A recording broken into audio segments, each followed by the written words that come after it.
Did the female gang leader who bullied me for 5 years ever expect that the boy she chatted with day and night was actually Tanaka Ren, the very person she had crushed into the dust? While leading her classmates in bullying me, she was simultaneously waiting for a message reply from Warm Sun. However, no reply came for a long time. Suzuki Ren looked at her phone in frustration. The chat box for Warm Sun showed that the last message was timestamped at the exact minute school ended this afternoon. She had asked him when he was going home, to which he answered that he wasn't sure. She told him to send a message after reaching home, but she received no response. Suzuki Ren felt an uneasy sensation in her heart, fearing that an accident had happened to him. Consequently, her mood to torment me diminished significantly. "Do whatever you want. I am going back first." Suzuki Ren spat her chewing gum casually into the trash can. Her figure disappeared around the corner of the school building. Takahashi and I kicked me and dragged me into the bathroom. I propped myself up with my elbows and looked up at the 3 people blocking the doorway. Saito Hiroshi clicked his tongue twice and asked, "How should we punish him?" Takahashi and I slowly closed the bathroom door, following the method Suzuki Ren had mentioned. The bathroom door was locked from the inside. The sound of the power switch being pulled echoed through the empty building, and the bathroom fell into pitch darkness. Light occasionally shone through the high windows beneath the ceiling. Guided by the dim light, I pulled out my phone and called my grandmother. The call was answered instantly, and grandmother's aged voice came from the other end. "Ren, why haven't you come back yet?" My nose twitched and tears fell. I covered my mouth to muffle my sob and lied, "Grandma, I am staying at a classmate's house today." "Which classmate is it? Do you want Grandma to pick you up?" "No need. No need. It's my best friend." "Then tell Grandma if anything happens, okay?" "Yes, Grandma, I know." After hanging up, I saw dozens of unread messages on my phone, all sent by a user named Yumi. I had no friends in class. Yumi was the only online friend on my contact list. I scrolled down from the first message. "Have you arrived home? Did something happen? Where are you, Warm Sun? Can I come find you?" With tears still in my eyes, I couldn't help but smile. I replied, "I arrived home. Something happened at school today, so I was late." Inside her luxurious mansion, Suzuki Ren held her phone, her eyes suddenly turning cold. "What happened? Did someone bully you?" I hesitated for a moment and decided not to tell her about these awful things. Just 4 classmates who pulled me aside to chat for a while. Suzuki Ren froze. She inexplicably thought of Tanaka Ren, then shook her head with a self-deprecating laugh. Thinking she was going crazy, how could she connect a wonderful boy like Warm Sun to someone like Tanaka Ren? "If anyone dares to bully you, you must tell me. My family is very wealthy, so I can definitely help you." I lowered my head and remained silent for a long time before replying with a simple, "Okay." After wishing each other good night, I curled up in the dark corner and fell asleep. The autumn night was freezing cold, and I slept fitfully, frequently waking up from the chill. Around 6 in the morning, the cleaning lady unlocked the door with a key. She was a woman in her 50s who was used to seeing such things. She woke me up from the floor and said, "Child, go back to the classroom to sleep. It's too cold here." I woke up groggily, thanked her, and returned to the classroom. The classroom had air conditioning, making it much warmer than the bathroom. I leaned over my desk to sleep, exhausted and drained. The classroom was noisy. Male classmates were arguing loudly over last night's video games. Female classmates gathered to talk about TV dramas, and a few couples passed notes across their seats. I sat alone in a dark corner, isolated from everyone. At 7 o'clock, morning self-study began, and they started collecting homework from the first group to the last, completely bypassing my desk. The vice class president, Kobayashi Mei, rolled her eyes as she walked past me and muttered, "How can someone who sleeps every day still get first place? Why is there a moldy bathroom stench? Did you not bathe yesterday? That's so disgusting." She covered her nose and mouth as if retching. I suppressed my exhaustion and handed my homework directly to the teacher. As I walked past other students, their faces were filled with impatience and disgust. Some boys shouted directly, "Tanaka Ren, did you not wash yourself? The stench on you is reaching all the way over here." Other boys joined in the taunting, covering their mouths and laughing exaggeratedly. I showed no reaction, returning to my seat like a lifeless puppet. In the past, I would argue, resist, and explain. Now, I simply pretended not to hear. Takahashi and I spoke up triumphantly. I locked him in the bathroom yesterday. Of course he smells bad. No wonder. Why did it smell so bad? So he really spent the night in the bathroom? Nai is truly the best. He eliminated our class's pest for us. Laughter erupted across the classroom, drowning out the sporadic reading sounds. I opened my Japanese textbook to memorize passages, trying to use it as a shield against all the malice. I kept telling myself that there were only 9 months left until the university entrance exam. Once I graduated, I could start a brand new life, find Yumi, and escape this abyss forever. Hey, Tanaka-ren, didn't you hear us talking? Nai told you to get out. You're so stinky, aren't you afraid of suffocating us all by staying in the classroom? Kobayashi-Mei stood nearby, looking completely arrogant. I bit my lip, picked up my backpack, and walked out of the classroom. The weather today was bright, with intense and dazzling sunlight. I dropped my backpack on the ground, held my textbook, and began reciting. The English teacher, Mr. Tanaka, looked at me briefly while holding his lesson plans, expressed no emotion, and walked straight into the classroom. The noise in the class did not stop with his arrival. Instead, it grew louder. Before her anger subsided, Suzuki-Ren led her group to the classroom door.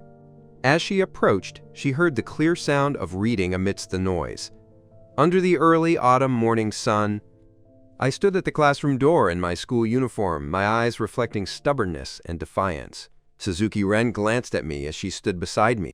I looked up, my heart dropping, and silently stepped back a meter. Inside the classroom, Takahashi Nai turned his head and saw his boyfriend standing beside Suzuki-Ren outside the hallway. He smiled and ran toward him. "Yamamoto Hana, why are you here?" Yamamoto Hana frowned, pushed him away gently, and said, "Let's break up. We're about to go to college, and my family has arranged for me to study abroad.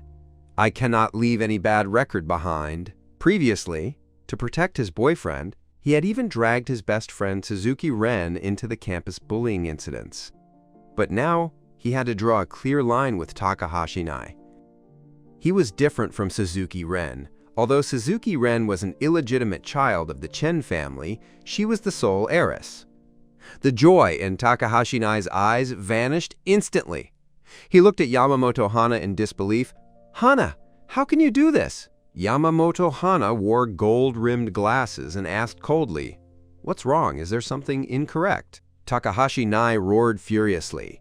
"Is a breakup something you can decide just because you said so? Suit yourself!" Yamamoto Hana pushed him aside and walked straight back into the classroom. He had never personally participated in the bullying, acting mostly as a bystander. With Suzuki-Ren present, he would never be held accountable. Takahashi Nai trembled with anger, but no matter how furious he was, he did not dare vent it on Suzuki. "Ren!" He turned around and saw the corner of my clothing tucked into the recessed wall by the back door. A cold smile appeared on his lips as he stepped toward me. "Tanaka-Ren, so you were hiding here?" My heart trembled. I looked up, my bangs blocking my vision. Takahashi Nai walked up to me, grabbed my neck tightly, and mocked. "Tanaka-Ren, are you mute now? You were so talkative in middle school. Why aren't you saying a word now? Didn't you say you'd report us to the school? Didn't you say you'd call the police to arrest us? Didn't you say you'd post the video of us bullying you online to ruin our reputations? Why haven't you done it yet?" Leaning weakly against the back door, I closed my eyes and spoke faintly. "I tried, but it was useless." The intense sensation of suffocation left me breathless, my face turning bright red. The morning study bell suddenly rang. Teachers and students walked back and forth along the hallway, but no one intervened. Everyone was used to it and continued their routines as normal. Suzuki-Ren and her group of friends leaned against the balcony railing, looking at me as I gave up resisting. She whispered, "Tanaka-Ren, how about we visit your house tonight? I heard your grandmother sells sweet rice cakes. Let's go support her business." I opened my eyes abruptly and looked in horror at Suzuki-Ren standing in the sunlight. I pushed Takahashi Nai away. "No, my grandmother! My grandmother only runs a tiny street stall." Suzuki-Ren let out a soft laugh and stepped closer. "Precisely because it's a tiny business, we should support it even more." Her presence was suffocating, seemingly blocking out all light. I held back my tears and forced a pale smile. You won't like the taste. Besides, street food isn't clean. Suzuki Ren's gaze turned sharp. Are you saying you don't welcome us? I shook my head frantically. No. I am just afraid it might make you uncomfortable. Takahashi Nai crossed his arms, his tone full of disdain. Even if it upsets our stomachs, we won't ask you for medical expenses. Do you think we lack money? Why would we demand money from someone as poor as you? Suzuki Ren raised her lips slightly. Don't leave after school. Wait for us so we can go together. Afterward, the crowd around me dispersed, leaving the hallway instantly empty. Leaning against the back door, I looked up at the sky. The blazing sunlight shone down on me, yet provided no warmth at all. I instinctively pulled out my phone to send a message to Yumi. My friends are coming to my house tonight, so I might not be able to chat with you. After sending it, I put the phone back in my pocket. I didn't know much about Yumi, only that he was a high school student like me with a wealthy family background. We had a tacit agreement not to disturb each other during class hours. I had secretly imagined what Yumi looked like. He must be a gentle, top-performing student wearing a white shirt, neat trousers, with refined features like faint starlight amidst autumn leaves, distant and serene. The phone suddenly vibrated. I pulled it out and opened the chat box with excitement. Yumi replied, "Do you dislike your friends? If you don't want them to come, just refuse them." I replied helplessly, "There's no way to refuse. There are always friends like this, and I don't really understand them either." Suzuki Ren sat on her chair with her legs crossed, looking at her phone. With an unhappy expression, she typed, "Do you want me to come find you? I can refuse them on your behalf." She really wanted to meet me. Regardless of my appearance or background, she wanted to see me. I thought about it and replied, "Forget it. They are very rough, like street thugs, with their hair dyed in all sorts of colors." After seeing the message, Suzuki Ren reached up to touch her own hair and froze. She asked, "Do you dislike people who dye their hair?" "Yes, especially white hair." Suzuki Ren pressed her lips together, stood up abruptly, and said, "Teacher, I need to use the restroom." After saying this, she walked straight out of the classroom. As she left, more than half of the students in the class followed her out. Everyone thought something had happened until Suzuki Ren walked out of the school gates and entered a barbershop, realizing she only went to dye her hair. By the time she came out, her hair had been dyed black. Near the end of the last class in the afternoon, I saw a black-haired girl standing at the end of the hallway. I looked again to confirm. Black hair, red lips, delicate eyebrows, and almond eyes. Under the setting sun, she looked like an elegant scholar stepping out of an ancient scroll. She gave a contemptuous smile, and I pulled my gaze back, never expecting it to be Suzuki Ren. I had been standing at the classroom door all day, my feet feeling as heavy as lead. After school ended, students packed their bags and left campus one after another. Several supercars were parked at the school gates. Takahashi Nai kept urging impatiently, "Hurry up and lead the way!" I picked up my backpack and walked downstairs, followed by a large crowd. I walked very slowly. The path was covered with autumn leaves, glowing golden under the evening sun. The fallen leaves crunched underfoot. My fragile silhouette stretched long and slanted on the ground, my uniform faded from washing, and my messy hair pointing in all directions. Suzuki Ren stepped on my shadow and reached out to take a cigarette from someone beside her. Suddenly, her fingers trembled as she remembered she had already quit smoking because of warm sun. Half an hour later, Takahashi Nai asked irritably, "How much longer will it take to get there?" I answered softly, 2 hours. The original 2-kilometer path was intentionally detoured by me in a huge circle. Takahashi Nai rushed forward and grabbed my neck directly. 2 hours? Do you walk through mountain trails to get to school every day? Pushed aside, I calmly looked at Takahashi Nai and replied softly, "Yes, it takes this long." Takahashi Nai helplessly pulled out a tissue to wipe each of his fingers repeatedly. "Then tell us the destination! We will call a car to go there first." I lowered my head and murmured, "Cars cannot drive in there." Takahashi Nai glared at me fiercely. "Tanaka Ren! Are you fooling us? Do you think we are easy to trick?" Suzuki Ren sneered. "Snatch his phone and call his grandmother directly." Looking at the black-haired Suzuki Ren, I instinctively clutched the phone in my pocket. "Grandma cannot hear the phone." Suzuki Ren shrugged indifferently. It doesn't matter.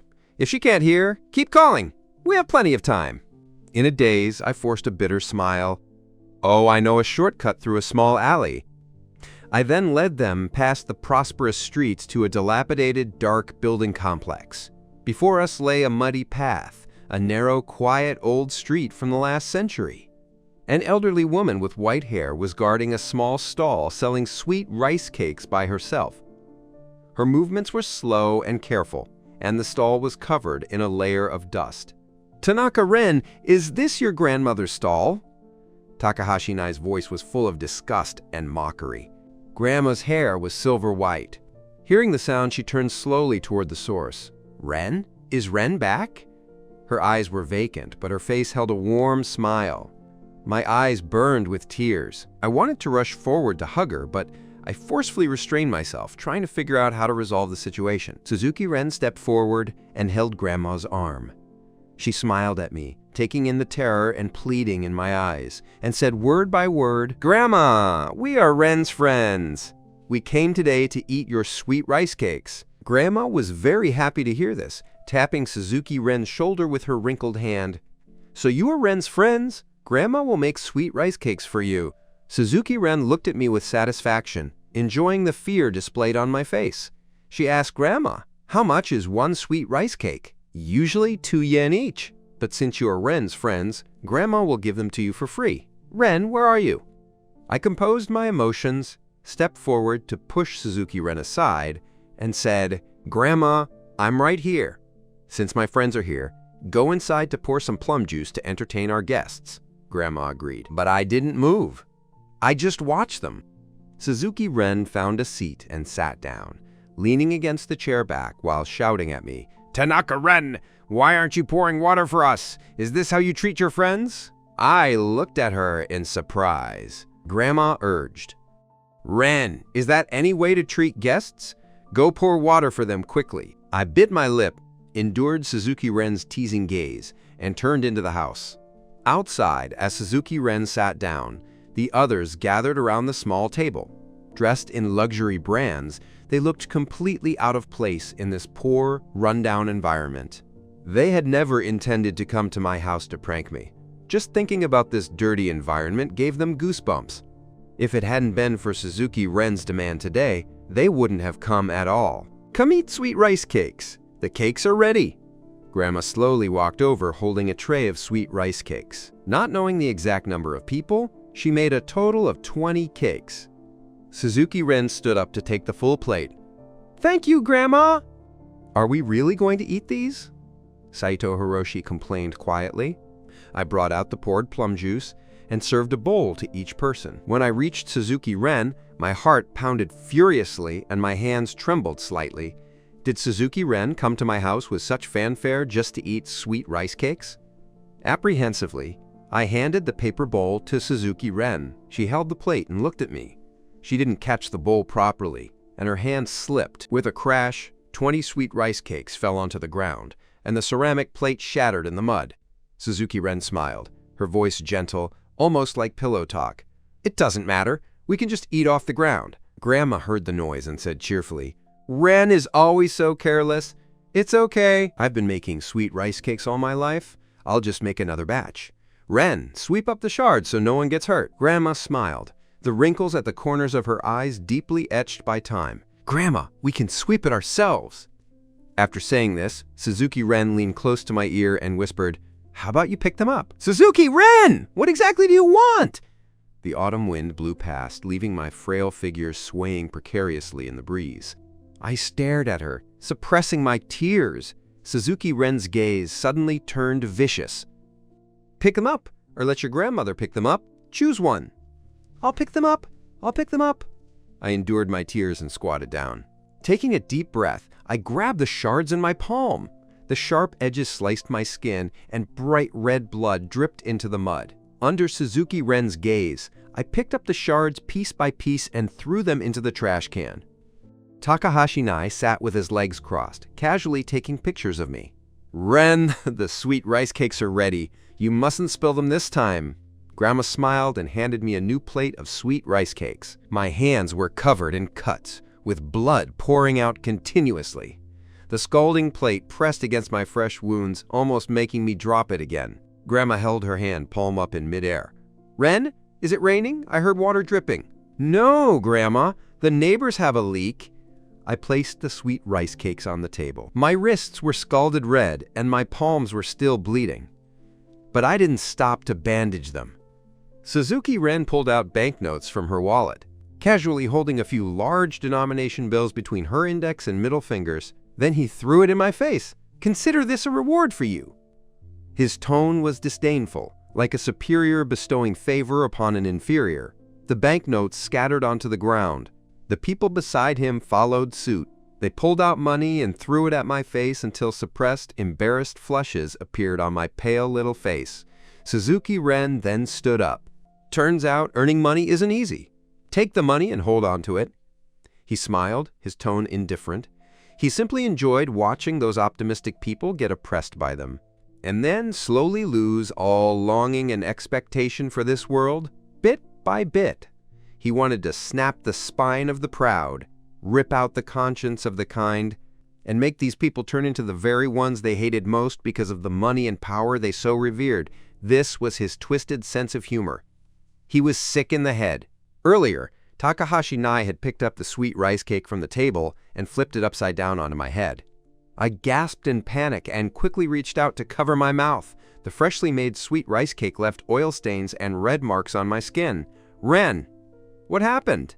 Grandma shuffled forward slowly, feeling her way over toward the sound. "Grandma, it's nothing. My friends left. They had to go home." The sweet rice cakes were scattered all over the ground. I let out a sigh of relief. I bent down to pick up the banknotes one by one. The thick stack of bills totaled 30,000 yen, equivalent to a whole year's worth of expenses for Grandma and me. Turns out, a single casual splurge by the rich was equal to us barely scraping by for an entire year. Just as Suzuki Ren returned home, she received a phone call from her dad. On the phone, she and her dad got into another argument.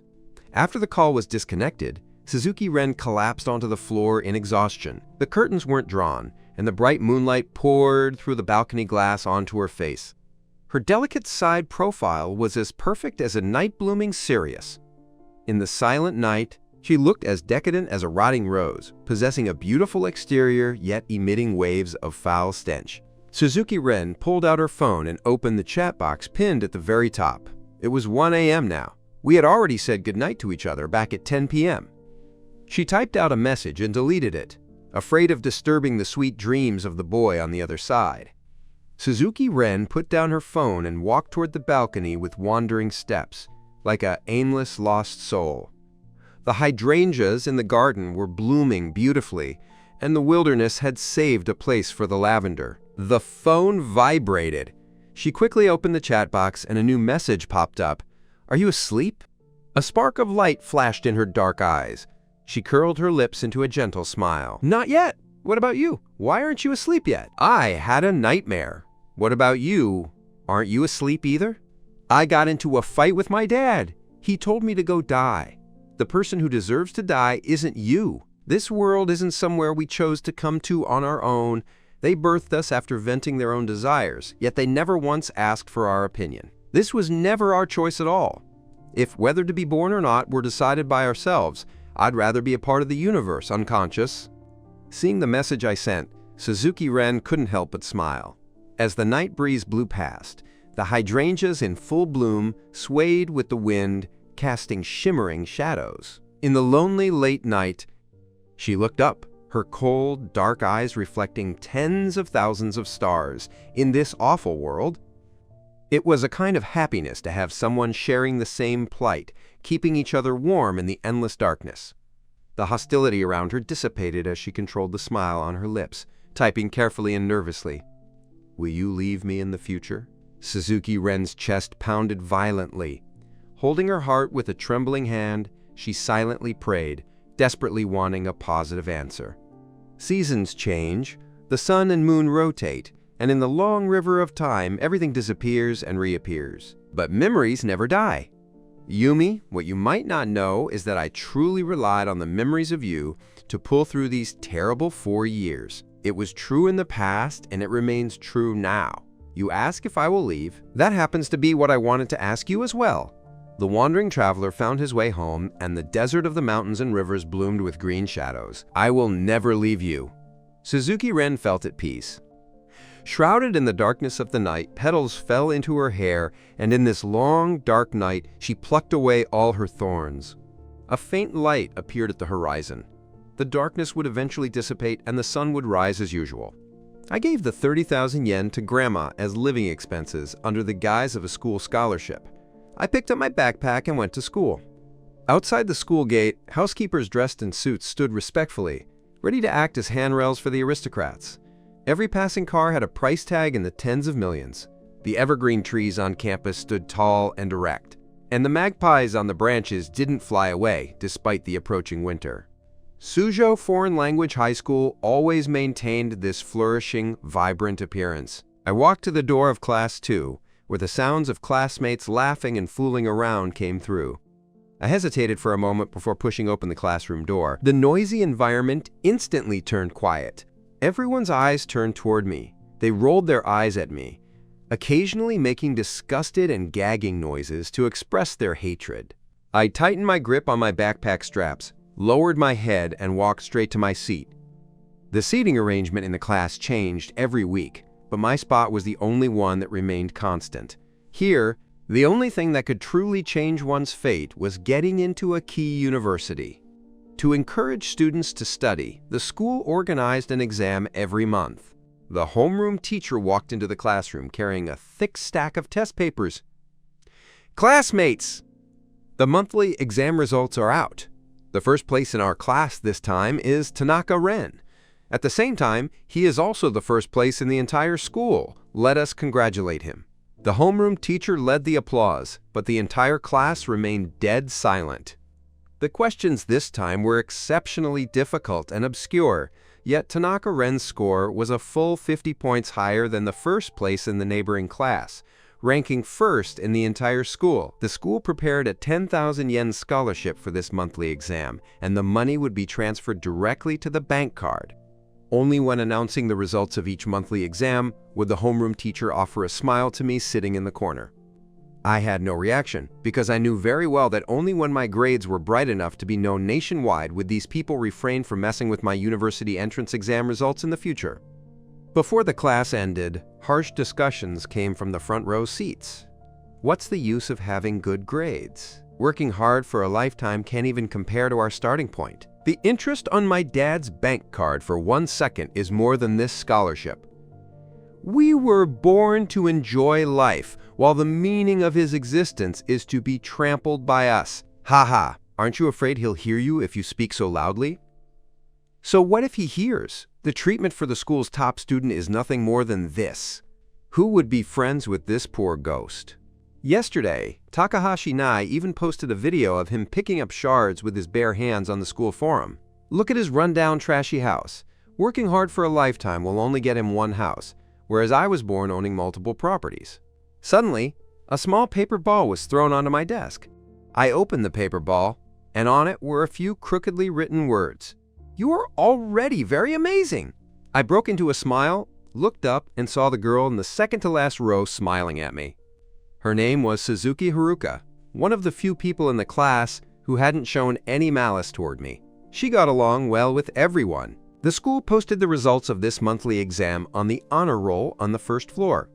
Among the numerous names, my name stood at the very top with an absolute advantage.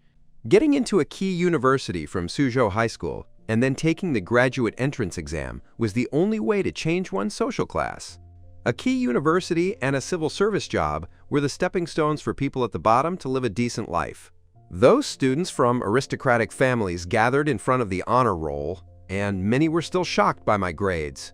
"Senior Tanaka is so amazing. Even after being targeted so badly, his grades are still consistently this good." Yeah, if it were me, I would have broken down and committed suicide long ago. I still really admire people who are super good at studying. Ever since I entered middle school, not a single day of my life had been easy. Yet, even under such circumstances, my grades still ranked at the top of the board by an overwhelming lead.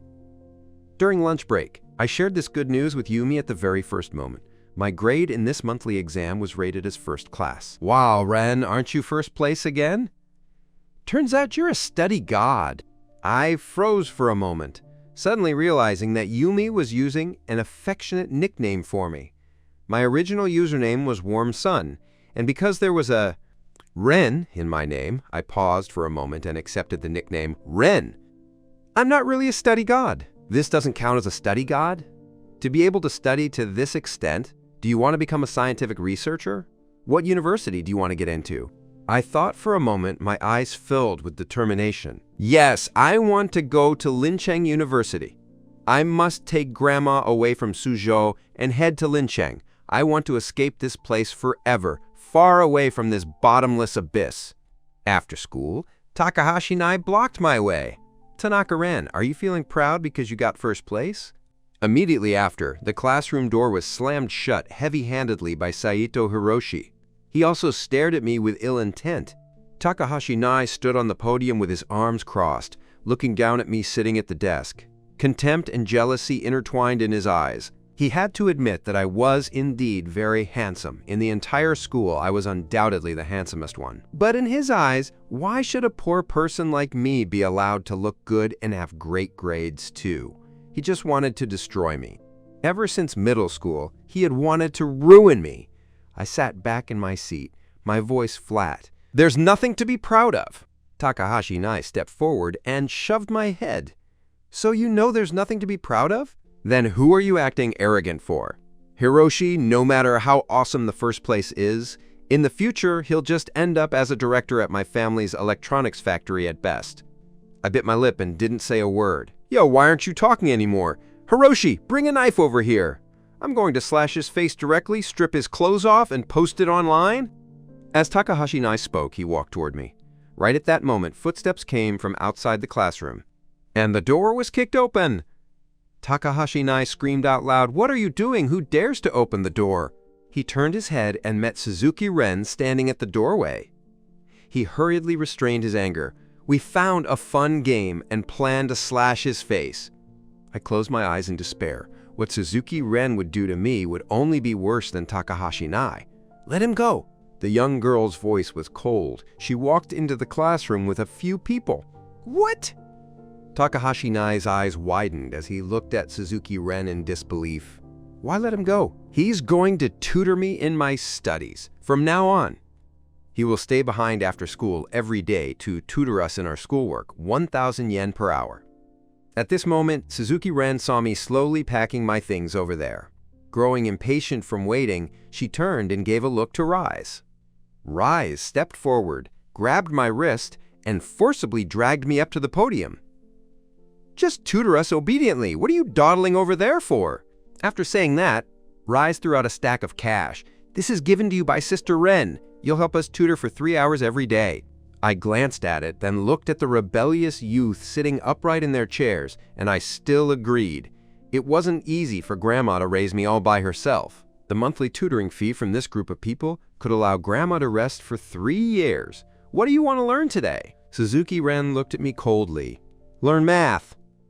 Okay, I held the book and explained very patiently and meticulously. Surprisingly, the expected harassment didn't happen. After it ended, I was actually surrounded by them asking many questions instead. The sky gradually darkened as the sun set in the west. The endless horizon was painted orange-red, and as the full moon rose in the east, a crack was torn open at the sky's boundary between black and white. The streetlights on campus lit up, and I was escorted downstairs by this group of rich second-generation kids. Walking at the very front, the young girl had a slender build and had dyed her hair back to black. I looked at her back in confusion, feeling uneasy.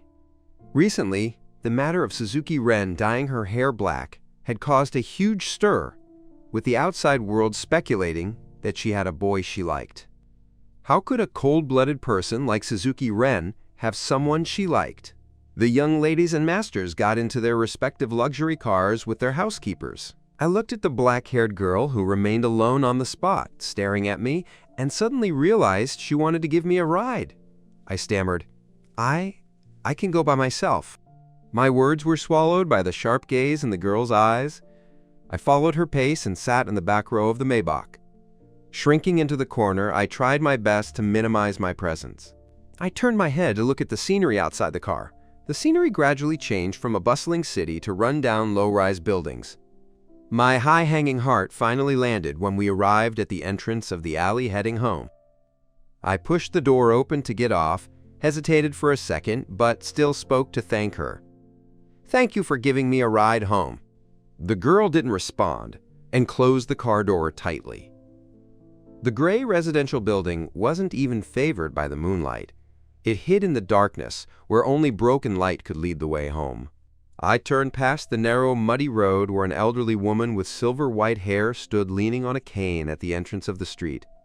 Is Ren back? Looking at the elderly woman's vacant eyes, my heart twitched. "Grandma, I'm back!" The wrinkled hands tremblingly held mine. After a long moment, the elderly woman finally revealed a smile. "It's good that you're back. Grandma, I got first place in this monthly exam. Some classmates in class asked me to tutor them in math, so I came home a bit late. Tutoring pays 1,000 yen an hour, and it's settled daily." Saying that, I placed 3,000 yen in Grandma's palm. 3,000 yen wasn't a small amount. It was equal to the profit Grandma made from selling sweet rice cakes for a month. Holding the money, Grandma didn't say anything and led me back into the house. When Suzuki Ren arrived home, the pitch-black villa was brightly lit. An anonymous fire erupted in her heart, and she kicked open the half-closed front door directly. Middle-aged man in a suit froze in surprise, then picked up the report card on the table and threw it at Suzuki Ren's face. "Why are your grades so terrible? You're almost dead last." Suzuki Ren tore the report card to pieces, white paper scraps flying all over the room. "Chen Tachibana, who allowed you into my house? Isn't this house of yours bought with the Chen family's money? And isn't the Chen family's money bestowed upon you by your old man, me? Without me, where would you be? Without me, do you think you could enjoy this glory and wealth? Suzuki Ren, I'm your dad." Suzuki Ren laughed in response. "Who cares about any of this? Get out! A person who wanted to kill me claims to be my dad? You! You!" Chen Tachibana trembled with rage, pointing at Suzuki Ren for a long time without being able to catch his breath, flying all the way from Haishi to Suzhou just to emphasize this point. "Chen Tachibana, do you think there can be any relationship between you and me other than enemies?" Seeing the girl's black hair and school uniform, the man suppressed his temper. "Suzuki Ren, I came to persuade you to study hard." Although you are the heir to the Chen family now, the old master cares a lot about your grades. No heir of any family attends a second-rate school. Even if we can use our connections for you, your grades on paper shouldn't look too bad, do you understand? Suzuki Ren nodded thoughtfully. After all this fuss, turns out he was still worrying about my status as the heir. "Chen Tachibana, do you think I would hand over such a great position that can torture you to someone else?" "Suzuki Ren, you're really something. I worried so much for you, for your sake." Chen Tachibana was so angry he was speechless for a long time. Holding his chest, he looked at his daughter, who felt both strange and familiar, and left the house. Suzuki Ren went straight to her second-floor room. She didn't turn on the lights. She was used to moving around in the dark. She turned on the desk lamp, pulled out scratch paper, and calculated complex, difficult knowledge points over and over again. Tsinghua University was a top institution in Long Country, with an admission rate of only 2% each year. She wanted to run toward him in her best state. Ever since I was hired by Suzuki Ren as a post-school tutor, the classmates who used to roll their eyes at me in class all disappeared. My life seemed to return to peace overnight. Even Takahashi Nai and Saito Hiroshi wouldn't trouble me for no reason anymore. I understood now. Turns out, rich people have to act according to other people's expressions too. And in this school, Suzuki Ren was undoubtedly a figure at the very top level. Gradually, more people became willing to talk to me. Girls who used to laugh at me would bring wrong problems from their homework to approach me. Even when facing boys who used to hurl insults and corner me, I would still answer their questions enthusiastically. The homeroom teacher also returned the treatment that originally belonged to the school's top student back to me. I was moved to the very center of the first row. My seatmate was a quiet girl named Kudo Shusei. She was very timid and always acted timidly, but her family owned a mine. After class, a faint voice came from the adjacent seat. "Hello, My name is Kudu Shusei." I turned my head to look at her. "Hello, my name is Tanaka Ren. You don't seem as scary as they say in their rumors." I let out a soft laugh. "Did they say in their rumors that I eat people?"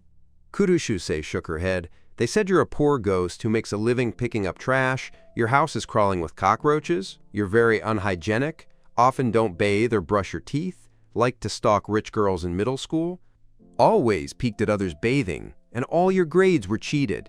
Even this first place was illegitimate." I listened very attentively. I surveyed the entire classroom.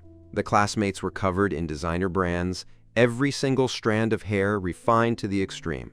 Quote, "I think it's fake. You don't smell dirty at all, and everyone else in class isolates you so much that they wouldn't give you test papers to copy. If you really cheated, you would have been reported long ago." I smiled, but then stopped. Suzuki Ren changed every day. I couldn't get arrogant and make her dislike me. In the days that followed, Kudu Shusei would bring wrong problems to find me every day. "You're really such a good person. Can we be friends?" My hand holding the pen paused slightly. Friends? I used to have friends too, except they were all forced to transfer schools. My eyes lowered slightly, not daring to look at the young girl's bright eyes. "I don't like making friends. It doesn't matter. We can just be classmates." Kudu Shusei had a soft personality. Her eyes turned slightly red, but she still forced a smile at me. Today was Friday, and when school ended in the afternoon, Suzuki Ren threw her backpack onto my seat, and I immediately stood up to make room for her, my heart filled with anxiety. Suzuki Ren sat down, suddenly looking up at me with a smirk. "These past few weeks, I've really owed a lot to your guidance, Tanaka Ren, but my grades are still improving too slowly." Tanaka Ren isn't hiding something and holding back his true abilities from me, is he? The moment she finished speaking, the boys and girls surrounding her glared at me like tigers stalking prey, and the intense pressure made my face flush bright red. There were nearly 300 students in the school's finance department, and Suzuki Ren had managed to jump from outside the top 300 into the top 50 in just 1 month. I lowered my head to look at Suzuki Ren, sitting in the front row. Learning is never the work of a single day, and success isn't something that can be exchanged for just a few days of practice. Raising your grades this much in a month already makes you a learning genius. If I guessed correctly, you didn't even have the basics at the beginning, right? Suzuki Ren hesitated for a moment and nodded. She truly hadn't listened attentively to a single class. As the only child of the Tachibana family, the entire group would sooner or later belong to her. Her grandfather's will stated that once she finished high school, she would be officially recognized as the group's CEO, so whether she studied or not didn't matter to her at all. It was only because Yumi had such good grades that she wanted to work hard to get just a little bit closer to him.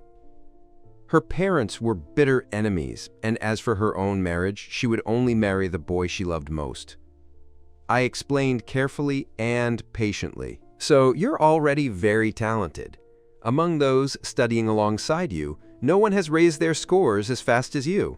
The reason others can score so high might be the result of 5 or 6 years of hard work, whereas you've only used a short month."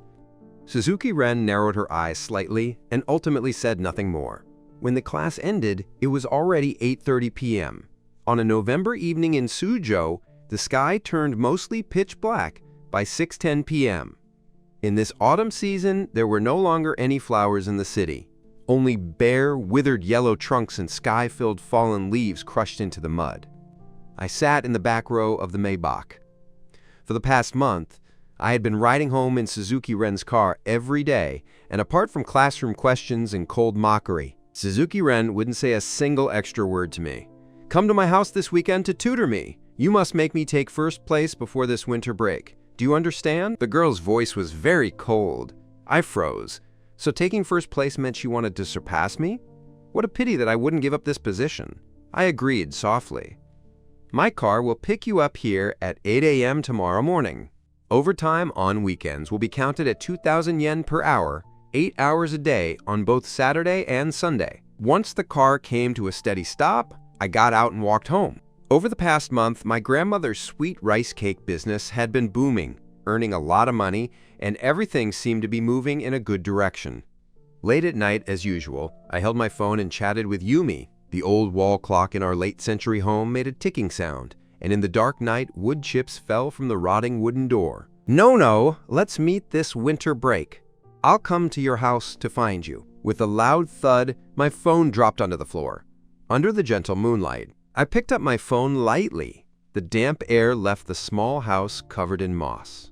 I wanted to agree, but I was self-conscious about my family background, fearing that Yumi would dislike me. Let's not. I'll be busy studying during winter break. We can study together at the downtown library or a cafe instead. No, I really want to see you. By November, the flowers in the garden had all withered, and sitting on the balcony, I could only gaze at the vast starry sky unique to the distant suburbs. Suzuki Ren stared nervously at her phone screen, eager to make her heavenly savior yield to her. Okay, let's meet during winter break. Suzuki Ren smiled, her dark pupils softening as the corners of her lips curved up gently. At 8 a.m., I left home right on time. Wearing a thick white sweater, I stepped into the back seat of the Maybach. Winding past large stretches of mountain forest, the Maybach stopped in front of a detached villa. I got out of the car, and after a brief wait, the door opened automatically. A cold voice drifted from the doorbell. "Come up to the second floor!" I walked in and found the villa very dark, the windows covered with blackout curtains that didn't let in a single ray of light. Turning on my phone light, I went up to the second floor, but just as I reached the top, the girl kicked me hard in the darkness. "Who gave you permission to turn on the light?" The girl's shrill roar echoed in my ears and my phone dropped to the ground. I didn't struggle, leaning weakly against the wall without explaining. I followed her into the study balcony. The balcony was huge, enclosed with glass windows that offered an unobstructed view of the garden and the front gate. Suzuki Ren sat down and opened her textbook, which was filled with writing in various colored pens. For the questions with small circles, I couldn't finish them halfway, and for the ones with big circles, I don't know any of them. I glanced over it briefly. For composite functions, when finding partial derivatives, you can directly substitute this formula. The formula derivation process goes like this. Try it again. Suzuki Ren recalculated on the scratch paper and quickly arrived at an answer. So should I choose C? Yes! I taught every single question very patiently. I had never imagined that one day I would earn money by giving lessons to the person who bullied me. After finishing the full 8 hours, it was already 5 p.m. as I packed my backpack to go home. Suzuki Ren leaned against the door, holding her phone, staring at me. "Contact information! I'll transfer the money!" I realized she was asking for my contact information to make the transfer easier. It's better to give cash. Suzuki Ren fell silent for a moment, then pulled out money from her nightstand and began counting bills. For an amount of 16,000 yen, she counted impatiently. What a hassle. I ignored her, bundled the money with a rubber band, put it into my backpack and said, "Thank you." Fearing to turn on the lights, I groped the staircase handrail and slowly walked downstairs. With a loud crash, the door was suddenly pulled open. Pausing halfway down the stairs, I spotted a middle-aged man at the doorway. "Suzuki Ren, who allowed you to turn on the lights? Do you want to die?" Inside the room, Suzuki Ren's wild roars came howling down. "Suzuki Ren has a boyfriend? Why didn't you bring him home for me and the old master to see? Shouldn't a girl be a bit gentler?" The man entered the living room, sitting on the sofa, uninvited. He held a cake gift box in his hand, a faint smile on his face.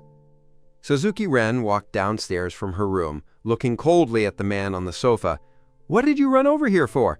"Suzuki Ren, yesterday was your birthday. I wanted to celebrate your birthday with you for once." The man explained helplessly, looking like a flustered child who had made a mistake. Suzuki Ren laughed loudly. "Birthday? Didn't my birthday almost become the day I died? How can you speak to your father like that?" "Father? Where would I get a father? Chen Tachibana, why did you suddenly come to Suzhou so frequently? What kind of wicked plot are you trying to pull now? You don't honestly think your trick from over 10 years ago could succeed again, do you? Do you still fucking treat me like a fool?" The girl laughed frantically like a madwoman. My face turned pale. I didn't want to hear these wealthy family secrets at all. Being unable to move forward or backward, I could only sit in the middle of the stairs, waiting for the bodyguards at the door to leave before rushing out. Chen Tachibana was like a deflated ball. "Suzuki Ren, let what happened in the past stay in the past. The one who died wasn't you, and the one harmed wasn't you, so you can generously advise me to forgive you." Back then, you sent people to kill me and that bitch, and if my grandmother hadn't shielded me desperately, I would have died long ago. Died on that bright sunny afternoon while you and your lovers were cruising on a luxury yacht. Suzuki Ren, your boyfriend is still here. Let's sit down calmly and eat cake first. Sit down calmly? Chen Tachibana, between you and me lies a feud of blood and death. You killed my grandmother. What intention do you have this time? Father just wanted to give you a birthday, child. Come over here. Chen Tachibana waved at me. My hands suddenly trembled as I looked at Suzuki Ren with hesitation. At this moment, Suzuki Ren's eyes were filled with overwhelming hatred. Get the hell out! Holding my backpack, I ran out of the villa, nimbly. Only after running out the door did I remember the problem of how to get home. After waiting for a good while, the familiar Maybach drove toward me. Tanaka-san, the young lady asked me to take you back. Sorry for the trouble. I got into the car, my heart still pounding with lingering fear and anxiety from the recent chaotic confrontation, unsure of what to do tomorrow. Quote, Tanaka-san, the young lady said you don't need to come tomorrow. All right. I let out a complete sigh of relief. Having earned money these past few days, I planned to spend a little to renovate the house and install an air conditioner. Winter was coming soon, and I wanted to spend a warm winter with my grandmother. I had been living in fear these past few days, holding a shocking secret of a mega-corporation family, deeply worried about returning to my previous life. Fortunately, Suzuki Ren didn't seem to care about this matter and still asked me to tutor her as usual. Hanashi walked toward Suzuki Ren on the playground, handing her a bottle of water. Suzuki Ren, why have you been walking so close to Tanaka Ren these past few days? Suzuki Ren leaned against the desk without taking the water, her gaze landing on Nai. What does it have to do with you? Hanashi followed her gaze, looking past Nai to see the figures of Tanaka Ren and Kudo Shusei instead.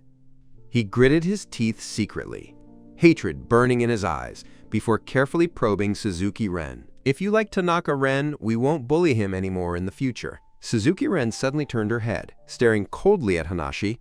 Who told you I like him? Hanashi hurriedly pulled back, feigning innocence. Ah, I just heard it from others. They even said that during the weekend, they saw with their own eyes that you sent a car to pick him up and take him to your house. Suzuki Ren sneered, scanning Hanashi from top to bottom. Are you probing me again? Hanashi was terrified, his body trembling slightly as he stepped back. Don't play tricks in front of me. Tanaka Ren can be a toy, and so can you. I wouldn't dare. Hanashi broke out in a cold sweat on his back and ran off briskly. I had a great time in PE class today. The contacts in my phone went from just Yumi alone to 4 people. Walking to the alley entrance after school in the afternoon, a luxury car blocked the entrance. I stopped in my tracks as a familiar face appeared from the car window. Middle-aged man dressed in a sharp suit with a warm smile. Tanaka Ren, right? I am Suzuki Ren's father. I wasn't surprised at all. He was probably here to silence me over that day's incident. Hello, Uncle Tachibana. Is there something you need from me? The man opened the door, stepped out, and spoke very politely. It's like this. I only found out through my secretary recently that you aren't my daughter's boyfriend, but a victim of school bullying, is that right? I was on high alert, stepping back half a pace without speaking. Tanaka-kun, it's normal for you to be so guarded against me. First of all, I apologize to you here. It's my fault for failing to educate my child properly. This is a small token of compensation on behalf of my daughter, so please be sure to accept it.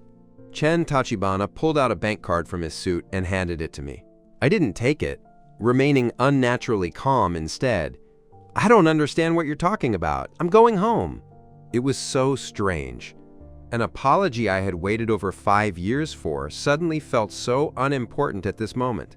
A trace of surprise flashed in Chen Tachibana's deep black eyes. Don't you hold resentment toward my daughter? Is your hurry to get home because of your grandmother? Hearing that familiar tone, I instantly glared at Chen Tachibana with vigilant defense. What do you want to do? Chen Tachibana didn't mind at all, smiling slightly. Young man, only the brave can welcome victory. What do you think? I suddenly realized that the affectionate father in front of me wasn't what he appeared to be. I quickly realized what he had come to find me for. My grandmother needed my care, and without absolute certainty of victory, I wouldn't make a move again. Sir, I really don't understand what you're talking about. I'm going home. Chen Tachibana walked closer to me and slipped the card into my pocket. "Tanaka-kun, if you ever need anything, you can come find me anytime." Watching the car leave, I pulled out the card, which had Chen Tachibana's contact information printed on it. I casually threw the card into the trash can and trotted back home. Over 5 years of time had left me almost numb, and a normal person's peaceful life had become a luxury to me. I only wanted to live a quiet, stable life with my grandmother, nothing more. Sitting inside the car, Chen Tachibana saw Tanaka Ren throw away the card in the rearview mirror. His phone rang and he answered it. Hearing his secretary's respectful voice from the speaker, "Mr. Chen, Tanaka Ren is indeed not the young lady's boyfriend. You've already mentioned that. Have you found any other news? Petty classroom squabbles like this won't even scratch a layer of skin off that little brat. Just now, 4 Stars Electronics Company passed us some intelligence. The young lady has a very close online friend. A boy the young lady treasures more than life itself. And that online friend happens to be Tanaka Ren. The young lady currently doesn't know that this online friend is Tanaka Ren. Now this is getting interesting. Send everything about her bullying of others to the old master. Use an anonymous email account. For the next 5 days, Suzuki Ren didn't come to school due to her disappearance. My time after school in the evening opened up. I originally wanted to share more fun stories from school with Yumi, but he seemed very busy lately, only replying every other day with an indescribable exhaustion in his tone. When class ended, Kuru Shusei leaned toward me with a mysterious face. No, my dad told me that Master Tachibana lost his temper completely with Suzuki Ren recently. I had no interest in knowing about Suzuki Ren's business, but I still responded to him. Why? Kuru Shusei wore a meaningful expression. Do you really not know? I finally put down my pen, faintly realizing that Suzuki Ren's disappearance might be related to me. So it wasn't you who reported her? Why did all my dad's friends say you reported her? The fact that Suzuki Ren bullied you reached Master Tachibana's ears, and Master Tachibana blew his top, almost stripping her of her status as the heiress to the Tachibana family. But there's no other way. Who told the Tachibana family to only have her bloodline right now? Old money powers like them will absolutely never let their assets fall into outside hands. I stood frozen on the spot. Chen Tachibana had wanted to use my hand to gamble against Suzuki Ren that day, and since I didn't fall for it, he chose to use such a despicable method. Whether I agreed or not, I would ultimately become a casualty in the struggle between father and daughter. Since everyone believed I did it, Suzuki Ren would think so too. The position of heiress to the Tachibana family was destined to belong to Suzuki Ren, so what would I face in the future? Thinking of this, I could barely breathe as a bone-chilling cold made my entire body shiver. I picked up a pink notebook. I wonder if it's yours. Hiroyuki, walking up from the back row with a gentle smile, looked at me. Coming back to my senses, I shook my head. This notebook isn't mine. Hiroyuki scratched her head, feeling a bit lost while holding the homework notebook. I picked it up right next to your seat just now, so I thought it was yours. Why don't I leave it with you for now, and you can hand it over to the homeroom teacher later? My seat is too far from the podium. Having no choice, I casually placed the notebook on the corner of my desk. The fear that had just risen regarding Suzuki Ren vanished into thin air. Aside from my grandmother, I had nothing left, so at worst, I would just take her down with me. During the break after the second period, I was fully immersed in a sea of practice questions when my head was suddenly slapped hard from behind. The familiar impact made my entire body shudder. Kuru Shusei was startled. "Nai, what are you doing?" Nai rolled her eyes. "Kuru Shusei, do you have a stammer? If you can't speak, shut up. Nobody wants to hear you babble." This sudden force caused my head to slam against the corner of the desk, breaking the skin and leaving a bleeding gash. The other students in the class were used to it, keeping their heads down to continue their own work. Beside me, the girl stood up trembling, replying softly, "If you keep doing this, I'm going to tell the teacher." Hanashi laughed loudly and brazenly. "Go ahead and tell. Who cares? Tanaka Ren? You're finished. Suzuki Ren is definitely going to kill you." Nai's eyes carried mockery. "You little thief, are you so poor that you can't even afford a 3-yen homework notebook?" She picked up the notebook and waved it in front of my face. "I just bought this by the roadside yesterday. You even want to steal a mere 3 yen? You really are poor to the core." In the dead silence, Hiroyuki stepped forward. "No, it wasn't Tanaka Ren who stole it! I picked up this notebook, and I asked him to give it to the teacher for me." Nai narrowed her eyes slightly. "Hiroyuki, even if you pity this poor trash, there's no need to use such a cliché excuse. Stolen is stolen. Not stolen is not stolen. Why bother? Following what you said, if you picked it up, why didn't you personally give it to the teacher?" Hiroyuki's face flushed red with anger, her eyes turning from timid to firm. "My seat is very far from the podium, and the next class is homeroom, so it was just for convenience." Nai's tone suddenly turned vicious. "Hiroyuki, how dare you speak to me like that? Are you tired of living too?" The class bell rang, but the homeroom teacher didn't show up. The class president stepped in and pulled Hiroyuki back, ignoring her. Nai turned to look down at me condescendingly. "Hooking up with Suzuki Ren wasn't enough, so you hooked up with Hiroyuki too? You really are something." Nai grabbed my arm and dragged me out of the classroom. The hallway was completely empty as I curled up at the back door of the classroom, my vision going dark. Closing my eyes, blood flowed from my forehead down the side of my cheek, finally dripping onto the floor. Seeing my indifferent appearance, Hanashi's eyes turned red. She stepped forward and kicked my head hard. "Hanashi, stop! I called Suzuki Ren over."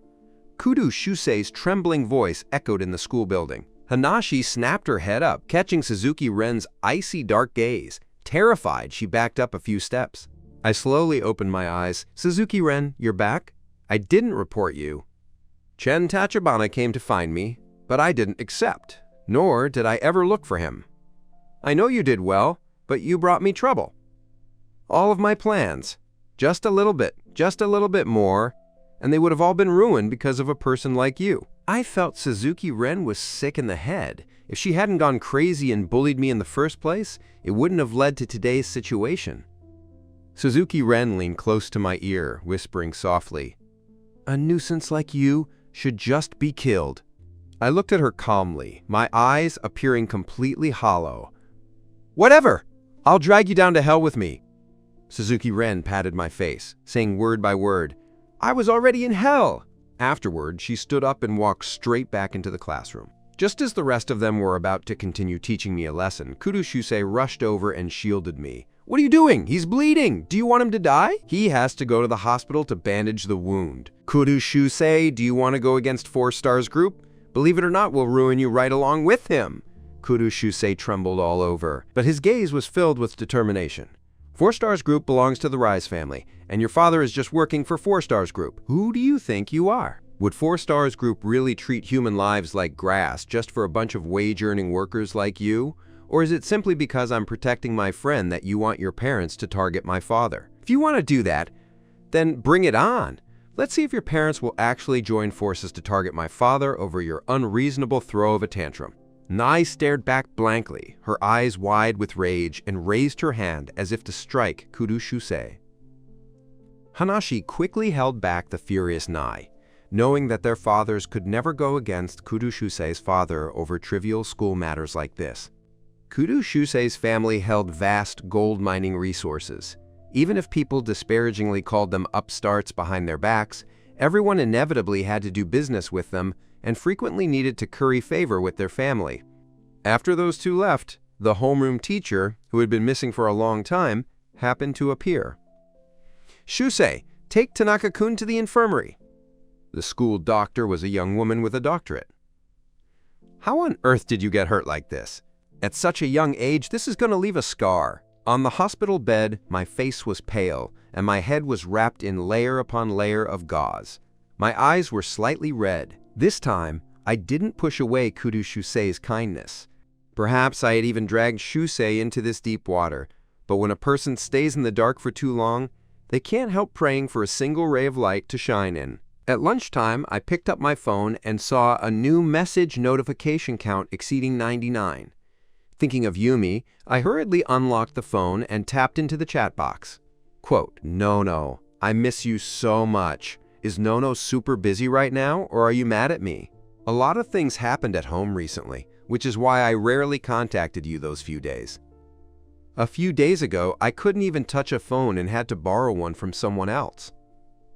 Looking at the messages flooding the screen, I couldn't help but smile. I'm not mad, I was just injured and receiving medical treatment. What happened? Did someone bully you? I'll help you call someone to get back at them. Since when did you become so violent? It's better to keep a calm and peaceful mind. Suzuki Ren pondered for a long time before hesitantly replying, I will change slowly. No, I'm so looking forward to meeting you. Quote, me too. I held the phone and smiled, leaving most of the food in my lunchbox untouched. After finishing his meal, Kudo Shusei threw his lunchbox into the trash can. Turning his head, he happened to catch the radiant smile of a youngster in love. Why are you smiling like you're so madly in love? You couldn't be in a relationship, could you? I answered frankly, it's just mutual feelings. I won't date before university. Kudo Shusei sat on the chair beside the hospital bed, feeling a bit heavy inside. No, have you ever thought about taking revenge? I've thought about it to the point of going crazy. But one has to recognize reality. I forced a strained smile. Then if you really get the chance to take revenge in the future, to crush them together with all the forces protecting them one by one, will you take revenge? I will. My tone was flat, yet my eyes revealed an unprecedented determination. I was kept under observation by the school doctor until 6 p.m. before going home. While Kudo Shusei had already been picked up and taken home by his housekeeper at 5:30 p.m. As winter approached, street vendors set up their stalls along the roadside, staying open until 3 a.m. The sky was a hazy gray, and the alleyway leading home was always quiet. Walking further in, I heard noisy voices. Old blind hag, your grandson gets beaten up by us every single day at school. Do you know why he never comes home at night? Because he's locked in the school bathroom by us and can't get out. It was as if I were plunged into an icy abyss, shivering uncontrollably all over.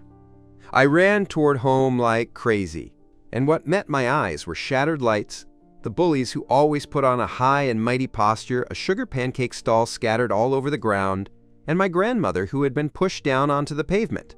The old woman's hair was stark white, tears flowing from her hollow eyes. You can't bully Nono. I'll give you money. I'll give you money. Please don't bully Nono, okay? Hanashi rolled her eyes and kicked grandmother's hand hard. Who wants your stinking money? Kicked down. The old woman looked helpless and desperate, like the most heavily painted stroke of tragedy in a world-famous painting. I rushed over and slammed into Hanashi and Nai, throwing them off. I grabbed my grandmother's hand firmly to help her up. The huge force of impact made Nai crash heavily onto the ground, a red, swollen bump rising on her head. Hanashi stumbled back a few steps and yelled frantically, Tanaka Ren, are you crazy? Suzuki Ren, wasn't the lesson given to you this morning enough? You really think you're something now, don't you? Old hag, do you know that your precious grandchild had her head broken open by us today and it's still bleeding right now? Ha ha ha. I gnawed my teeth and clenched my fists, hating them to the absolute limit. A scalding teardrop fell onto the back of my hand. Looking down, I saw my grandmother's eyes red and swollen from crying, her mouth still murmuring apologies. I'm sorry, Nono. I'm sorry. The old woman felt it was entirely her own fault, that it was the family's poverty that brought this disaster upon her precious grandchild. My heart ached to the point of suffocation. I helped grandmother sit on a small wooden stool. Grandma, this isn't your fault. It's okay, Grandma. Everything is past, and everything will get better. It's okay. Suzuki Ren, who hadn't made a sound the whole time, uttered a cold sneer.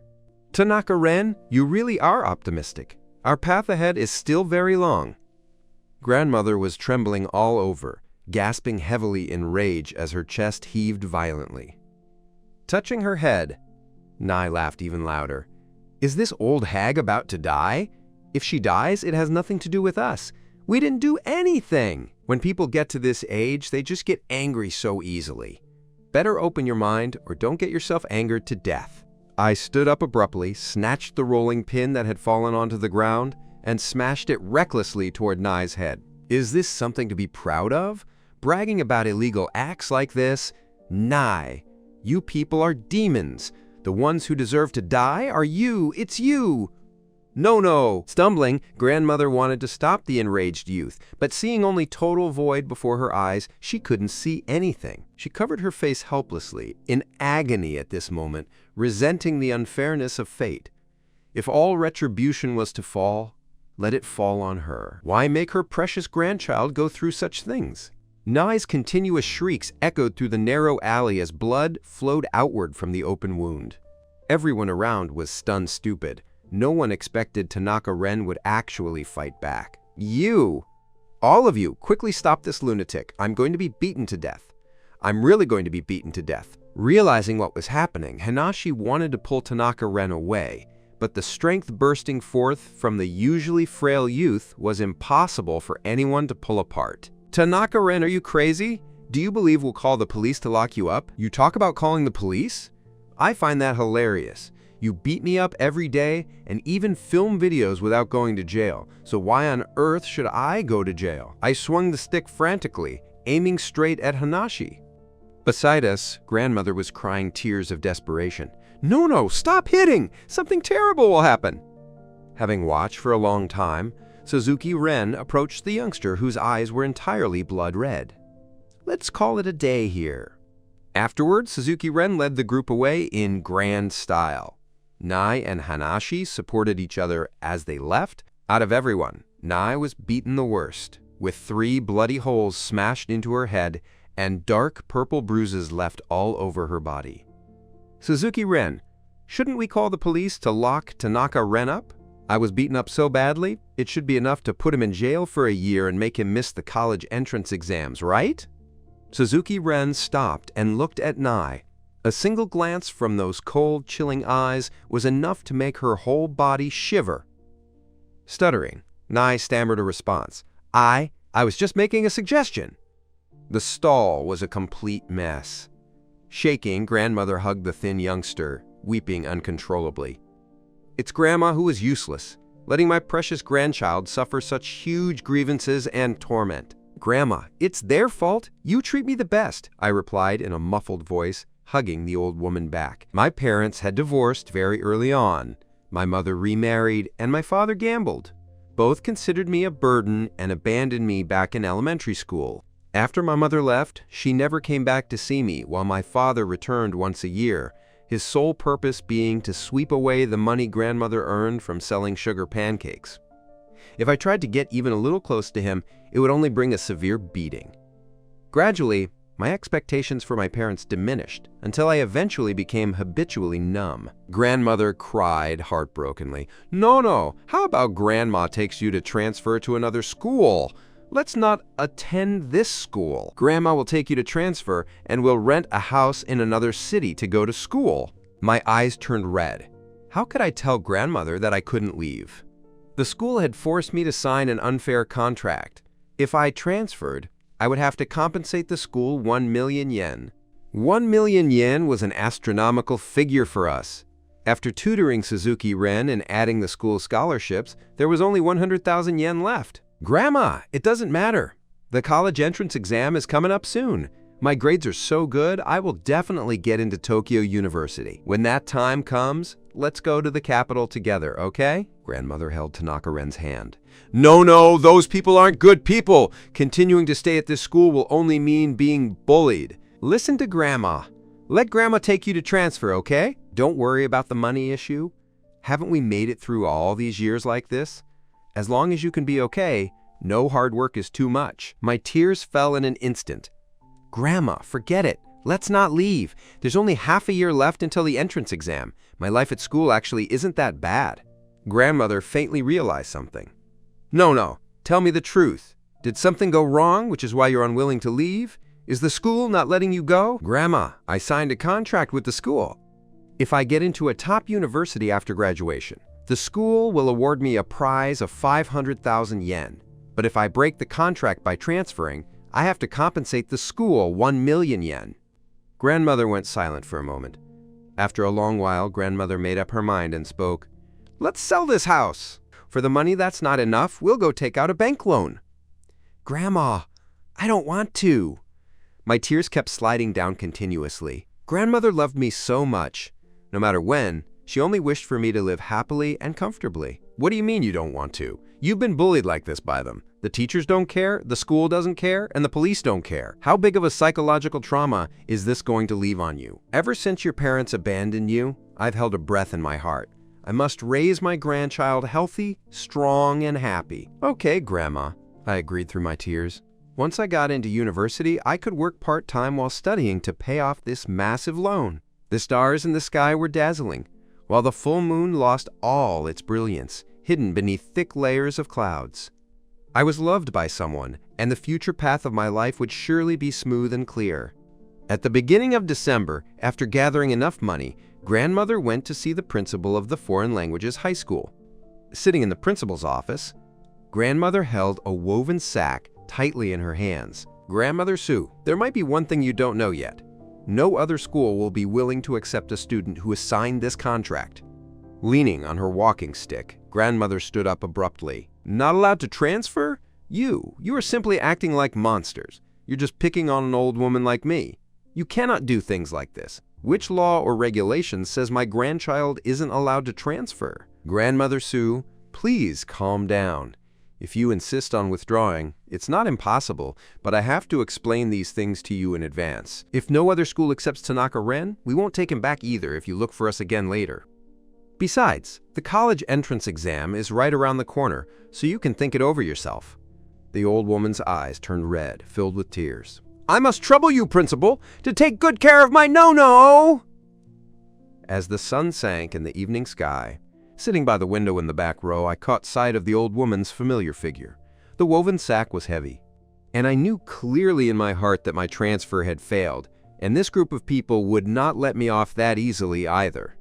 After class, the three of them, Nai, Hanashi, and Suzuki Ren, customarily guarded the door. Looking at Kudo Shusei, I urged in a low voice, "Go home quickly. If you stay with me, you'll be bullied by them too." Nai held both hands up high. What great friends! Tanaka Ren, weren't you super arrogant when you hit me earlier? Little stammerer, if you don't leave right now, we'll beat you up along with him. Suzuki Ren waved his hand, and instantly a group of people stepped up to me and dragged me down from my seat. Kudo Shusei hurriedly grabbed my hand. You can't take him away. What are you trying to do? Suzuki Ren, you are truly fearless. Suzuki Ren looked at me coldly.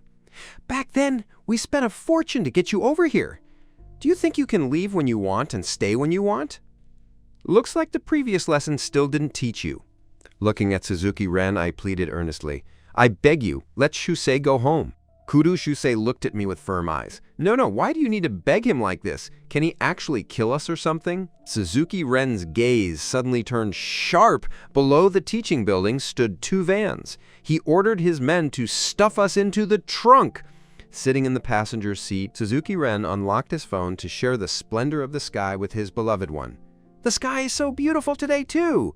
Inside the trunk, I curled up in the dark, closing my eyes. Feeling a sharp edge, I bit my lip and slashed my wrist open fiercely. Blood poured out and I pressed my wrist against the gap of the trunk. The piercing crimson flowed out along the crack. It was enough for me alone to sink into the mire. I could never drag Kudo Shusei down with me. The blood spilling onto the ground alerted the vehicles behind us. Several cars joined together to force the van to pull over. A sturdy, middle-aged man pointed at the pool of blood behind the van. Are you guys kidnapping someone? I used all my strength to pound on the trunk, shouting frantically, Save us! Save us! My grandmother is still waiting for me to go home! The man's face changed, and more people gathered around, pointing and gesturing at Ryota, who was driving. Amidst the crowd, the police arrived quickly. After catching sight of Suzuki Ren's profile through the car window, they shuddered nervously. So it's young Master Suzuki. Suzuki Ren said nothing. He pulled out a stack of cash from the glove compartment and threw it out. After bowing and smiling obsequiously to disperse the crowd, the police let the van continue driving. Without knowing how long it drove, the vehicle finally stopped. My wrist was grabbed, and I was thrown onto the ground, an abandoned factory coming into view. Kudo Shusei was dragged down along with me. Looking at the scene before him, he finally understood what Suzuki Ren was going to do, his fawn-like eyes filled with terror. Nai smiled in satisfaction. Scared now? Kudo Shusei, let me tell you, following Tanaka Ren, you deserve to end up like this. Kudo Shusei glared at Nai. Making friends with Tanaka Ren is not a crime. The ones in the wrong are you. Gnashing my teeth, I shoved Kudo Shusei away hard. Do you think I don't know what you're thinking inside? You never treated me as a true friend at all. It's just because you thought I was poor and miserable, using me to show off your own status. Don't come near me. I've had more than enough of your hypocrisy. Kudo Shusei's eyes turned red, feeling instantly abandoned by the entire world. I didn't. I never had such thoughts. Not daring to look into his eyes, I pushed Kudo Shusei toward Nai. If you want to kill someone, kill him, okay? I have no power or influence. I can't do anything. As long as you make me keep quiet, I can shut my mouth. Kudo Shusei is different. He is the young master of the Kudo Group. His father owns gold mines and oil energy. Kudo Shusei's entire body went stiff, looking at Tanaka Ren in disbelief. Rise clapped her hands in applause. What a piece of trash, abandoning even his best friend. Shusei, look at what we said. This kind of person is not worth sympathy or pity at all. He deserves to go to hell. This idiot probably doesn't know yet that we were only targeting him. So how about it? Do you want to consider joining us? I roared at Kudo Shusei. What kind of friend do you claim to be to me? You're just relying on your own status and position, wanting to come and bully me too. Kudo Shusei vaguely understood something. She bit her lip and nodded lightly. The phone in her pocket was vibrating, likely an inquiry call from the housekeeper. Suzuki Ren narrowed his eyes slightly and suddenly spoke up. You guys wouldn't actually be so ruthless as to tie both of them up inside, would you? Nai immediately became alert and subsequently brought us into the factory together. Inside a small room, Ryota asked in confusion. Ren sister, bringing the two of them over here, are we really going to kill them? Are we not doing bad things anymore? And why bring Kudo Shusei? Are you scared? Kudo Shusei will avenge Tanaka Ren. This dark past should be buried in the dirt forever. Under the bright moonlight, Suzuki Ren laughed frantically. Inside the room, I was pulling at the rope knot, then nimbly untied Kudo Shusei's bindings, remaining terrifyingly calm. We can both get out alive. In a moment, step on my shoulders and climb out through that ventilation opening. You won't break any bones falling down out there. Once you get out, run forward and don't look back. Wait until you reach a safe place before finding someone to save me. Kudo Shusei stopped her crying. But I can't leave you here alone, or you can leave me here. The person they want to target is you, not me. I grabbed Kudo Shusei's shoulders abruptly, my eyes filled with determination. Shusei, look at me! If you don't go out, both of us will die here! I walked over to the wall below the ventilation opening and crouched down. Kudo Shusei stood on my shoulders and crawled out, crying and biting her teeth. Kudo Shusei crawled forward through the wild grass until the factory faded into a tiny black dot behind her. Leaning against a thick tree trunk, her trembling hands pulled out her phone. There were more than 20 missed calls. She hurriedly dialed back her father's number, and the call was answered in a split second. Shusei, where did you run off to? Why haven't you come home so late? Dad, quickly come save me and my classmate.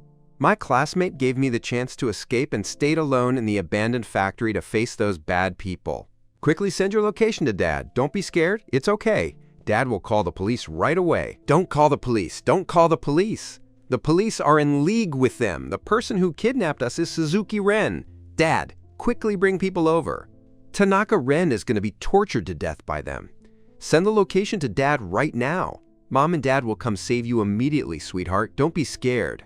The phone call disconnected. Kudo Shusei hid deep within the dense forest. The sky was terrifyingly dark, and the moon emitted not a single sliver of light, with the cawing of crows echoing every now and then. Suzuki Ren looked at me coldly. Susan, you really are disobedient. You let the person run off and ruin my plans. How should I punish you to make up for it? I slowly closed my eyes, freezing the fantasy of escaping in my mind. If I died, what would happen to grandmother? Tanaka Ren, you've always been a troublemaker. Do you know that? The raw, slashed flesh on my wrist was stepped on by the youngster, and I forced myself not to cry out in pain. Under the dim moonlight, I didn't fear his gaze. Suzuki Ren, do you have someone you like too? Suzuki Ren suddenly froze. The romantic destiny she had imagined for the youngster countless times overlapped with Tanaka Ren at this very moment. She was terrified. Tanaka Ren! What do you mean? Sickened to the point of nausea by the deep affection that flashed past her eyes, I sneered, Suzuki Ren, so you actually have someone important to you too? Does a person like you even deserve to receive love and redemption? You're looking to die. Unwarranted panic washed over Suzuki Ren. She stood up abruptly and kicked me hard into the corner of the wall. Suzuki Ren pulled out her phone, instinctively wanting to find warm sunshine Nono to seek peace of mind. She stared at the phone screen, her expression freezing. It had been 3 hours, and there was still no reply to her messages. The irritation in Suzuki Ren's heart grew even stronger. Nono, where are you? Talk to me, okay? Did something happen? Hanashi dragged over a young girl with dazed eyes and walked up. Ren, sister, we brought Kudo Shusei over. The camera's ready too. Do you want to watch together? Get the hell out of here. Suzuki Ren's voice was frigid and impatient to the absolute extreme. I curled up in the corner of the wall as Nai forced a few blue pills into my mouth. Under the moonlight pouring down through the ventilation opening, in my hallucinatory daze, I saw the desperate young girl collapse onto the white jade porcelain, paved with moonlight. Closing my eyes, I heard their mocking voices. We're really letting this kid off easy. That's way too explosive, ha ha ha. Later, let's ask Ren's sister when to send the video out. My phone lay in the corner of the wall with new messages jumping continuously onto the screen. Is Nono so immersed in studying that you forgot about me? It's okay. Get back to your work. I'll wait for you to message me. Nono, when can we finally be together? I guard my phone every single day, just waiting for you to send me a message. I miss you so much, do you know that? Half an hour later, the roar of a car engine sounded outside the factory, followed by the door being kicked open violently. Kudo Shusei's father burst in with a group of people, followed behind by the chief prosecutor Sue and a squad of criminal detectives inside the ambulance. I was like a puppet without a soul, my eyes hollow and numb, like vegetation that had lost all vitality. My phone. Right, where is my phone? I forced myself to sit up, opened a live stream, and pointed the camera straight at myself. I took off my jacket, exposing my body covered in scars without reservation. Hello, friends in the live stream. I am Tanaka Ren from the Foreign Languages High School. Inside the police station, the youngster looked at her phone with a nonchalant face. In the next second, a news update popped up on the phone. Suzuki Ren, the future heir of the Suzuki family, suspected of bullying classmates. It exploded onto the hot search list. Suzuki Ren stared at her own name on the phone, uncontrollable rage building within her. She didn't care about her own reputation, but she was terrified that her beloved would feel disgust toward the name Suzuki Ren. Suzuki Ren snapped her head up, staring dead at the police officer sitting across from her. Who leaked the story? The two officers were startled, the goosebumps on their arms standing straight up from the pressure brought by an 18-year-old youth. Suzuki Ren lowered her head and tapped on the hot search. In the video, she saw a familiar face. The young man was half naked, showcasing his bloody scars and humiliated justice in the live stream. His expression calm, yet his eyes filled with a desperate, shattered pain. Have you taken the statement? The door to the interrogation room was pushed open. The two officers stammered, Captain Wen, she won't cooperate. Suzuki Ren's status was special, so they hadn't even dared to confiscate her phone. Let Officer Wu and me handle it. You two have been busy all day. Go get some food first. Minamoto Naoki sat across from Suzuki Ren, holding a pen. Suzuki Ren slowly put down her phone. Captain Minamoto, since when did the Minamoto Financial Group produce an honorable and upright criminal police captain? Minamoto Naoki, stop pretending. Let me go right now, and nothing will happen. But if you insist on sticking your nose where it doesn't belong, you and your entire Minamoto family will be finished. Minamoto Naoki wrote down every stroke uprightly, recording Suzuki Ren's grand words in the case file, a fire burning in his chest as the tragic sight of the youth collapsed under the moonlight lingered in his mind. Quote, why did the other victims say that you were the one who dragged them over? Suzuki Ren, please answer truthfully. The Foreign Languages High School has surveillance cameras everywhere. Officer Minamoto, I'm tired. You wouldn't use torture to force a confession, would you? A naive smile spread across Suzuki Ren's face, completely stripping away her previous arrogance and defiance. Minamoto Naoki gripped his pen tightly, his voice icy. "We won't. Take a rest first, but know that the interrogation will begin again shortly." "I'm innocent. Is there anything else you need to ask? My grandfather is coming to pick me up soon. Officer Minamoto, how do you feel about going to guard the border?"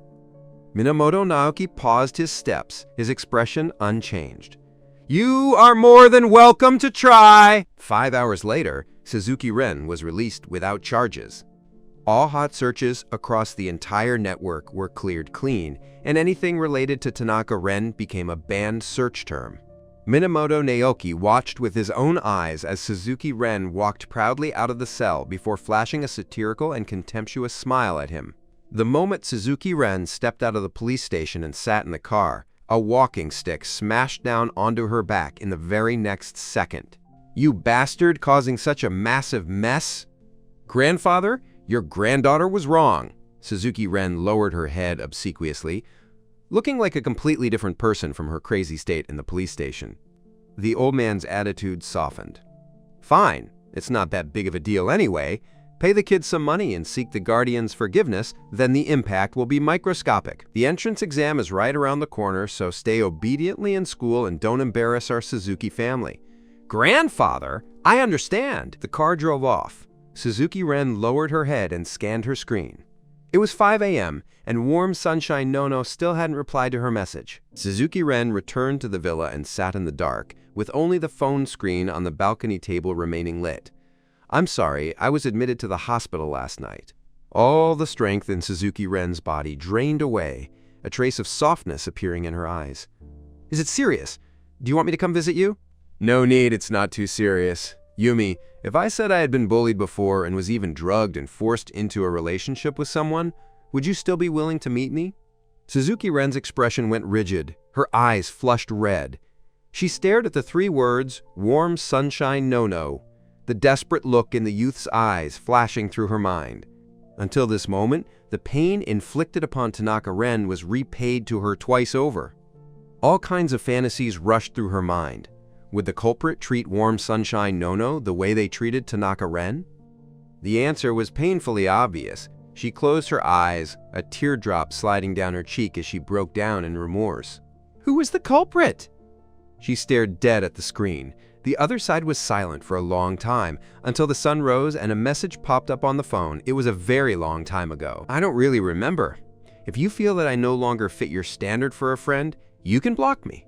Suzuki Ren's heart trembled, a strange sensation rising within her.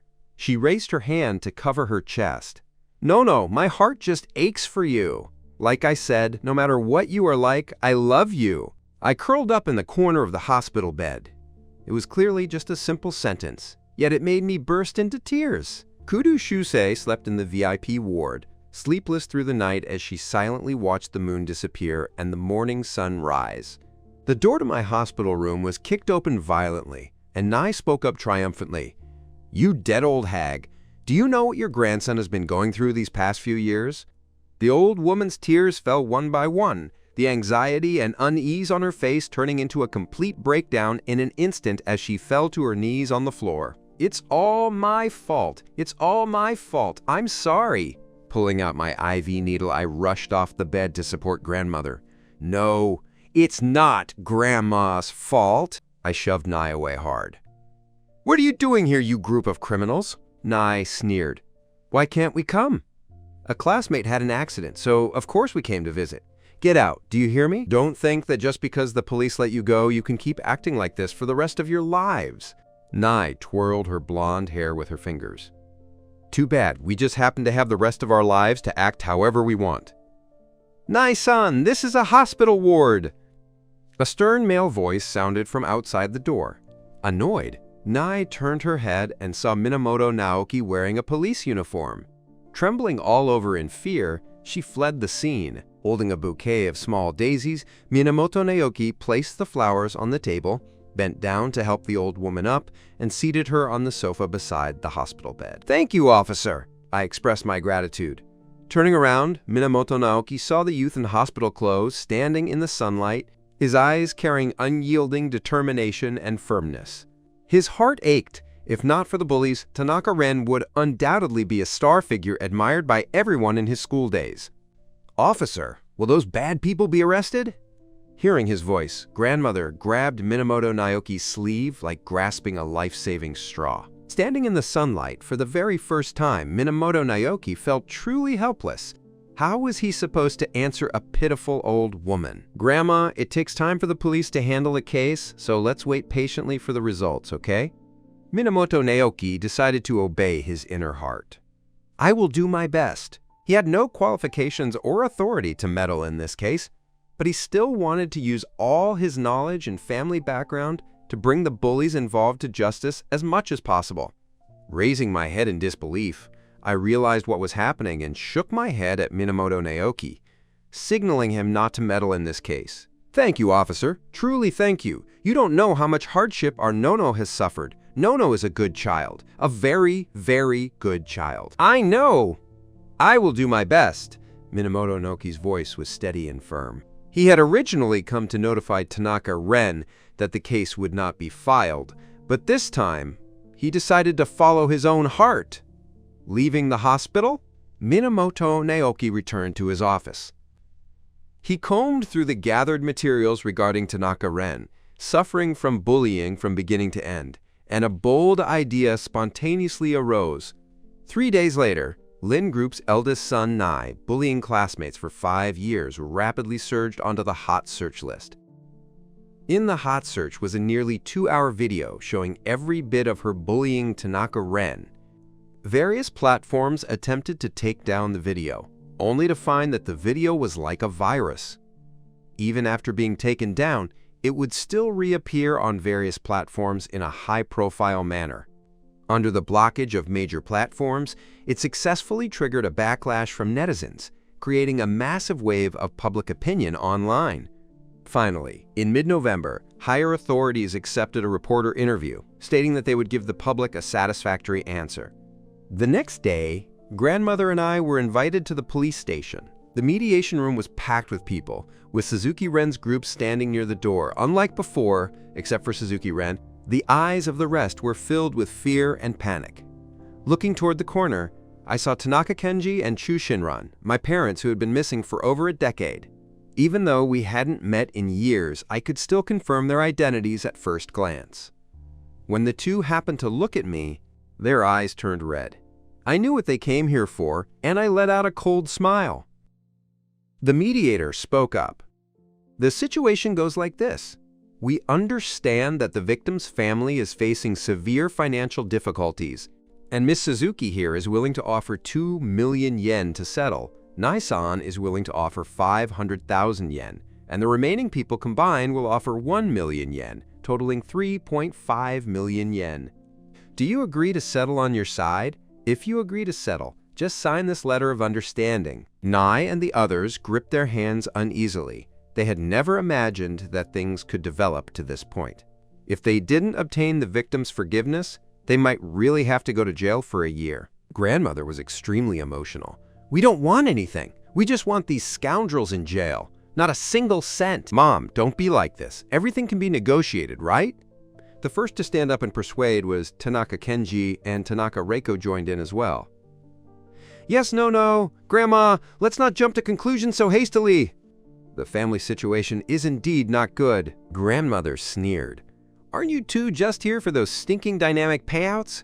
As soon as you heard about the money, you came running over like dogs. You really can throw all your shame away." Suzuki Ren suddenly put down her phone and looked at me. "Hey, the cop who helped you was sent by me to guard the northern border." I was stunned in place. I raised my head in disbelief, looking at Suzuki Ren's nonchalant face. Guarding the border had always been grueling work. As I hesitated, my phone vibrated with a new text message. "Hello, Nono. I am Minamoto Naoki. You might find this unfamiliar, but if Suzuki Ren uses me to threaten you into signing the letter of understanding, please follow your inner choice. Whether serving as a police officer or becoming a border mine-clearing soldier, both are an honor to me. Protecting the country is the mission I pursue in this life." Below the text was a picture message. Under the glowing sunset, the man smiled and threw up a peace sign at the camera. Wiping away my tears, I raised my head. I will absolutely never forgive them.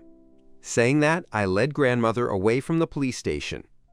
That evening, under the dim yellow light, I reviewed my specialized courses. Ever since the incident, the school had specially granted me a month-long break. A message came from Yumi. "No, can we meet on December 22nd? I really want to see you, although it seems a bit early to invite you right now." I agreed to her invitation. As the moonlight spilled across the windowsill, I put down my phone and stretched. Heavy knocking sounds came from outside. After comforting grandmother, I walked out the door. Tanaka Reiko stood beside Suzuki Ren with over a dozen bodyguards wearing sunglasses standing behind her. Catching sight of me, Tanaka Reiko fell onto her knees with a thud. No, save your little brother. Your little brother has acute leukemia and needs a bone marrow transplant. You know bone marrow transplants aren't a small amount, and the follow-up treatments require a lot of money. Just treat it as mom being sorry to you, save your little brother, okay? Staring at my mother, I suddenly felt a wave of sadness. So this woman was capable of maternal love, just not for me. Quote, No. Sign the letter of understanding, okay? Miss Suzuki said if you sign it, the operation can be done, otherwise the child won't survive much longer. Looking up at the starry sky, I kept my tears from falling. This is your revenge, isn't it? Suzuki Ren spread her hands innocently. This is doing a good deed. By signing the letter of understanding, you get 3.5 million yen, and your little brother gets to live. How can this be counted as revenge? I don't think you need this letter of understanding. Your name wasn't even mentioned in the news media or the videos. Without the letter, nothing will happen to you, and the Suzuki family won't allow anything to happen to you either. Suzuki Ren looked cold. Tanaka Ren's account had gained 1 million followers overnight, becoming the fastest growing account in history.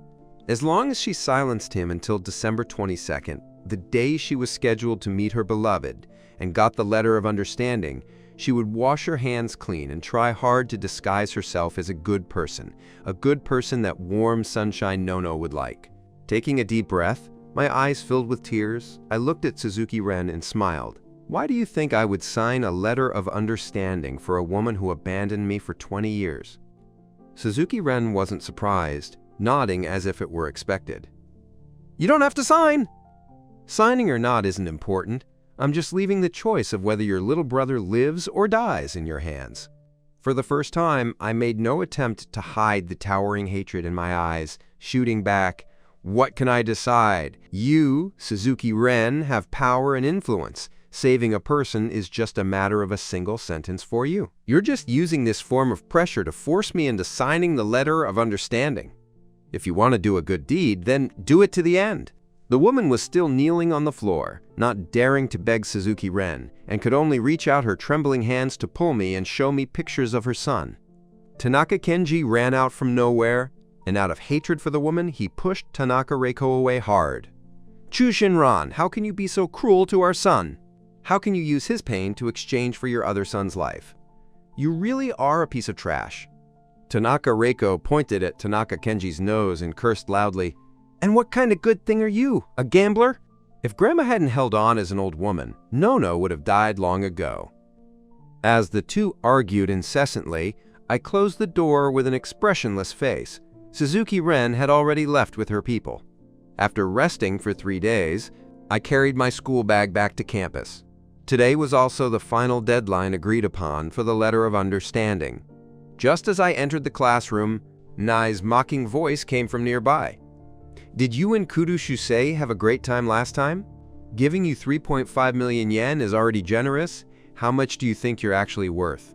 The pen in my hand paused slightly, but I ignored her and continued solving practice problems. Kudo Shusei was no longer at this school. With a loud slam, a heavy hand slapped against the desk, drawing everyone's attention. Tanaka Ren stood up straight, looking directly into Nai's eyes. I never imagined that a demon like this was hidden among my classmates. What makes me feel even more remorseful is that I, Tanaka Ren, was actually one of the demon's accomplices. Every single silence and cowardice of mine was a cruelty toward Tanaka Ren. This time, I stand up to atone for my past cowardice. Nai, only demons take pleasure in the suffering of others. Nai's eyes widened in rage. Tanaka Ren, who do you think you are? I can crush you with one hand. Do you want to be targeted too? And the next second, class president Abe Kaido stood up as well. "Nice, son, target me together with her then. And me, target me too. Target me as well." The voices echoed one after another through the classroom. "You." And consciously, tears welled up in my eyes. I didn't want to let myself cry in the classroom. I couldn't explain how I felt inside, but the lingering grievance completely vanished into thin air. Nai stood frozen in the middle of the podium, at a loss. How could things have turned out like this? Weren't we all supposed to target Tanaka Ren, this lowlife, together? When school was over, the students in the class slowed down their movements as they packed their school bags. It was not until I was the first to leave the classroom that the rest left one after another. It was still raining. As I stepped onto the asphalt road, splashes scattered everywhere. At the intersection between the bustling street and the dilapidated residential building, I caught sight of a familiar figure. The young girl and her father were completely exposed to the rain, surrounded by dozens of bodyguards. Sitting at the bus stop with my back to them, I didn't want to run head-on into Suzuki Ren, intending to wait for them to leave before heading home. That old guy, Suzuki Seijiro, has finally fallen ill. The doctor says he won't make it. His will was torn up by me. Suzuki Ren, let me see how arrogant you can be now. My good daughter, guess how I will treat you. I stood up, wanting to find a convenient store to sit in. I didn't want to hear a single word of Wealth family secrets. Holding my umbrella, I was about to leave, but the rain suddenly grew heavier. I pulled back my steps and shrank back into the bus stop shelter. Suzuki Ren's voice drifted over continuously from behind me. "Kill me then? What else could it be?" "No, I won't kill you that easily. Suzuki Ren, I want to torment you. Torment you until you'd rather be dead than alive. You were the one who killed my son. You killed the only child between Ranran and me." Holding an umbrella, Tanaka Kenji lacked his past elegance, looking instead like a madman who had lost his mind. With a contorted face, he glared at Suzuki Ren as if looking at an enemy. Suzuki Ren chuckled. "Your son was tortured to death on my orders long ago." She spoke nonchalantly, paying no mind to Tanaka Kenji's madness. Tanaka Kenji's eyes turned red with rage. "Men, drag her back!" But none of the bodyguards dared to move. Suzuki Ren let out a cold snort, then walked toward the black car parked at the curb. Under the massive wave of public condemnation, Nai and the other two were sentenced to 1 year in prison while the minors were released without charges. Such a lenient punishment sparked outrage among the public, but since every sentence was grounded in legal basis, no matter how furious the public was, the matter concluded like this. Exiting the app, I tapped open WeChat. Yumi's avatar remained dark, with her last reply dating back to 10 days ago. Ever since that heavy rain, Suzuki Ren had never returned to school. During class, I heard from Tanaka Ren that Tanaka Kenji had proven superior and was now the acting chairman of the Chen Group.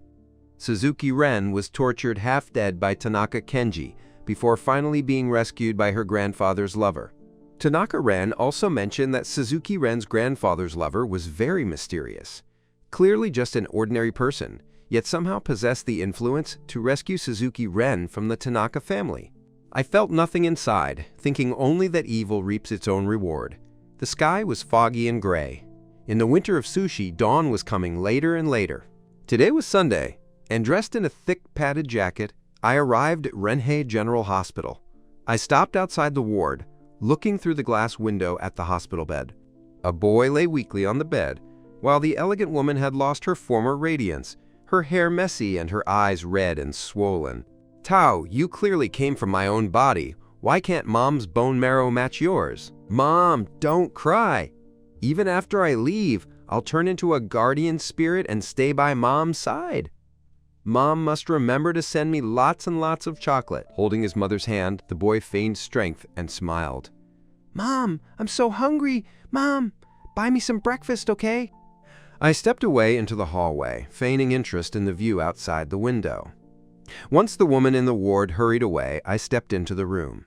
"Brother, are you here to see me?" The boy's clean eyes were crystal clear, like a vibrant, endless spring in the woods. I took out a bar of chocolate from my bag and placed it by the boy's pillow. "Thank you, brother. My name is Tanaka Tao." The boy picked up the chocolate, obvious joy shining in his eyes that were so similar to mine. It was clear his parents loved him very much. "This is a gift I prepared for you, brother. I hope you live a long, happy life every day." The boy rummaged beneath his pillow and pulled out an exquisite red box, inside of which lay a glittering gold longevity lock. I froze in place. Suddenly, I felt like crying. How could such a terrible person as Tanaka Reiko have such a kind and wonderful son? Quote, "This gift is too expensive. I can't take it. This is money I saved from my allowance for a long time to buy for you, brother. It was originally supposed to be an 18th birthday gift for you, but I won't make it to that day. On my birthday, will you send me a bouquet of flowers, brother?" Unable to bring myself to reject the love of an angel, I put the longevity lock back into my bag, left the ward, and went to find the nurse for a bone marrow matching test. The results came out quickly. High-resolution matching was successful. I could donate bone marrow to Tanaka Tao, but I needed to gain weight up to 120 pounds by January 15th before I could donate. Following the nurse back to the ward door, I saw Tanaka Reiko had already returned, standing outside without going in. The nurse reported the good news, and Tanaka Reiko wept with joy, hugging her son in the hospital bed while crying uncontrollably. Yet the boy in her arms had his gaze fixed outside the door. Hiding in a dark corner behind the door, I felt like someone peeking at someone else's happiness, condemned to wander on a barren wasteland. "Mom, does donating bone marrow hurt?" "It does. That's why we must thank the donor. The donor gave you a second life. In the future, Tao must also become a kind person like them, understand?" "Mom, actually, I know." Stepping up to the glass window, I pressed 10 fingers to my lips. When I left, a message arrived from Yumi. "No. I've been a bit busy lately, disappearing for so many days. Will you hate me?" "No, you go ahead with your work. It's fine. I ranked first in the November monthly exam." At this time, Suzuki Ren was covered in injuries. In November, she hadn't taken the practice exams, allowing him to secure first place. So impressive. In the future, we can go to the same university and enjoy college life together. With a smile in my eyes, I was planning our future. There's less than half a month left until we can meet. Will you come? Of course I will come. December 20th was the day of the last exam of the first semester of senior year. Suzuki Ren still hadn't come to school. I breathed a sigh of relief, feeling that the dark clouds in the sky had brightened considerably. On the night before December 22nd, Yumi sent me countless messages. "What should I do, No? I'm so nervous. Will you think I'm ugly? We promised never to leave each other. If you think I'm ugly, I can get plastic surgery."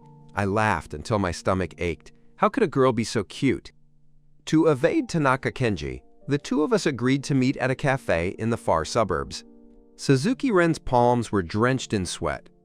Using the little money she brought while fleeing, she bought a cheap jacket, planning to use the rest of the money to buy Nono coffee, knowing that warm sunshine Nono was very poor. Taking a taxi to the meeting spot, in a season where everything was desolate, that silhouette's color felt like the most wonderful thing in winter. Holding my phone, I spotted a familiar figure from afar in the cafe. Flustered, I pulled out my phone. "Are you here? Should we change places?" "I've already arrived. Where do you want to go?" "Anywhere is fine with me." Staring at the message, I pursed my lips. "Are you inside or outside?" "I'm standing right at the entrance." Standing behind the dense bushes, I raised my head uncertainly once more, looking in the direction of the cafe. Yet, at the entrance stood only Suzuki Ren alone. My smile faded, and my fingertips trembled as messages poured in continuously on my phone. No, are you here? I'm wearing a white jacket with black hair." No, I'm sorry, forgot to tell you. My real name is Suzuki Ren." I couldn't bring myself to read any further messages. Once more, I looked toward the cafe. The girl in the white jacket, long black hair, her exquisite profile bathed in sunlight, looking just like the top-performing student everyone longed for during school days. Different memories intertwined in my mind. I remembered every gentle affection Yumi had shown me. During those worst of times, Yumi was the only ray of moonlight in my abyss. But soon, those beautiful memories were swept away, replaced by countless terrifying ones. Glares, verbal abuse, beatings, isolation, torture. Countless ignored details now flooded my mind like crazy. Suzuki Ren and Yumi were the exact same person all along. No wonder Suzuki Ren dyed her hair for no reason. No wonder she asked me to tutor her. No wonder whenever she vanished. Yumi vanished too. It turned out Yumi was Suzuki Ren. Suddenly, I felt so cold. Winter in sushi was truly far too cold. Raising my head once more towards Suzuki Ren, the girl seemed frantic, clutching her phone and typing non-stop. Desperately closing my eyes, a single teardrop slid down. All my love vanished, leaving only surging hatred in an instant. On the day of meeting in person, I finally realized that the girl I had liked for 5 years was actually the boss of the bullies for 5 years. Thinking of how she had led others to verbally abuse, beat, and torture me, I opened her avatar, decisively deleted her as a friend, and then went out of my way to block her.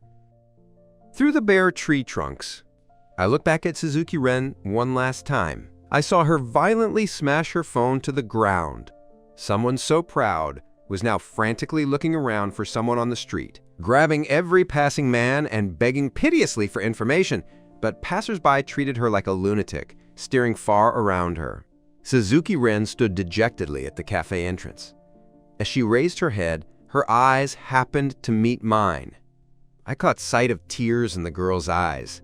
Those cold black pupils held no disdain or contempt, only desperation. Could Suzuki Ren actually cry? She seemed to love me even more than I had imagined. Realizing this, my whole body shuddered. I could absolutely never let Suzuki Ren know my identity. Suzuki Ren was a lunatic, obsessed to the point of death. If she found out my identity, she would never let me leave, and I could never possibly fall in love with the person who had bullied me. Chilled to the bone after meeting Suzuki Ren's gaze for a single second, I hurried away.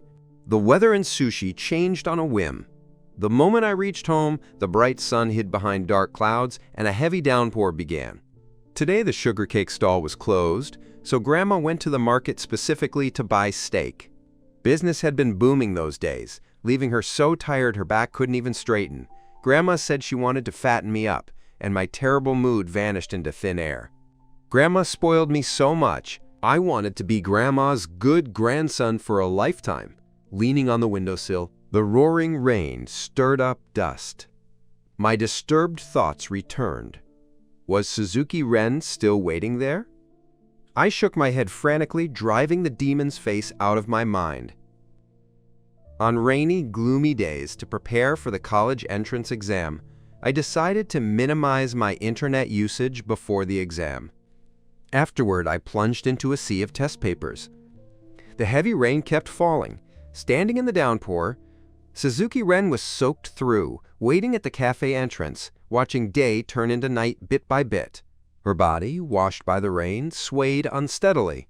After being blocked, she sent countless messages, but without exception, every single one showed a red exclamation mark. Suzuki Ren felt as if her heart were broken into 10,000 pieces, every piece crushed into powder, only to be washed away by this heavy rain. Having not eaten all day, she was dizzy with hunger.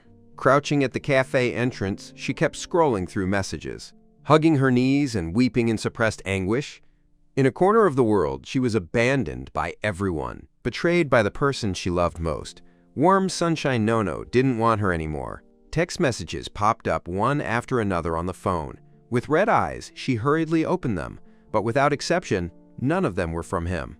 Not knowing how long she waited, until Suzuki Ren felt her consciousness fading and light appeared on the horizon. She finally stood up and walked back step by step to the rented room, punishing herself in a self-tormenting manner, desperately begging for heaven's mercy. No miracle occurred. Fate would not favor her. January 1st marked the beginning of a new year. Sugar cake business was booming, and wearing an apron, I helped Grandma set up the stall. Surprise! Small, colorful streamers showered over my head. Looking up, I saw Wang Qian and Hayashi Sho, two friends from the exploration club I met on the playground. Behind them stood Kudo Shusei, who, after 2 months of psychological therapy, had finally stepped out of that dark page. We came specifically today to taste Nono's cooking. Kudo Shusei and Utakatone smiled sweetly, warmer than the sunlight of March. As more and more people arrived, after finishing their sugar cakes, the three helped Grandma tend the stall. The 4 of us worked from sunrise to sunset, and over dinner, we agreed to go on an exploration trip to Stone Village tomorrow. Stone Village, located on Ganzhonghua Island, had been abandoned for many years. Rumor had it that every house was overgrown with green vegetation. On the other side, In a dreary gray rented room, Suzuki Ren carried groceries upstairs. The old building lacked soundproofing, and her grandfather's lover Seika's voice drifted out through the door gap. "Tanaka Kenji, Suzuki Ren has been raised by me for so many years. Is she only worth this much? The price we agreed on before doesn't count. Think carefully about how much you should give." Seika's hearing was poor, so the call was on speakerphone. "How much do you want?" "At least 100 million. Suzuki Ren is the successor personally appointed by Suzuki Seijuro for the Chen family. Transfer the money, and I'll send you the location immediately." The line remained silent for a long time before continuing. "Have you gathered the information I asked for? Has Suzuki Ren made private contact with the people left behind by Suzuki Seijuro?" "Gathered it. Truly, she hasn't." "Why don't you believe me?" "Suzuki Ren has been like a beaten dog these past few days. Every day she's either sleeping at home or staring blankly at her phone in the room. What does an 18-year-old brat have to worry about? I specifically had you take Suzuki Ren away. Suzuki Ren didn't suspect anything, right?" "What could she suspect? Nothing to suspect. This child has been close to me since she was little. Are you giving this 100 million? Or not? If not, I'll take her and relocate. Seika, don't push your luck. I haven't settled the score with you for killing my wife yet. Are you giving it or not? If not, tomorrow I'll take Suzuki Ren and reclaim everything in the Chen family." Another long silence followed. Tanaka Kenji finally spoke up, but said it couldn't be that much. In the rented room, the two were still negotiating the price. Suzuki Ren tiptoed downstairs, then slammed the groceries hard against the first-floor wall. A self-deprecating smile hung on her face.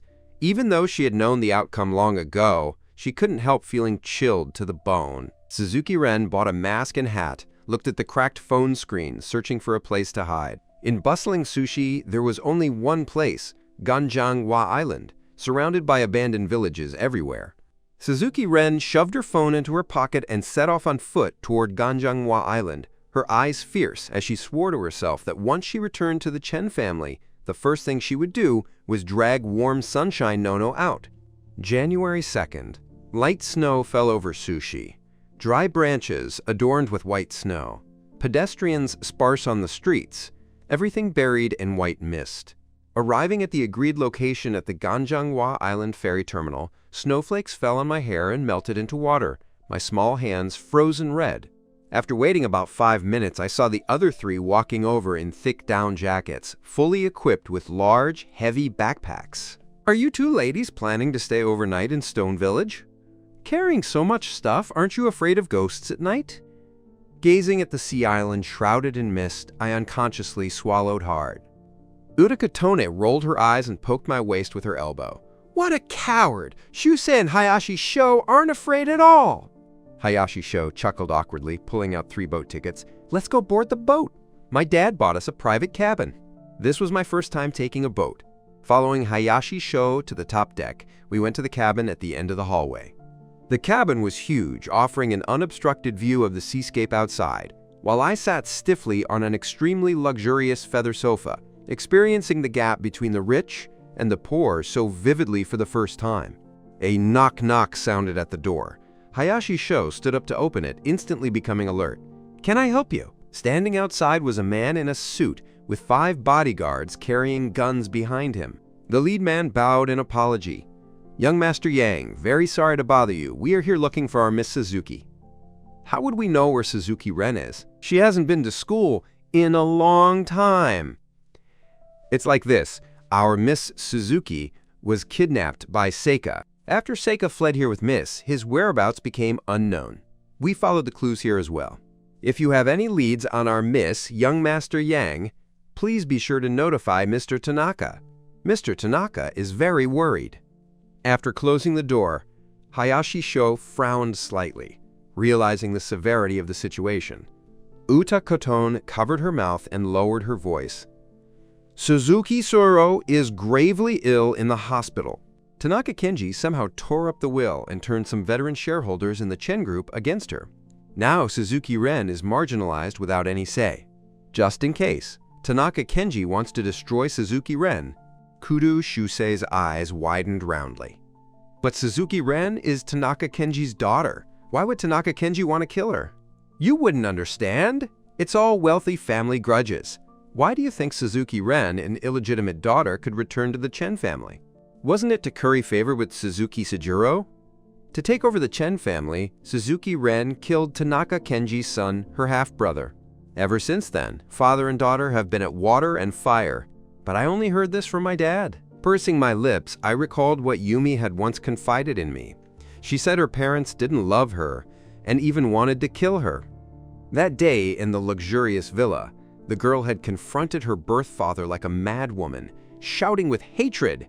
I couldn't imagine how painful and desperate Suzuki Ren's life was. But Suzuki Ren's tragic life was no excuse to harm me. I couldn't forgive her, nor could I truly pity a demon who had harmed me. The cruise ship docked, and what met our eyes were wild weeds growing frantically even in winter, along with endless trees, the air filled with the salty scent of seawater. Holding a map and a flashlight, Uda Katone shouted, "Then let's march toward Stone Village now." Kudu Shusei looked at me hesitantly, but seeing Tanaka Ren's reassuring gaze, Kudu Shusei felt relieved, clutching Tanaka Ren's sleeve as we walked forward. Crossing 3 small hills and bypassing 2 streams, the 4 of us found the abandoned Stone Village. The houses in Stone Village were dilapidated, built with 1990s construction techniques. As sky gradually darkened, Uta Katone grew excited, shining her flashlight ahead. But under the light, bloody footprints appeared starkly on the soft mud. The delight froze on her face as Uta Katone stepped back in fear. Could there be a murderer in here? Calmly assessing the surroundings, I guessed Suzuki Ren was likely hiding nearby. The blood on the ground was Suzuki Ren's blood. Taking a deep breath, Hayashi Sho turned around decisively. "Let's go back! Ghosts aren't scary, people are." Kudu Shusei raised both hands in agreement, and the 4 planned to return the way we came. But right at that moment, the snow grew heavier, wind and snow blurring our vision as the temperature plummeted. Uda Katone stopped and said, "We'd better take shelter in Stone Village first. The snow is too heavy, it's dangerous." No one had any objections. Avoiding the bloody footprints, we went to a house near the village entrance. The house was a single-story building with broken windows, but it could temporarily shelter us from the heavy snow. Setting the 3 down, Uda Katone left the backpack behind, taking only the flashlight and phone. "You guys stay here, I'll go find a house with intact windows." Kudu Shusei immediately objected. "No, what if there are bad people?" I stepped forward proactively. "I'll go with Uta Katone. Hayashi Sho, you can protect Shusei, right?" Hayashi Sho was afraid of ghosts, but not people. He patted his chest and guaranteed, "Of course." Uta Katone and I walked through the heavy snow with our flashlights, the snow growing heavier with no sign of stopping. Shining my flashlight into house after house. How strange. Why were all the windows in Stone Village broken? Uta Katone pointed to a deep corner. "Let's check over there. If there's nothing there, I'll call the butler to fly a helicopter to pick us up." I nodded. Uta Katone went into the second-to-last house, while I walked to the house in the furthest corner. When my light hit the corner of the yard wall, a white hem revealed itself. Biting my lip, I walked toward the hidden secret passage, sighting the youth collapsed in the snow. In sub-zero weather, Suzuki Ren wore only a white hoodie stained with blood that had already dried solid. The heavy snow fluttered down, threatening to bury her alongside it. Approaching within a meter of her, if not for seeing the slight rise and fall of the girl's chest, I would have thought she was already dead. Suzuki Ren right now is far too fragile. So fragile that as long as I turned and walked away, she would die in this sudden heavy snowstorm. And indeed, that was exactly what I did. Turning to leave, my mind filled with the girl's contemptuous, cold eyes under the moonlight that day. Reaching the doorway, I froze, moral condemnation.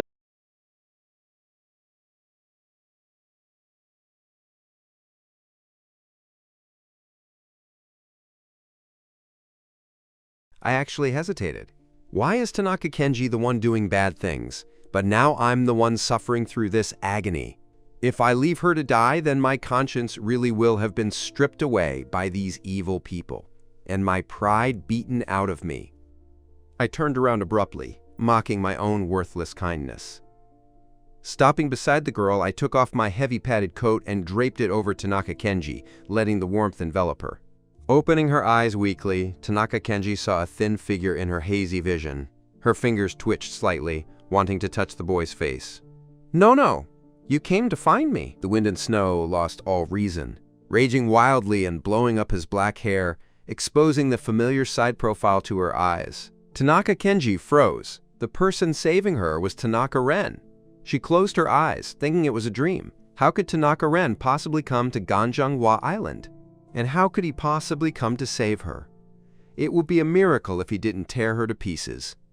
But opening her eyes again under the raging snowstorm, the boy's small face was frozen bright red.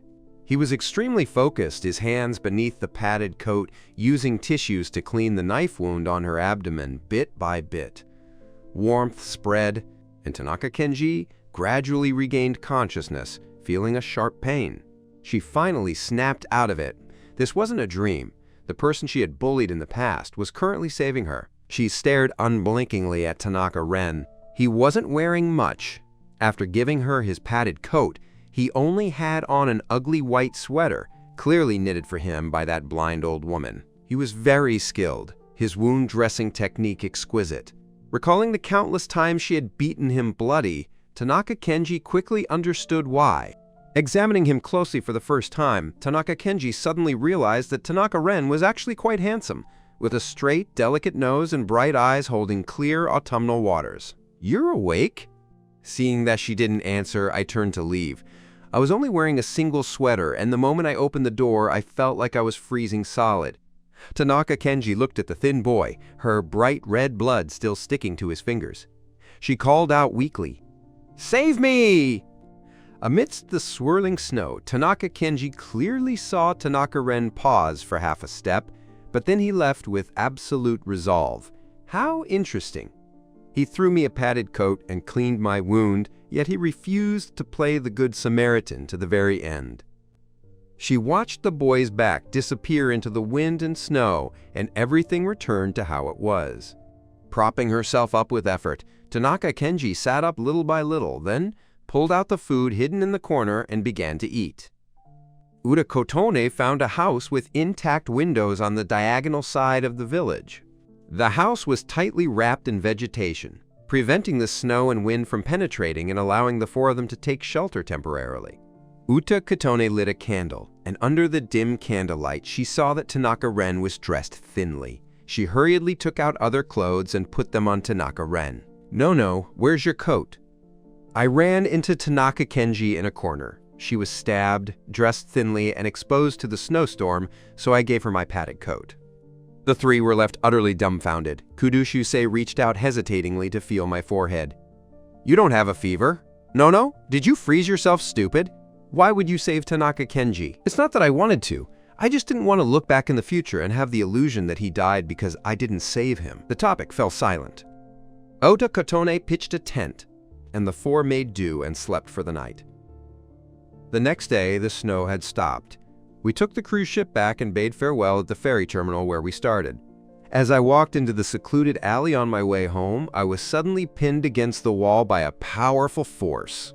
I wanted to cry out, but a cold hand covered my mouth, and a sharp blade was pressed against the jumping artery on my neck. My eyes were full of disbelief. I clearly saved her. "Take me to your home." Tanaka Kenji's voice was hoarse, and she was still wearing my padded coat. Then she stuffed a black pill into my mouth. I wanted to spit it out, but Tanaka Kenji pinched my throat, forcing me to swallow it down. Panic filled my eyes. What is this thing? An aphrodisiac developed by the Tanaka group. If you don't find a woman, your body will explode. Only I have the antidote. Take me to your home, and if I give you the antidote 3 consecutive times, it will be completely cleared. Tanaka Kenji pulled back the knife and leaned against the wall casually. The drug will take effect in 1 hour. Choose for yourself. I glared at her face, hating her to the extreme. Aren't you afraid I'll kill you? You'd still kill me? Tanaka Ren, a soft-hearted, foolishly good person like you. If it weren't for you, I really would be dead. Seeing Tanaka Kenji's malicious appearance that could drive anyone mad with anger, I really couldn't associate it with the tone of warm sunshine no-no that could drown someone in sweetness. I yanked at Tanaka Kenji's padded coat. "Give me back my clothes! You gave it to me, so it's mine. There are still 55 minutes before it flares up, and it takes you 45 minutes to walk home. Are you sure you still want to tangle with me here?" I was about to burst with rage.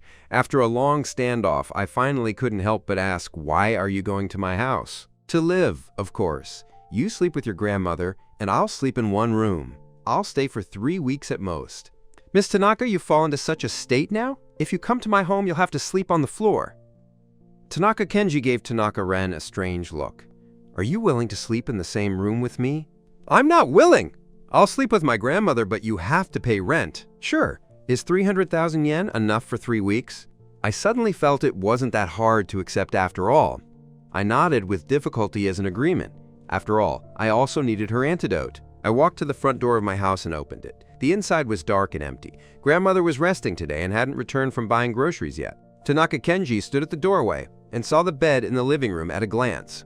She sat down unceremoniously at the spot where I usually studied, while the old wall clock ticked continuously. I asked with some urgency, "Where's the antidote?" Tanaka Kenji leisurely took out a small white tablet. I took it, steeled my heart, and swallowed it whole. Tanaka Kenji looked around for a long time. "So this is your room? Well, as a fugitive, I don't have the right to be picky." I was too lazy to pay attention to her, and signaled with my eyes for her to move. Tanaka Kenji remained motionless. "I paid the rent!" "You only paid the rent for the bed," Tanaka Kenji frowned slightly. "How much is the table rent?" I pulled out my chemistry textbook and scratch paper from my backpack. "The table isn't for rent. I need to study here." Tanaka Kenji yielded after all, getting up to sit on my bed. Before long, Tanaka Kenji's face turned pale, her stomach aching terribly from hunger.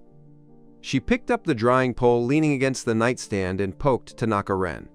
"Tanaka-ren, how much for meals?" I turned my head and glared at her fiercely. "Can you still return to the Tanaka family?" The girl I rescued on the deserted island turned out to be the heiress who bullied me for 5 years. But now she's hiding in my home, unable to even afford food. Tanaka Kenji leaned lazily against the hard headboard. "Are you afraid I won't pay?" She had stayed overnight in the dilapidated wooden house on the deserted island, freezing all night, and now she only felt dizzy and burning all over. I retorted with certainty, "Otherwise, in your current state, how are you going to give me money?" Tanaka Kenji pursed her lips and tossed the quilt aside. "I lived, so I won. Do you understand what I won?" In this battle between father and daughter, it was more like a test carefully prepared by an established wealthy family for their successor. I didn't have the desire to press further. Tanaka Kenji raised an eyebrow and continued poking my backpack with the drying pole. "How much for the food?" I stood up abruptly, looking down at her. 3.5 million yen! That's the compensation you demanded when asking me to sign the letter of understanding. Tanaka Kenji narrowed her eyes slightly. "Could there be a bigger scammer than you?" Tanaka Kenji naturally knew the significance of that 3.5 million yen. It was the contract she had used to crush Tanaka-ren's pride, and now it was being used by him as the condition for her to stay and survive. She tried to find anger and hatred on Tanaka-ren's face, but there was nothing. "Why don't you just make it even 4 million yen? If you want to give me that much, that's fine too. The extra 200,000 yen will be my mental compensation fee for taking you in." Tanaka Kenji's eyes deepened as she stared at Tanaka-ren for a long time. The boy's eyes were clean and pure, like the clear spring flowing through a mountain stream when the February snow melts. I felt a chill run down my spine under her gaze as dusty memories swept back, years of torture over and over again. The girl suddenly spoke up. 4 million yen! Get me some meat porridge! 4 million yen was an astronomical figure for ordinary people. I snapped back to reality, tore off a piece of scratch paper, and pulled out a pen. "You have to write a promissory note and put your thumbprint on it." Tanaka Kenji was amused. "Tanaka-ren, 4 million yen to me is just like you spending 4 yen. Would you make someone write a promissory note for something worth 4 yen? I waved the paper and pen in my hand without taking the bait. Tanaka Kenji still wrote out the promissory note stroke by stroke and stamped her thumbprint. I folded the note neatly and locked it in the drawer. From behind me came the girl's voice. I want black pepper pasta, and go buy some fried onion rings too. It'd be best to have a black coffee and some blueberries after the meal. With hands on my hips and eyebrows furrowed, I said, Tanaka Kenji, my place isn't a wishing well.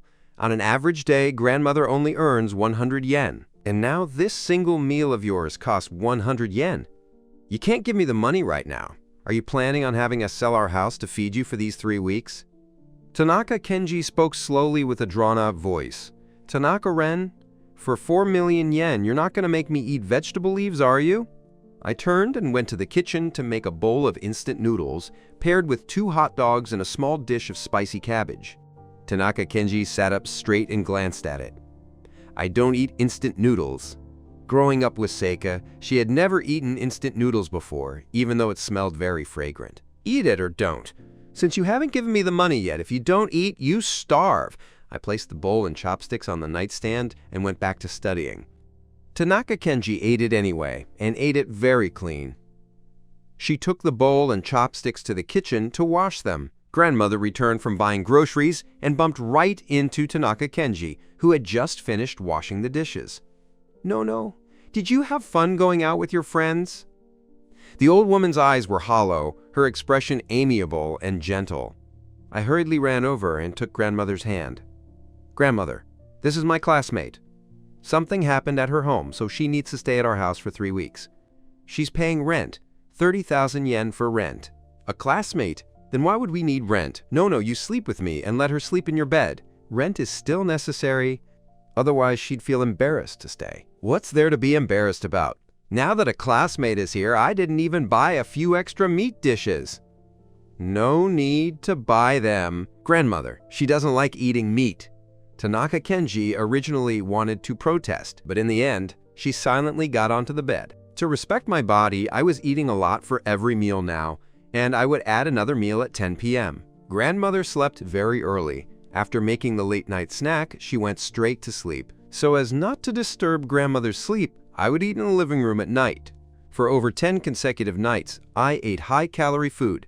Tonight, it was milk cheese fried chicken, the fragrant fried aroma filling the entire space.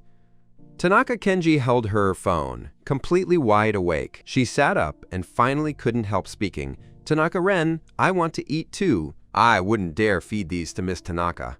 I took a huge bite of the fried chicken, the salty fragrance of cheese overflowing between my teeth and lips. I felt disgustingly nauseous, but I still swallowed it all down. After taking a shower, the lights in the living room were already turned off. I sat by the study desk in the dark, drying my hair with a hairdryer, water droplets flowing down the tips of my hair, sliding off and evaporating. Tanaka Kenji was woken up by the hairdryer. She sat up and looked at Tanaka-ren in the dark. You woke me up? What, aren't you afraid of me? Uncomfortable under her gaze, I bent over to unplug the hairdryer. You've fallen to such a state. Why would I still be afraid of you? Did you forget you're still poisoned by my drug? As long as I give it to you again tomorrow. I'm leaving very early tomorrow morning, and after I leave, you can't bully grandmother. Where are you going? If you leave and the old woman discovers my identity and kicks me out, what then? You're not going to inform on me, are you? Crazy! I didn't want to deal with her. Turning around to return to my room. Winter in sushi was so cold, it made people shiver. A cracked phone screen popped up with a text message. Tanaka Kenji tapped it open. It was sent by Secretary Yang, who worked beside the old master. Miss, are you still alive? Alive. Tanaka N said you were dead and wants to directly inherit the chairman's position. Old Master Tanaka wants you to endure for 2 more days. I know. The wind blew the curtain up. Hatred and hostility intertwined in the girl's eyes. How laughable. This gamble was using her own life as the stake. Early the next morning, I shook Tanaka Kenji awake and obtained the antidote. Then, I stuffed it into my mouth, shouldered my bag, and left the door in a hurry. Tanaka Kenji turned on her phone. The time was January 15th, 7 a.m. Tanaka Kenji followed behind. I took a bus to Renhei Grand Hospital, then went straight up to the 5th floor, walking to the duty room opposite the VIP ward at the end of the hallway. Tanaka Kenji wore a black hat, stopping at the doorway of the duty room, hearing the voice inside. The patient's condition is very poor. Once you perform the donation, if it stops, It will be an immense torture for the patient. Because all donation expenses and nutrition fees generated by you are borne by the patient's family, are you prepared? In the duty room, the boy answered very decisively. Tanaka Kenji was extremely puzzled. What was Tanaka Ren going to donate? Before donating hematopoietic stem cells, you need to receive injections for 4 consecutive days, and on the 5th day, the collection can be performed. Here I need to remind you that after finishing the injections, you may experience waist and abdominal pain, high fever, colds, and other uncomfortable conditions. These are all normal and will disappear as the injections stop. Have you considered it carefully? I nodded and answered, I've considered it carefully. Then I'll give you the first injection today. If you feel uncomfortable, you can be admitted to the hospital.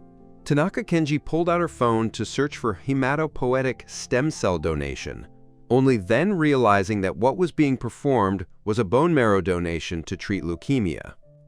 In less than 3 minutes of intramuscular injection, I pushed the door open and bumped head-on into Tanaka Kenji. I looked at her in confusion. What are you doing here? Tanaka Kenji lied without her face turning red or her heart skipping a beat. Afraid you'd sell me out. Why are you donating this? Miss Tanaka really is a noble person who forgets things easily. You forgot I have a half-brother from the same mother who is sick and needs surgery? Tanaka Kenji remembered. Earlier, she had even used this matter to threaten him into signing the letter of understanding. She stood frozen on the spot, her throat feeling as if blocked by something.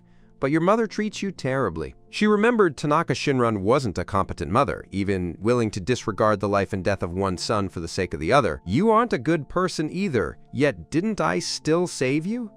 I'm just a foolishly good person. I turned around and continued walking forward. Tanaka Kenji followed from behind. Actually, I can help you solve this matter. In 2 more weeks, I can return to the Tanaka family. She spoke very seriously. These past few days, she had thought Tanaka Ren would take the opportunity to retaliate against her, but he hadn't. He was immersed in studying, doing nothing except studying and eating, or at most holding his phone to chat with friends, treating her as if she were air. Sometimes Tanaka Kenji would think, if I didn't exist, he should have always been this bright and kind, like March when spring blossoms and plane tree shadows melt the accumulated snow. The drug took effect. My legs turned soft, and my head felt heavy. Miss? I raised my hand to touch my forehead. It felt very hot. Tanaka Kenji, when did you become so kind-hearted? I've always been a bad person. You saved me, and I'll help you save your brother. Just a transaction. By the time you return to the Tanaka family, his bones will already be cold. Don't follow me. Yiren doesn't want to see you. I didn't stop, continuing to walk forward. Tanaka Kenji tightened her brow and asked in confusion, Who is Yiren? Why aren't you going home? The familiar voice awakened the brain's defense alarm system. I shoved her away violently. It's you. You're the one who harmed her. Yiren. How could you not remember who Yiren is? Tanaka Kenji was puzzled. She recalled carefully, but indeed, there were no clues or memories regarding Yiren. I grabbed her collar, saying hoarsely, How can you not remember who Tanaka Yiren is? You guys did so many bad things. Have you never thought that one day retribution would fall back on yourselves? Tanaka Kenji pulled my hand away, frowning as she said, Who is Tanaka Yiren? I really forgot. There are so many people and so many things in this world. Should I remember every single one of them? In freshman year of high school, Tanaka Yiren was my best friend. The reason I refused to submit was because of you, you demon. You made them target Yiren. Yiren was tortured until she lost her mind and was admitted to Nanyang Mental Hospital. Tanaka Kenji froze. Being reminded, she recalled the memory long thrown into the corner and forgotten. It seemed there was such a person whose looks she couldn't remember clearly anymore, but whose personality was just like Tanaka Ren's, stubborn. My voice was hoarse, carrying a heavy, cold nasal tone. You remembered? Retribution will come to you sooner or later. The pain you once inflicted on us will definitely be repaid to you tenfold in the future. Tanaka Kenji pulled out a dagger and abruptly pressed it against my neck. Do you believe I'll kill you right now? Tanaka Kenji immediately thought of Warm Sunshine Nono. That was his only weakness. In a daze, Tanaka Kenji put away the dagger. Tanaka Ren, how could he possibly retaliate against Warm Sunshine Nono? This is nothing more than the self-struggling and fantasy of a bottom feeder. Tanaka Ren, what gave you the illusion that you could retaliate against me? You saved me, so I won't come looking for trouble with you in the future. But if you dare to make any extra little moves, I can squeeze you to death with one hand. I dug out ibuprofen from my bag and swallowed it. Facing a lunatic like Tanaka Kenji, I had to stay conscious at all times. I turned around, continuing to walk in the direction of Nanyang Mental Hospital. Taking 4 buses, I finally arrived at Nanyang Mental Hospital. I went up to the 4th floor as a familiar visitor, walking toward room 406. A woman was squatting at the doorway of the ward. Her hair was a messy clump completely hiding her face, while a heavy chain was locked around her slender wrist. The woman raised her head crying, smiling at me eerily. "You came?" Tanaka Yiren was very good, without the violence she showed toward the nurses. Revealing a gentle smile, I took the woman's cold hand, leading her back into the ward filled with warm air.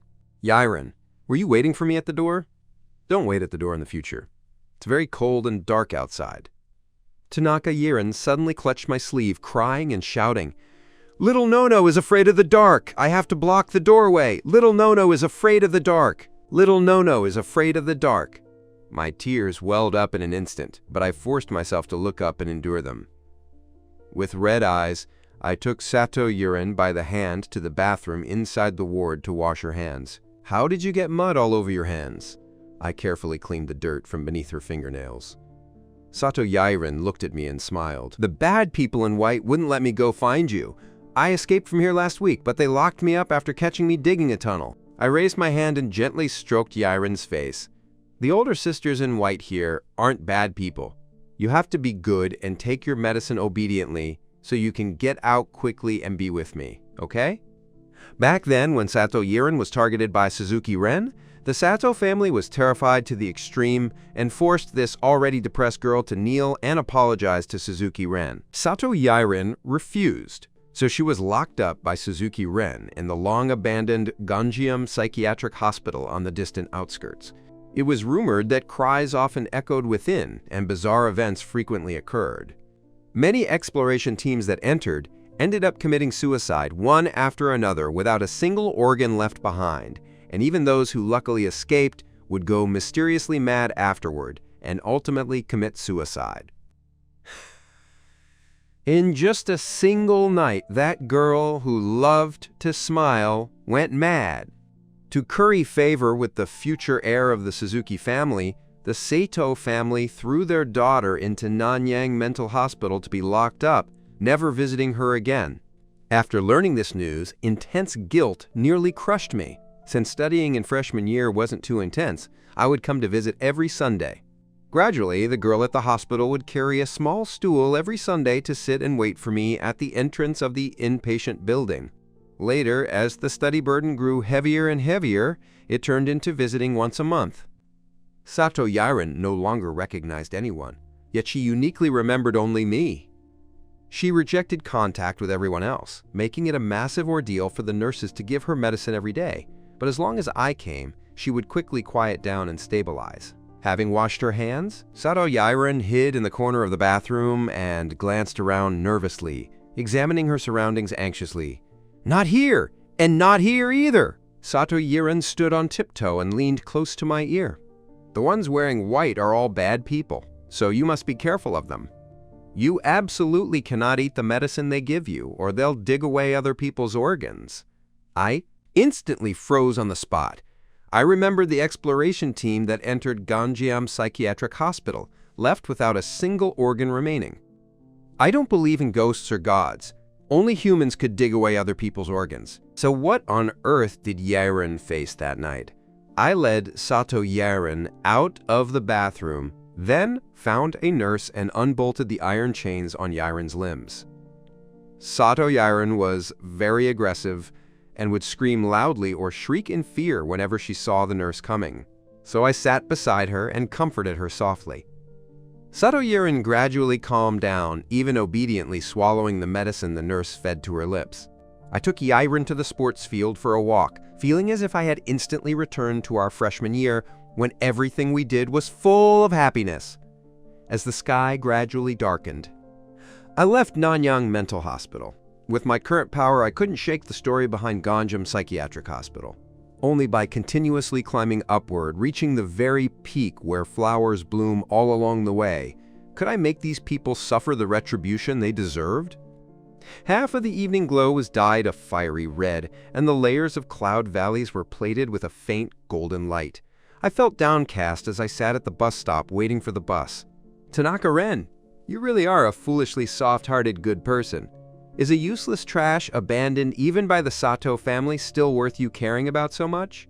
I looked up at her. Suzuki-ren was very good-looking with a sickly, decadent beauty, but beneath that extraordinarily gorgeous exterior lay a filthy, foul-smelling heart. Suzuki-ren, you have someone you love, so why can you be so cruel to others? Aren't you afraid that one day, the person you love will encounter the exact same experience as me? Beneath her black hat, the girl frowned slightly. Tanaka-ren, what do you know? I smiled lightly. I don't know anything. Perhaps knowing nothing is the greatest punishment of all, isn't it? Suzuki-ren stared at Tanaka-ren, always feeling there was a hidden meaning in his words and wanting to press further, but in the end, she asked nothing. She was worried about her body after receiving the injection, so she had watched him through the iron fence, accompanying Sato Yiren to walk circle after circle from day to night, only to be met with his cold mockery. However, it was normal for Tanaka-ren to treat her like this. If she were Tanaka-ren, she would have long gone to inform Suzuki-en. Even though informing wouldn't cause her death, at most earning her a few severe beatings before being rescued by the old master pretending to be sick. The old master had set up this trap to purge the Suzuki family's old shareholders, making her life one of the stakes. If they won the bet, the Suzuki family would clear out the old shareholders and she would inherit the Suzuki family. If they lost, the Suzuki family would clear out the old shareholders and have Suzuki and sire another child. It was both a gamble and a test. From the moment she escaped alive from Ganjanghua Island, the old master had already completely recognized her. When reaching the bus stop closest to home, it was near 10 p.m. I wouldn't take the initiative to speak to Suzuki-ren, and the two walked across the intersection in silence. Looking as far as the eye could see down the brightly lit street, every single meter stood a bodyguard, dressed in black clothes and dark sunglasses. I recognized at a glance that these were all members of the Suzuki family. My hand was suddenly grabbed, and an abrupt force pulled me to the side of the road before burying her head in my chest. The black-clothed men cast a glance in our direction, moved their gaze away, and then continued staring at the passing crowd.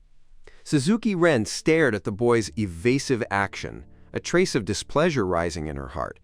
It wasn't as if she hadn't touched women, and hadn't she touched men too? Walking into the small alleyway, I confirmed it was safe and broke free from Suzuki-ren's restraint, red marks left on the back of my fair hand. If I were to go tell Suzuki-ren's whereabouts to Suzuki-en right now, would it bring retribution upon Suzuki-ren? Or would it bring about even greater retaliation from her? I couldn't say for sure. What if this was just a game played by the Suzuki family itself, making me the biggest joke in it? I clenched my fists tightly. If I wasn't 100% sure I could crush Suzuki-ren or the entire Suzuki family, I couldn't act rashly. Grandmother and Yiren still needed my care. Oppressing my hatred, I feigned a relaxed smile and asked, "Do you know about the haunted rumors at Ganjam Psychiatric Hospital? Where are their ghosts? Isn't it all just people making trouble?" Suzuki-ren said casually, with an indifferent appearance, as if she had long forgotten the evil deeds she had committed in the past. I took a deep breath to keep myself calm. I saw before that members of an exploration team went in and had their organs dug out by ghosts. Suzuki-ren replied lightly, "Do you want to go in and experience it for yourself?" With hands in my pockets under the bright streetlight, I pulled out the most radiant smile. "I'm afraid of ghosts! If you accompany me inside, I'll dare to go!" Her sparkling eyes caused Suzuki-ren to lose herself for a moment. The hero imagined countless times in her mind, overlapping once again with Tanaka-ren. She couldn't help but indulge and smile along. "You're afraid of ghosts? Tanaka-ren, you're lying to me. On the deserted island that day, out of the 4 people, you were the least afraid. But seeing as you saved me, I'll remind you, don't go to that place." I let out a cold snort and continued walking forward along the path home. This road was relatively secluded, with very few people stationed by the Suzuki family. Suzuki Ren circled in front of me with a serious expression. "Tanaka Ren, I'm not joking with you. Ganjiam Psychiatric Hospital is a place where rich people extend their lives." I understood clearly in my heart, my eyes reflecting the lights of 10,000 homes as I smiled brightly. "When did you become so nice?" Realizing what she was doing, Suzuki Ren let go in a panic. Why on earth did she always associate Tanaka Ren with warm sun no-no? Quote, "Just as you said, I'm also afraid that the person I like will suffer misfortune." Suzuki Ren pressed down her hat and left in a hurry. Watching her flustered, departing back, I found it somewhat laughable. Was she even worthy of the word like? What a pity. The person she liked had already experienced misfortune, and that misfortune was brought about by none other than her. I received white blood cell boosting injections for 4 consecutive days, and on the 4th day, the hospital required me to be forcibly admitted. Suzuki Ren sat outside the hospital corridor accompanying me, standing at the doorway looking at the girl inside the ward who was like withered yellow grass with no vitality at all. Suzuki Ren coming to accompany him was merely out of fear that Tanaka Ren might suffer an unexpected accident and die, making it troublesome to find another person to cover for her. At midnight, the hospital lights were extinguished. A nurse checked Tanaka Ren's temperature inside the ward. The boy had a persistent high fever, so the nurse frowned to feed him fever-reducing medication. Tanaka Ren had already fallen asleep, so the nurse stepped out softly. "Your boyfriend's temperature has been consistently high. Go inside and watch over him." Suzuki Ren parted her lips to refute, but the nurse had already placed the medicine and thermometer into her hands. The hospital protected the donor's identity very well. Tanaka Shinran was willing to spend money on her son, so even the donor's ward was a top VIP room costing 3,000 yen per night. On the white bedsheet, the boy's face flushed with an abnormal red. He knitted his brows as if having a nightmare, talking in his sleep. "How could it be you? How could it be you?" Perhaps the shock of the nightmare was too great, as a tear slid from the corner of his eye. Suzuki Ren reached out to catch it, the tear falling into her palm. Who was Tanaka Ren talking about? At 8 a.m. the next morning, the official hematopoietic stem cell donation began, the entire donation lasting 4 hours.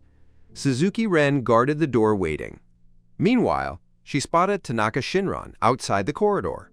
The woman no longer had the exquisite look from their first meeting, her hair messy and bunched in a clump as she paced outside anxiously in high heels. Scorn flashed in Suzuki Ren's eyes as she looked toward the completely bloodless boy in the ward. Both were her sons. Yet she showed complete indifference toward the other. At 12 p.m. noon, the donation ended, and Tanaka Shinran wept with joy that Tanaka 2's surgery was successful. I was helped out of the ward by the nurse. "Mr. Tanaka, 6 months from now you must come to the hospital for another physical checkup. We need to have a detailed understanding of your physical condition. If you experience any discomfort, you can contact us at any time. You can go home now, or you can wait in the hospital until the uncomfortable symptoms disappear before leaving." "Let's go home. I'm in terrible pain." I frowned slightly without uttering a single cry. The nurse turned around to instruct Suzuki Ren. "Miss, after your boyfriend goes back, he cannot take a shower for these 2 days, the wound area must not touch water, and be sure to pay attention to eating less greasy food." She nodded stubbornly in response. After resting for a while, Suzuki Ren stood up beside Tanaka Ren and reached out to support my arm.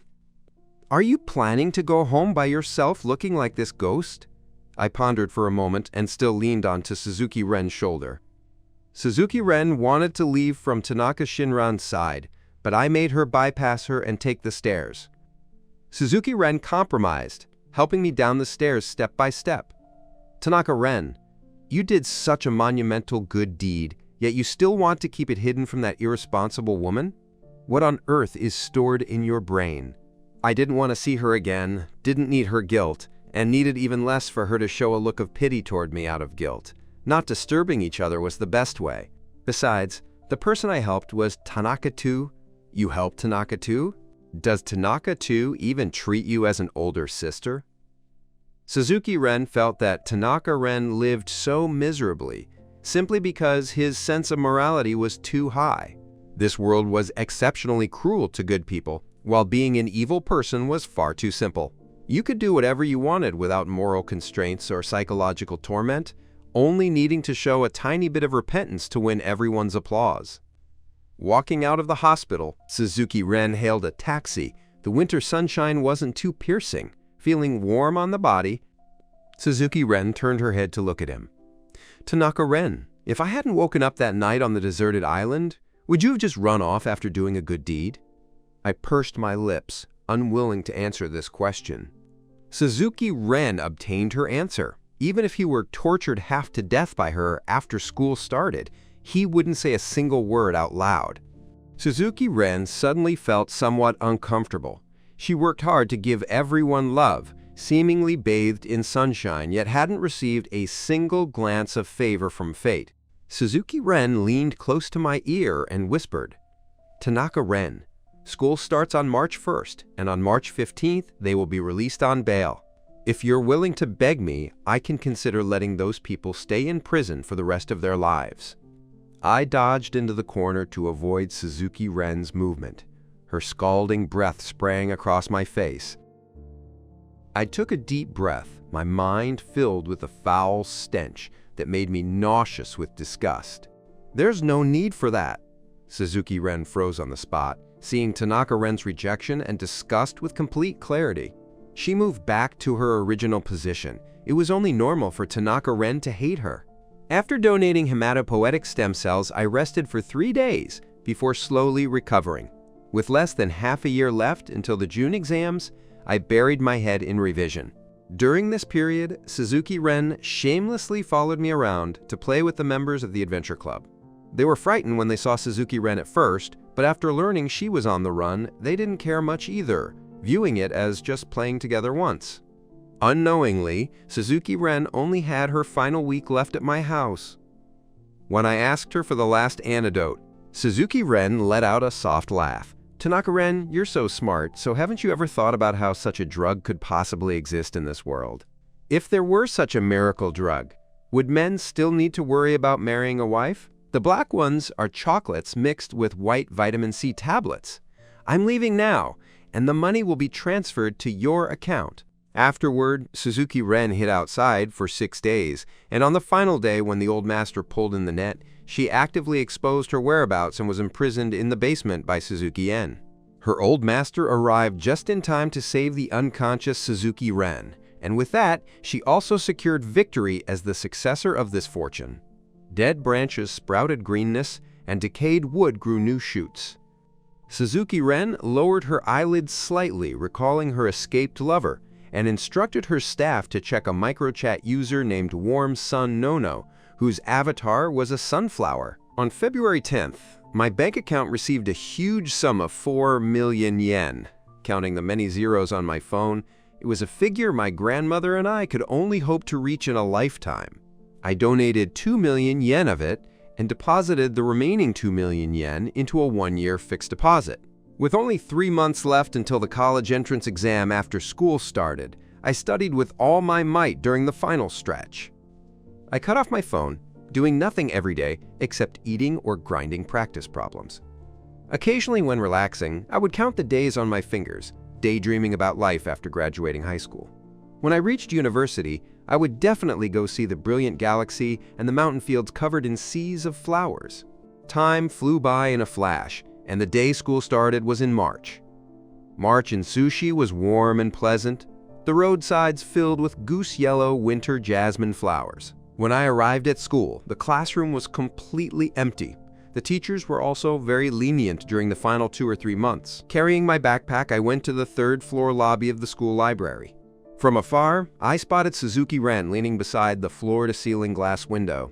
When did she become so fond of studying too? I thought she wouldn't come to school anymore.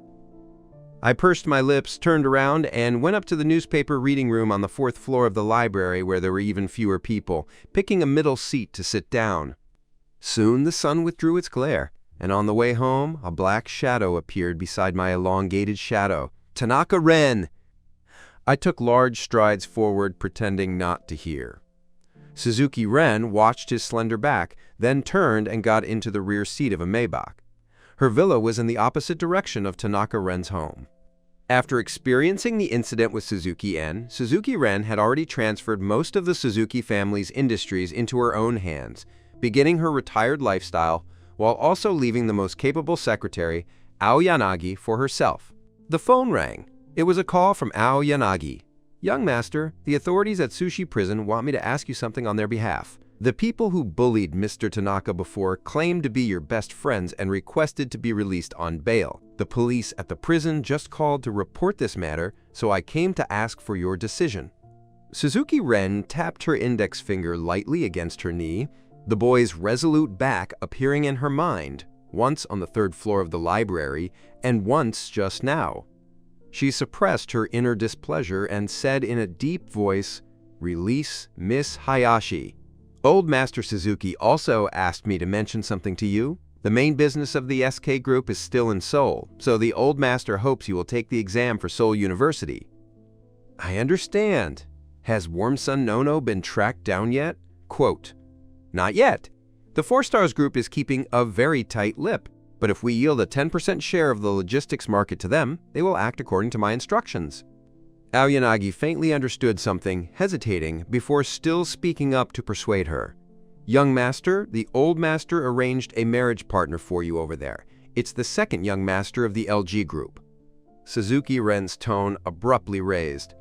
"Since when did I gain a marriage partner?" "The old master's power is declining by the day, so even if I refuse this marriage..." "Is it possible for him to conjure up another heir right now?" "Ao Yanagi, are you going to help me find Warm Sun Nono? Or are you going to follow a person with one foot in the coffin to force me into a marriage? Young master, old master Suzuki asked me to strictly be loyal to you, so of course I follow young master's orders. I will find that netizen as quickly as possible." On March 15th, Hayashi Sho's group was released, the entire matter passing in complete silence. There was no coverage from any news media. And on Friday, March 16th, the library had even fewer people. In the entire newspaper reading room on the 4th floor, there was only one other boy besides me and Kudo Shusei. Outside the glass window, a drizzle of rain fell softly as a sudden quiet fell over the space, the sound of footsteps on the floor echoing inside the library and drawing closer and closer. Kudo Shusei raised her head and spotted the crowd marching aggressively toward the newspaper reading room, led at the very front by Takahashi Nai, Hanagaki Kashi, and Hasegawa Kei, while closely following behind were the other scumbags from the abandoned factory. Hugging her injured hand, Kudo Shusei nudged the boy beside her, who was still immersed in studying with her elbow in anxious unrest. "No, they've come out." I raised my head and happened to lock eyes with Takahashi Nai, who still had blonde hair and wore a floral shirt despite the cool weather. "Tanaka Ren, I didn't expect us to come out so quickly, did you? Look at you. Why did you have to make things so ugly back then? If you had taken the money and agreed to settle with us, you could have gotten 3.5 million yen. But in the end, you made such a scene and didn't get a single cent. Poor people are indeed poor people, cheap, crude, and vulgar. Guess who released us?" I stood up and looked straight into Takahashi Nai's eyes. "What do you want to do? You made me stay in jail for so long, so guess what I want to do? Out of kindness, I'll tell you that Suzuki Ren released us. Don't even dream of turning things around. When the college entrance exam comes, how about we lock you in the basement?" After saying that, Takahashi Nai covered his mouth and laughed loudly, his sharp voice floating across the entire library. Past Takahashi Nai, I saw Suzuki Ren's figure outside the glass door, the girl looking at me with cold eyes. Takahashi Nai grabbed Kudo Shusei's hand. "And you! Whatever Tanaka Ren went through, you will go through sooner or later. This is the consequence of offending me, Takahashi Nai." I grabbed the umbrella beside my backpack and smashed it ruthlessly against Takahashi Nai's hand. Takahashi Nai let go and roared frantically without care. "Tanaka Ren, you're looking for death! What do you think you are? A low-class bottom feeder? What do you have to be arrogant about? What do you think your studying is useful for right now? Can it build the motherland, or can it realize your worthless ideals? Kudo Shusei will also become our plaything sooner or later." The gazes of over a dozen people gathered on Kudo Shusei once more. scrutinizing her up and down as they tried to strip the fragile girl naked with their eyes. I stepped forward to block all their vision, the image of grandmother holding me and weeping flashing through my mind, along with Yiren squatting at the doorway of room 406 waiting for me, and Shusei's fear when she was taken into the abandoned factory for my sake. Expressionless, I shouted loudly in front of everyone. Mr. Lu Shun once said that a nation that has been kneeling for too long gets acrophobia even when standing up. The moment money and power are mentioned, their pupils dilate instantly. The moment men, women, and sex are mentioned, they get excited right away. But when it comes to morality, reputation, and human nature, every single one enters a silent chill, claiming it has nothing to do with them. You repeatedly bring up money, power, and sexual desire countless times. You want to use the money and power you take pride in to bury me into the dirt, and then what? Seeds in the dirt will only bloom into even more dazzling flowers. You think you ruined my life, but I only saw your narrow and pathetic soul. Takahashi Nai, let me tell you, even if I sacrifice my life, I will never allow you to bully my friends or my relatives again. Takahashi Nai was so frightened that he unconsciously stepped back. It wasn't that Tanaka Ren had never resisted before, but this time, Takahashi Nai saw life and death in his eyes, as if Tanaka Ren wasn't afraid of dying at all. Takahashi Nai's tongue suddenly tied itself in knots. Tanaka Ren, don't use your fallacious logic to turn things upside down here. What tricks can you bottom feeders pull? Even if I kill you right now, I won't have to bear any legal responsibility. Hasegawa Kei, bring me a stick. Suzuki Ren stood outside the crowd observing as a bystander. Tanaka Ren was indeed like this, always possessing infinite energy. In fact, if he were willing to beg her, it wasn't as if she couldn't step in to save him. Suzuki Ren's phone vibrated, and she answered the call. Young master, I found out who Warm Sun Nono is.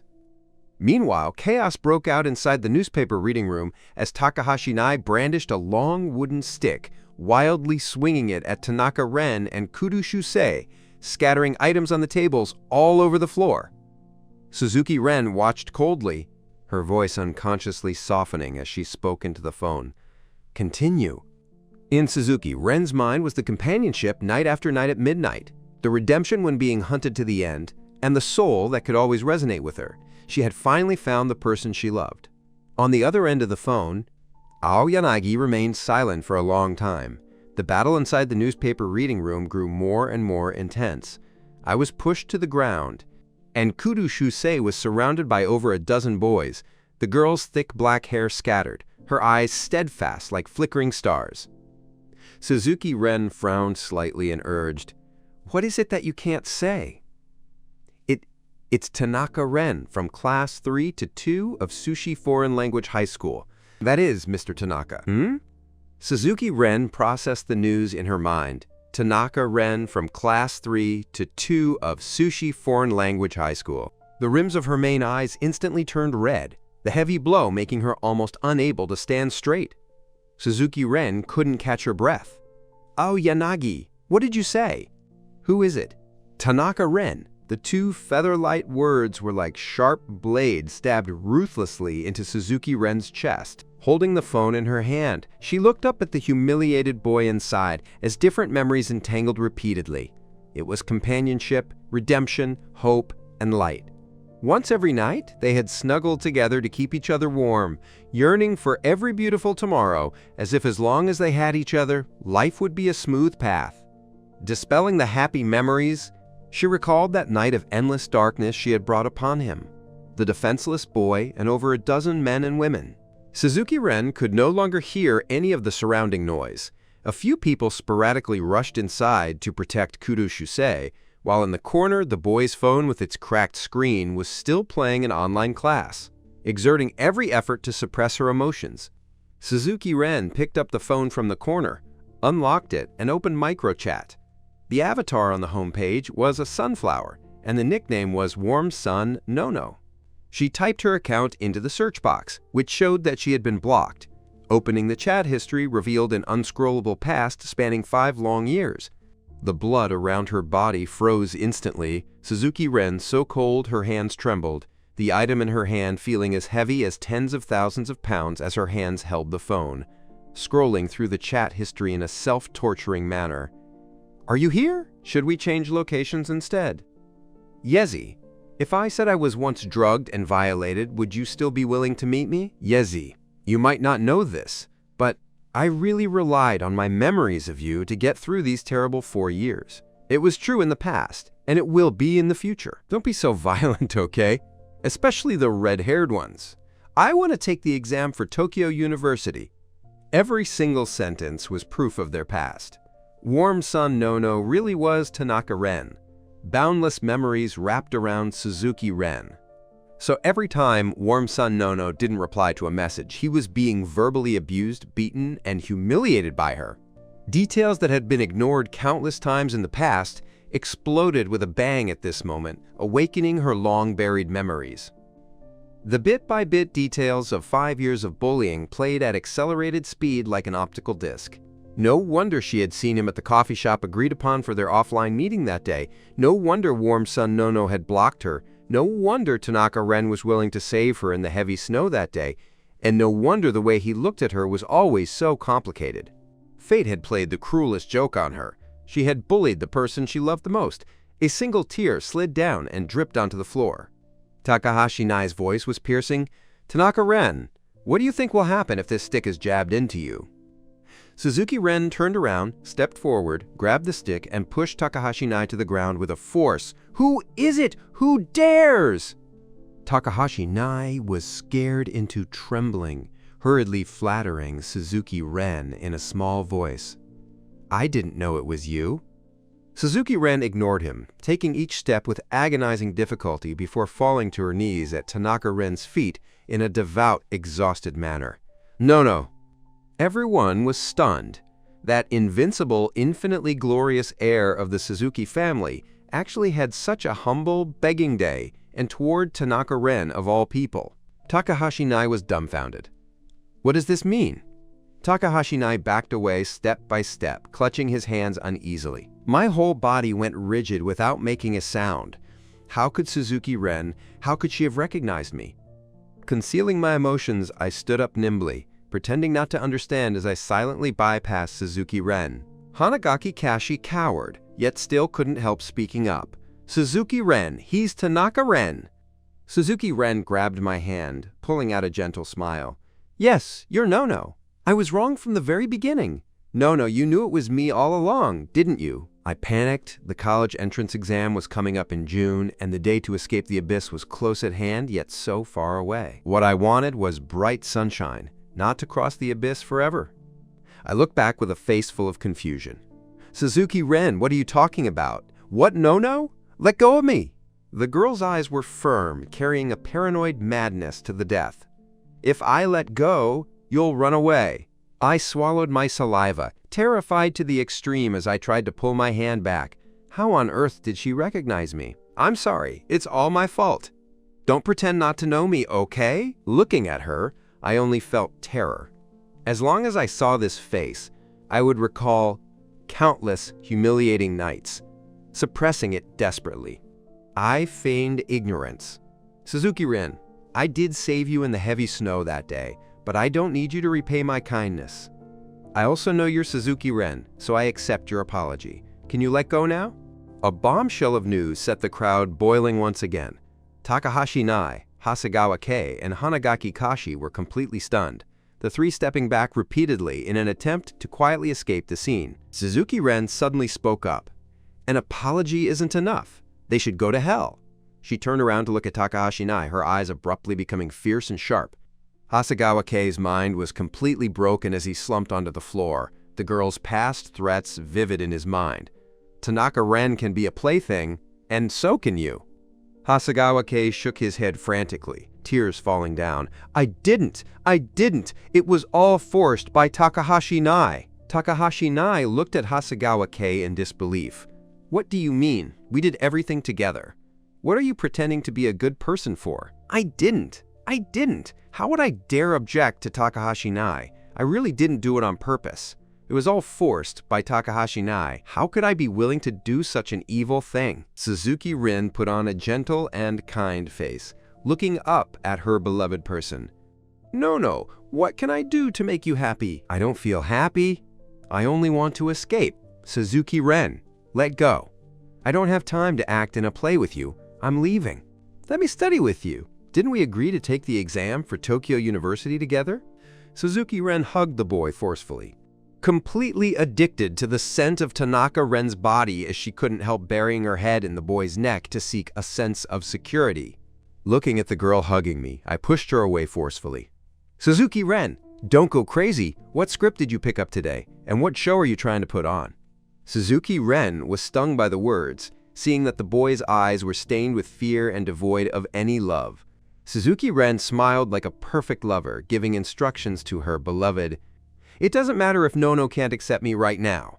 I brought this on myself, and I wish I could execute myself. The rain is falling too hard today. After the library closes, wait for me to find you and send you home, okay?" Kudo Shusei crossed through the crowd. "Suzuki Ren, you have such nerve. Who are you putting on this affectionate act for? You're crazy all day long, so I suggest you go check your brain." Suzuki Ren didn't reply, only tightening her grip on my hand. Suppressing her urge to kill Kudo Shusei, she told herself that she couldn't leave another bad impression on her lover. I didn't speak, seeing her thoughts with complete clarity, and after hesitating, I nodded lightly. A trace of joy was added to Suzuki Ren's smile. "Then wait for me to find you. Just study here, and I'll chase everyone else away." I hurriedly spoke up to refuse. "No need. I'll just go to the 5th floor. I'm not used to being here anymore." Watching their backs disappear from her field of vision, Suzuki Ren completely changed her expression, her eyes carrying contempt as she swept her gaze toward Takahashi Nai.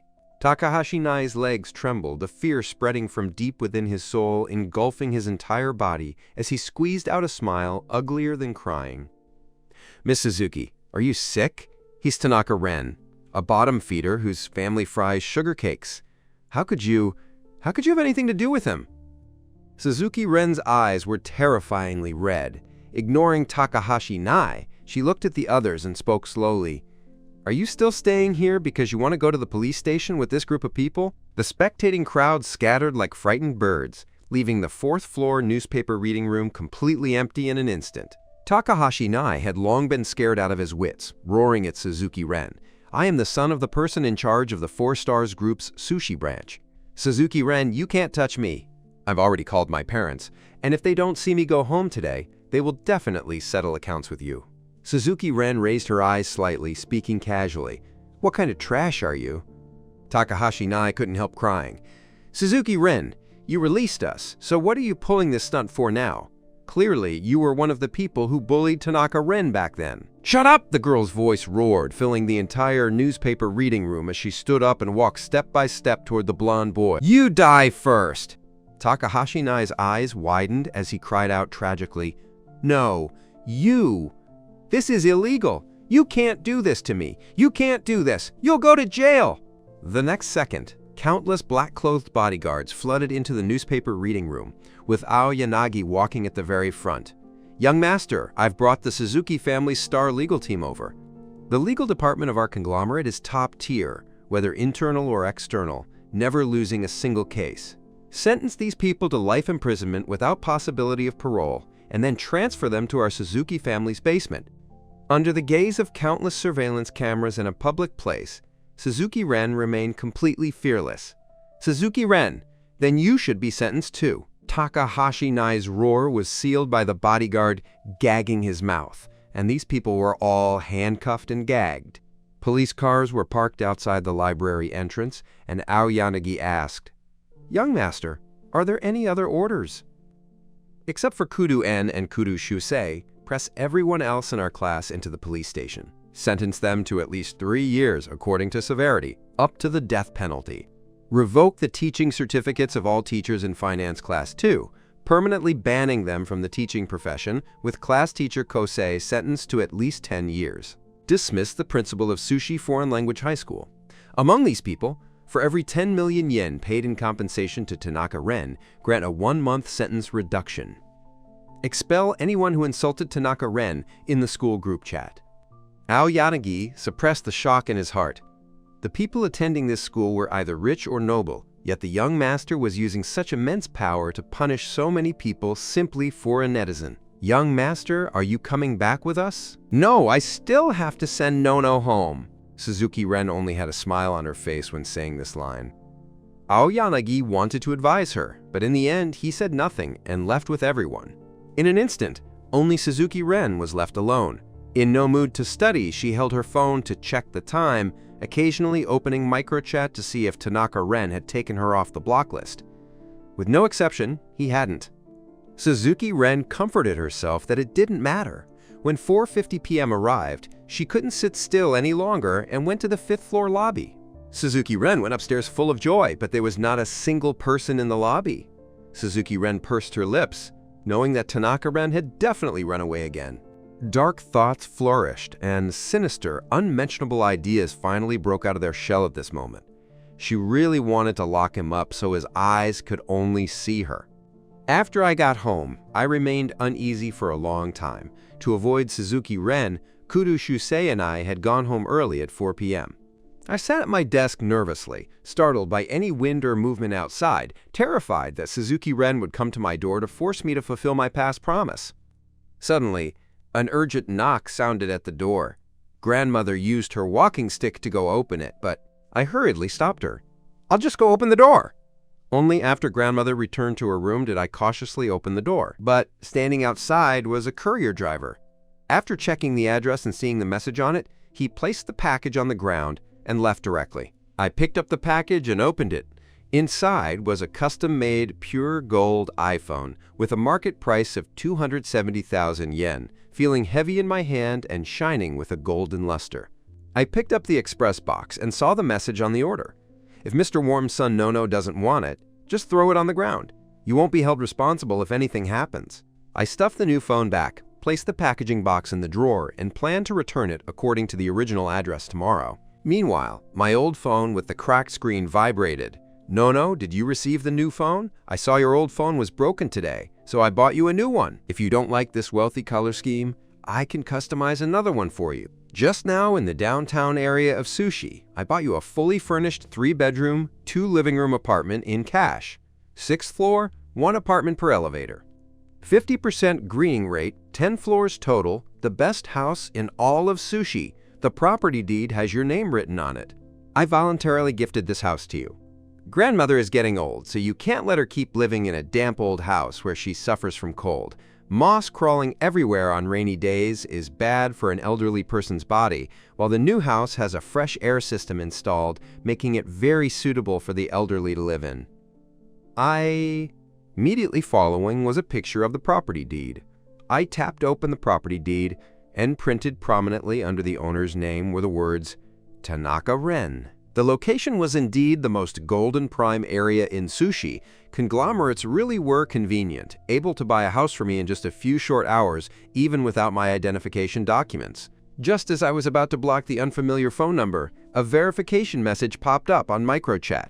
An account with a white cotton avatar and nickname Attentive to Nono requested to add me as a friend, with the verification box writing, "Call me back, okay?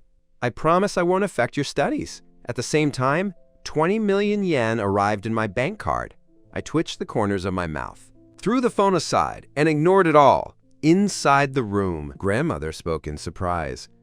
"Nono, Rene Grand Hospital just called saying they want to give me a full-body free medical checkup, and the hospital doctors are even coming in person to pick me up." I didn't even need to think to know who was behind this. I walked into the room to persuade Grandmother. Where in the world are there free pies falling from the sky? The person calling might just be a scammer. Grandmother's eyes were hollow as she waved her hands in a panic. "It's not a conspiracy! It's not a conspiracy!" It was Dr. Zhang Zedong, the famous doctor from Renhei Grand Hospital himself, who called me. You know him. Back then, when I was beaten till I was half dead, it was his bodhisattva heart that saved my life. Even to this day, I still remember Dr. Zhang's voice. The old woman's eyes narrowed happily into wrinkles. He said Renhei Grand Hospital received a donation recently, so they can offer elderly people a specialized full-body checkup worth 50,000 yen for free. This checkup can even detect early-stage carcinoma in situ. I bit my lip as a deep sense of powerlessness surged up. This time, Suzuki Ren used a scheme targeting the heart, leaving me with no way to avoid it. How could I tell grandmother that the so-called free medical checkup was actually a compensation from a bully who wanted to make amends out of guilt? The rain fell without stopping, dragging my world right along into this heavy downpour, a damp sensation permeating as the smell of mold drifted everywhere. In the basement of the Suzuki family, the boys who had once bullied Tanaka Ren were locked inside a water cage built by Suzuki N, where the dark red water mist was filthy and foul, eating, drinking, and relieving themselves all in one place. Takahashi Nai was very stubborn, firmly believing to the very end that his parents would come to save him. "Suzuki Ren, you really are a lunatic. You also participated in this bullying, so what right do you have to punish us?" Suzuki Ren stood inside the glass window, looking at them with cold eyes before sending them off to Thailand. The next day, I was revising in a coffee shop, and before I could even react, I was forcibly dragged into a car outside. She looked at me without moving an inch. "No, why did you come to a coffee shop to study today? Do you dislike the school or do you dislike me?" Feeling her scalding gaze, I lowered my head slightly. "I dislike both. Besides, there are too few people in the school library, so there's no atmosphere."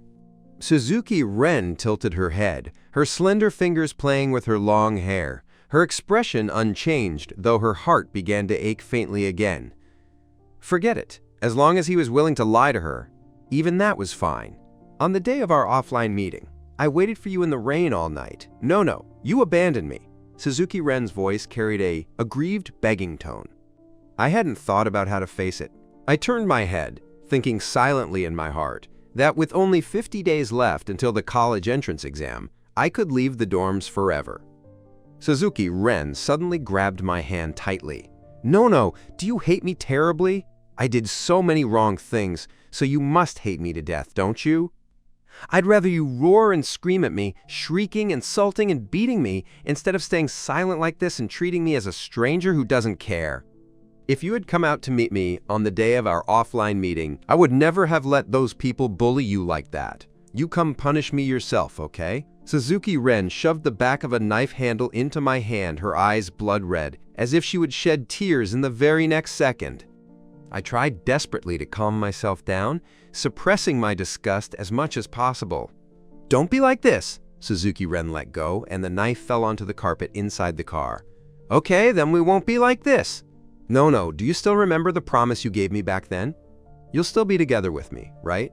I hesitated. The girl who had once been cruel and ruthless toward me was now like the most devout believer, willing to offer up everything. I recalled the girl's coldness beneath the sky full of clouds that day, and I spoke softly in an attempt to reason. "Suzuki Ren, there are too many things standing between us." Before my words could finish, my hand was grabbed once more, and the knife was shoved into my palm. I felt the pair of hands holding mine trembling uncontrollably. I know Nono must detest me. I'm so bad and so pathetic. I deserve to go to hell. Doesn't Nono wish he could kill me? Then you come kill me, okay? Frightened by her frantic words, my hand was seized the next second, and the sharp blade was stabbed ruthlessly toward her left chest. Fresh blood sprayed out, and I struggled with all my might to break free. Because I pulled back in time, the blade didn't stab too deeply, blood sliding down along the blade and dripping onto the back of my hand. Suzuki Ren showed no sign of pain, but discovering that the person opposite her had no love and only fear, she still refused to give up. No, actually, you still love me, right?" I had always known Suzuki Ren was a lunatic, but I had never thought she could be crazy to this extent. "You go to the hospital first!" Suzuki Ren smiled. Tanaka Ren was caring about her. Taking advantage of the opportunity, she leaned her head against the boy's thin shoulder, her intense anxiety easing a lot as his familiar scent enveloped the smell of blood. "I don't want to go. Once it's healed, you won't feel bad for me anymore." Sensing her intense love, I switched to a different phrasing. "You scared me. I'm very afraid." "Fine, then I'll go to the hospital so I don't scare you." She tapped the car window and gave a look to the person outside. The driver got into the car and drove toward the hospital. Unable to control herself, Suzuki Ren still couldn't resist wrapping her arm around Tanaka Ren's waist and leaning into the boy's chest. No, Don't refuse my kindness to you. In the future, I am your wife, and everything I have is yours." My vision was entirely drawn away by the knife stabbed into Suzuki Ren's chest. Faced with such a crazy heiress, what was I supposed to do? Could I still run toward the life I wanted? After arriving at the hospital, Suzuki Ren went to treat her wound, and a man walked up in front of me and bowed. "Mr. Tanaka, this is the phone the young master bought for you. The data from your old phone has already been transferred into this phone. I am the secretary beside the young master, Aoyanagi. In the future, if you have anything, you can contact me." I pulled out a forced smile. "I don't need it. Thank your young master for me." "Mr. Tanaka, if you don't like any of these, then we will go explore some new trend elements. Due to an oversight by the bodyguards, your previous phone was ruined, so we express our sincerest apologies to Mr. Tanaka for this. You can take these as the young master's compensation to you."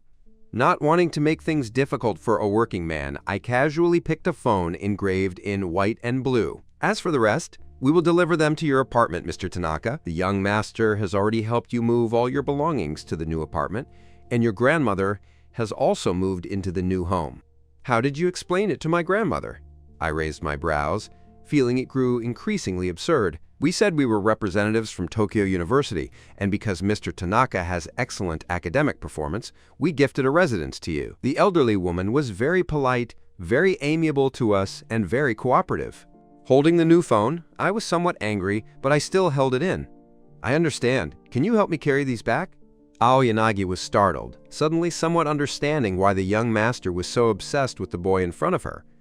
"Mr. Tanaka, I am very sorry, but we don't have the authority." "It's fine." I turned my head helplessly. When I was young, I actually believed in heavenly retribution. Teachers told me that good deeds bring good rewards and evil deeds bring evil rewards. But now I knew that useless kindness would only invite unnecessary disaster. I looked up at the inexistent sky on the ceiling. The light on the hospital ceiling was icy cold, just like these whitening walls, forever dead and lifeless. A nurse came out to ask, "Who is Nono? The patient keeps calling your name. Go inside and take a look." I looked around at the bodyguards staring at me and entered the ward. The girl's face was deathly pale as she opened her weak eyes to look at me. Sitting on the care chair, I had to admit that Suzuki Ren's good looks were indeed quite fine, and paired with her pitiful expression, she looked like a blossoming branch about to wither after suffering endless grievances. Suzuki Ren reached out forcefully to hook my hand, and only when her hand touched the boy's pinky finger and held it tight in her palm did she reveal a satisfied smile. I wanted to escape, the smell of disinfectant in the ward piercingly sharp, but I didn't resist, speaking in a soft voice. "You promised not to affect my studies." Suzuki Ren froze, the tone carrying a faint trace of spoiled complaint, making her very happy. "I was wrong. Go back and study, okay? Tomorrow, come to my house and study with me." I know Kudo Shusei is your best friend, so I had our conglomerate cooperate with the Kudo family's project. The Kudo family has no technology and no talent, only resources, so I lent them manpower to support them. My heart gasped. If I ran away in the future, would Suzuki Ren suddenly pull away the manpower and capital? The answer was beyond a doubt. Unable to catch my breath, I realized that Suzuki Ren had woven an airtight cage, wanting to imprison me for generations to come. "I'll get distracted studying with you." The corners of Suzuki Ren's lips hooked into an arc. "Then stay with Kudo Shusei. I won't affect you. When we graduate university, we'll get married." I didn't answer, shifting the topic instead. "Will your wound affect your college entrance exam?" "Nono actually cares about me this much? It won't affect me." "Nono, are you taking the exam for Tokyo University?" Suzuki Ren applied a little force, interlocking her snow-white hand with the boy's fingers. I'll head back first." I tried to pull my hand out, thinking in my heart that Sun Yat-sen University in the south should be very far from the north, right? The driver sent me back to the entrance of the residential complex. The apartment Suzuki Ren bought was in the top luxury residential area in Sushi, with top-tier security and property management, whereas opposite the complex was a poor district, where low flat houses stood crookedly, looking as if they would collapse at any moment. The sky grew dark. This piece of soil with no visible future was somewhere even the sunshine was unwilling to favor, as black smoke pervaded. My expression dazed as the smell of burning objects spread out, and I spotted a huge fire inside the low, flat houses. The firefighters arrived very quickly, aiming high-pressure water hoses at the flames, but the raging fire burned brighter and brighter. Tides of people flooded out from all directions, everyone's face carrying anxiety and panic. Someone is slashing people, run fast. Someone is killing people, run fast, people are dying. Countless people fled, some with arms dripping blood, and some with bloody holes opened in their abdomens. I hid inside the security booth, spotting from afar the middle-aged man at the very rear of the crowd, randomly brandishing a knife. The man's expression was frantic like a lunatic, yet he pointed the sharp blade at every single weak person incapable of fighting back, women, elderly, and children. I dialed the emergency police number, ND. Within my limited field of vision, I saw a man wearing a military uniform walking against the tide of people, going up against the middle-aged man who was still holding a knife to take revenge on society.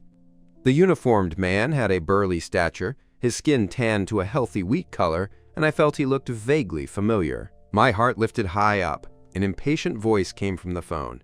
"Hello, this is the Sushi police station. In the residence opposite Camellia Apartments, someone is committing a violent crime." "Camellia Apartments? Okay, we will come right away." When I looked up again, the blade had already fallen to the ground, and the middle-aged man was quickly subdued as the police arrived late, pressing the perpetrator onto the police car. I recalled the murder warning post I had scrolled past this morning.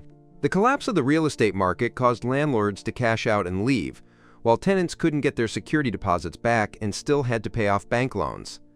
Accompanied by the wave of unemployment, the hostility among the public grew stronger and stronger. The man in military uniform turned around and looked from afar, spotting the boy inside the security booth. The man's mouth split open into a smile, looking bright and sunny beneath the gloomy sky. I quickly recalled who he was. Onkawa, the police officer who had been sent to the 38th parallel to clear landmines because he helped me. Onkawa walked up in front of me with a smile. "Tanaka Ren, do you also live here?" "Yes, thank you for helping me before." I looked at his military uniform and saw the badge representing a major on his sleeve.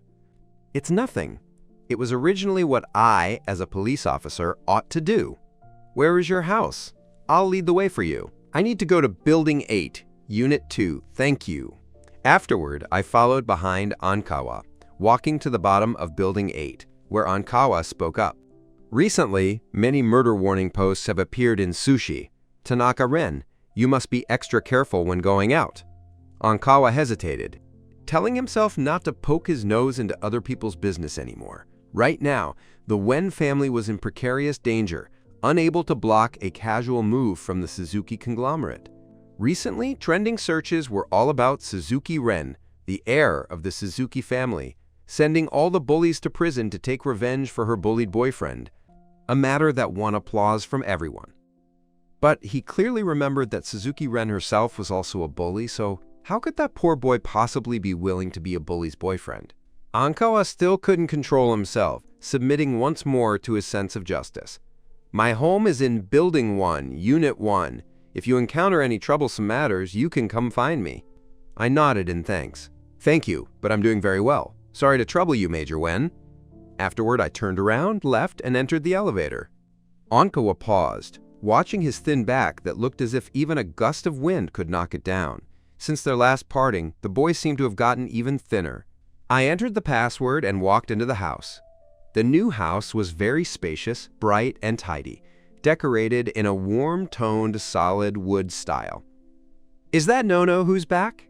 The old woman's voice was weathered as she rushed toward me with her walking stick, her wrinkled hand groping toward the source of the sound. I held the old woman's hand, and she smiled very happily, but her joy vanished in a flash. "No. Has something been going on recently? I still feel living in the old house was more comfortable. How about we move back?" "Forget it," I thought in my heart. "Wherever we live is under Suzuki Ren's surveillance, so it's better to let her lower her guard and make her think I really still have a trace of love for her. Once I pass the college entrance exam, escape Sushi, and go to Jeju Island, time will eventually dilute her obsession with me." "Okay, As long as nothing happened, then it's fine. Can we sell sugar cakes at the entrance of this residential complex? Grandmother doesn't need to go out to sell sugar cakes anymore. Seoul University paid me a 500,000 yen scholarship in advance, so in the future, you can just enjoy life at home with peace of mind. Our family's no-no really turned out successful. Grandmother smiled, her eyes narrowing into folds. She didn't ask Nono to achieve any grand accomplishments, only wishing for him to be happy and safe for a lifetime. Murder warning posts occurred frequently, and more people took revenge on society on the streets, no one knowing where the next place to suffer misfortune would be. I prepared for the exam at home with peace of mind, and Suzuki-ren really didn't come to harass me again, everything seemingly restoring its calm. At night, I would occasionally take a walk in the residential complex under scattered stars, and every time I went for a walk, I would bump into Ankawa, who was night jogging. A gust of wind swept past, and turning my head back, sure enough, I saw Ankawa. The man stopped and stood beside the pavilion. "Tanaka-ren, you're in the prime of your youth, so you should smile more." I pulled out a smile and was just about to speak when suddenly a familiar voice came. "No, no!" I couldn't control my body from trembling. I turned my head and spotted Suzuki-ren's figure, unable to see the girl's face clearly as her dark shadow drew closer and closer. Suzuki-ren's gaze was fierce. "Ankawa, you came back quite fast." Ankawa's gaze fell upon Tanaka-ren, staying for a brief second before quickly moving away. Quite obviously, Tanaka-ren had been monitored by Suzuki-ren all along, and was even being imprisoned in a disguised manner. Ankawa remembered that Tanaka-ren's family background wasn't good, so being able to live here could only be Suzuki-ren's doing. His situation was even worse than he had imagined.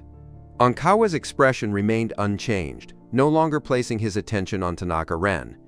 "Just luck. Ankawa, I still have to thank you for stepping up righteously for my boyfriend back then. Congratulations in advance on becoming a major.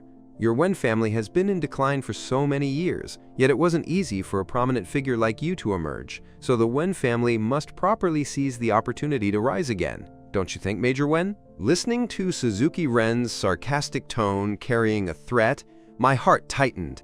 The fate of the Wen family is determined by heaven. I can only decide how my own path should be walked. Ankawa's eyes were firm. Ever since the day Tanaka-ren moved in, Suzuki-ren had moved to the floor right above Tanaka-ren, every move of his within her grasp. Nono liked admiring flowers, often sitting in the garden at 10 p.m. at night to zone out while feeling the evening breeze. Having this little bit of entertainment, he was either studying at home or chatting with classmates.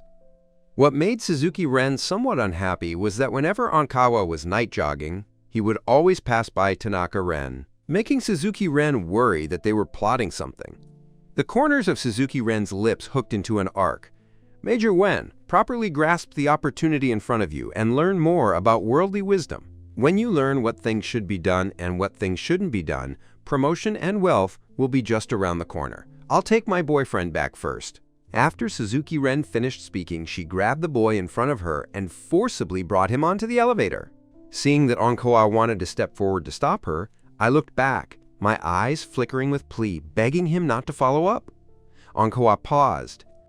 Understanding that right now he didn't have the strength to clash head-on with Suzuki-ren, and if he acted on impulse, the one to suffer misfortune might still be Tanaka-ren? Looking at the elevator button pressed for the 7th floor, I felt somewhat confused. I wanted to press the 6th floor, but Suzuki-ren reached out, grabbed my hand, and interrupted my movement. I understood that Suzuki-ren lived on the 7th floor, monitoring all my actions at all times. The elevator doors opened, and Suzuki-ren held my hand, leading me into her room. The interior was decorated magnificently in a European luxury style, all the furniture crafted from top-quality teak wood. I couldn't figure out Suzuki-ren's thoughts. "It's very late now. I want to go back and sleep. Grandmother will worry?" Hearing this, the girl raised her head, her deep black eyes looking straight at me. "Sleeping here is the same. Grandmother has already fallen asleep, so if you go back now, you'll wake her up." I pulled my legs wanting to run, but Suzuki-ren reacted swiftly and blocked the doorway, wrapping her arm around my neck as she spoke leisurely. "How did you get so much thinner than before?" I knew she was likely talking about when she stayed at my house. With the exam approaching, I couldn't eat, and in recent days, Suzuki Ren's madness filled me with worry even more.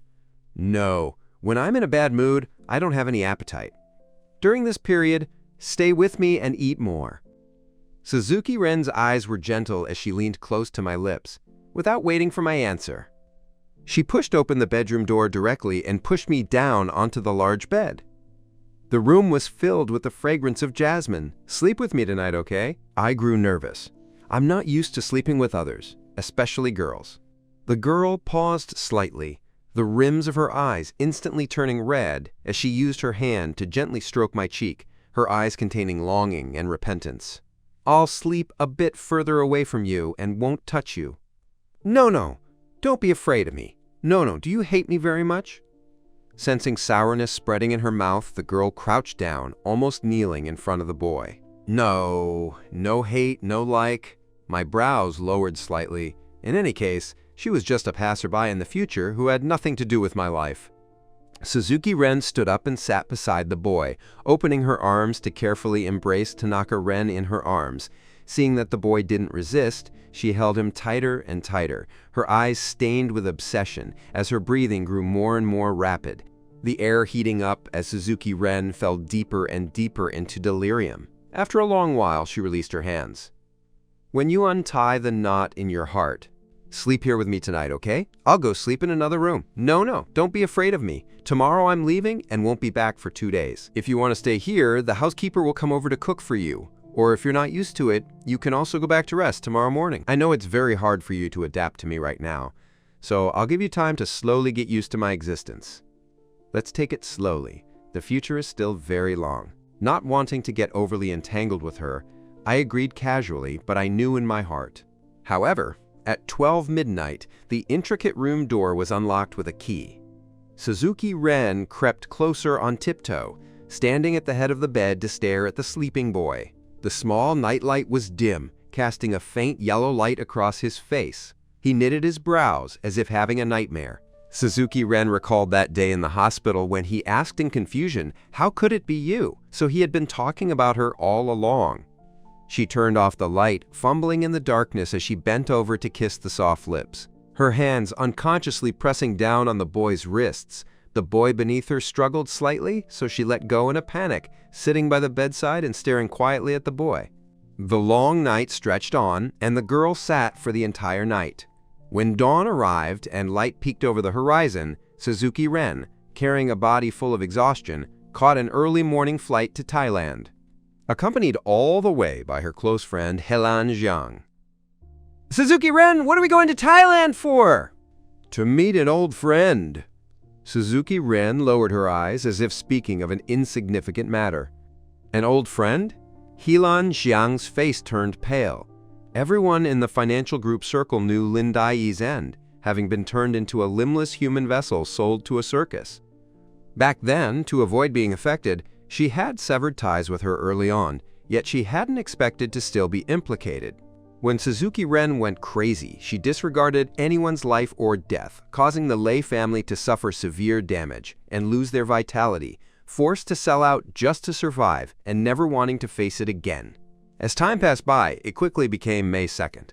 There was 1 day of consideration time for submitting university preferences, but I didn't fill it out right away, wanting to hold out until the last 5 minutes to submit. At 8 a.m., as the sun popped its head out, the phone that had been quiet for many days received dozens of strange text messages. No. Have you filled in your preferences? I filled in Seoul University. Seoul is more prosperous than sushi. Do you prefer living in a villa or an apartment? Do you want to plant some more roses or something else in the garden? No. I bought a villa that is huge inside, with a home theater, karaoke, and everything you could ever want. Whatever else you liked back then, I'll bring it home together. I'm already impatient to start preparing our wedding. Holding the phone, I didn't reply to the messages, waiting all the way until 4:55 p.m. before filling in Jeju University. I guarded the computer, watching until the very last second without seeing any message that my preferences had been altered, and my suspended heart finally settled down. The setting sun was brilliant, painting half the sky in orange-red, the fading glow extending to the end of the horizon where the moon rose in the east. Leaning back on the sofa, I began to smile expectantly. Once June passed, I could forever escape the abyss and run toward a life that completely belonged to myself. but I still couldn't put my mind at ease regarding my preferences. Logging into the website every hour to check my choices and seeing Jeju University every single time brought me complete peace of mind. As night fell, Suzuki Ren didn't get any reply. There were no stars tonight, so at 10 p.m., unable to sit still, she called Aoyanagi to have someone check Tanaka Ren's college preferences. Young master, I found it. He filled in Jeju University. Suzuki Ren clenched her teeth, her deep black eyes chilling with coldness. These past few days, the boy had been unnaturally well-behaved, and except for intimate contact, the two still interacted normally. But the more it was like this, the more terrified Suzuki Ren became. Unwilling to give up, Suzuki Ren asked again, Jeju University? Are you sure it's Jeju University? Yes, young master. Mr. Tanaka indeed filled in Jeju University, submitting it in the last 5 minutes. With a loud bang, the glass flower vase bought for an astronomical price at an auction was smashed heavily onto the floor, and Suzuki Ren laughed. So these past few months he was lying to me. He doesn't love me at all. Young master, it's actually normal for Mr. Tanaka not to love you. The girl's lips hooked into a cruel smile. If he loves me, he loves me. If he doesn't love me, he still has to love me. Change his preference to Seoul University. Young master, Mr. Lin Mo is a matching match for your family background and would be of greater help to your career. The old master will absolutely not agree to Mr. Tanaka. Rather than tormenting each other in the future, why not give Mr. Tanaka a way out right now and let him enjoy his own life? Young master, after calculating every step to reach where you are today, how can you let yourself be blinded by feelings? Suzuki Ren leaned on the balcony, recalling her despair when she was an illegitimate daughter with nothing, hunted by her birth father, sold into a club by her birth mother, and having her only caring grandmother die at her birth father's hands. In that darkest period of her life, warm sun Nono was the only light that could shine upon her. She wanted to keep him far too desperately, just like a drowning person wanting to grab onto floating wood. Suzuki Ren spoke coldly. What kind of real skill is relying on sympathy to gain a foothold? I alone make the decisions for my marriage. Change his preference to Seoul University. Even if the old man doesn't agree, he has to agree, unless he wants to be worked to death by Suzuki N. Suzuki Ren's deep eyes flashed with blood red, like a beast that could lose control at any moment. Aoyanagi stopped persuading her. Young master, the preference has been changed. The phone call hung up, and Suzuki Ren listened to the sound of rain on the balcony for the entire night. When daylight broke, a thin, frail shadow floated into her sight, her eyes bloodshot as she stumbled behind, following him all the way to Nanyang Psychiatric Hospital. Suzuki Ren couldn't resist stepping forward to grab the boy ahead. No, what preference did you fill in? On high alert, I answered calmly. Seoul University. The rain pattered softly, lacking the grandeur of winter storms, yet it still made one feel chilled to the bone. Suzuki Ren leaned against the seat, back to look at him in the rearview mirror, mocking herself for being blind enough not to recognize her own lover, looking at him with a smile. I also think you filled in Seoul University. Sensing something was wrong, I frantically pulled out my phone to check my submitted preference, and written prominently on it were the 4 large characters of Seoul University. But yesterday it was clearly still Jeju University.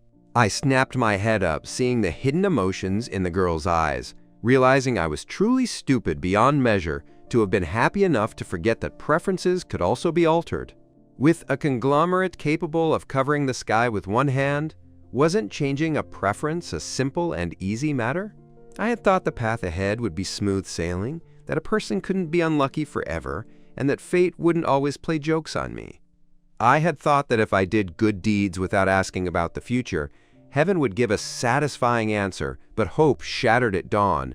Dawn was right within reach, yet separated by just one step, pushing me into a deeper abyss. I shoved the girl in front of me away forcefully, breaking down completely. Suzuki Ren, why did you change my preference? Suzuki Ren tried to grab Tanaka Ren's wrist, only to have her hand scratched. We agreed to be together forever. We agreed to take the exam for Seoul University together. You said you wouldn't leave me. What makes you think we can still be together? On what grounds?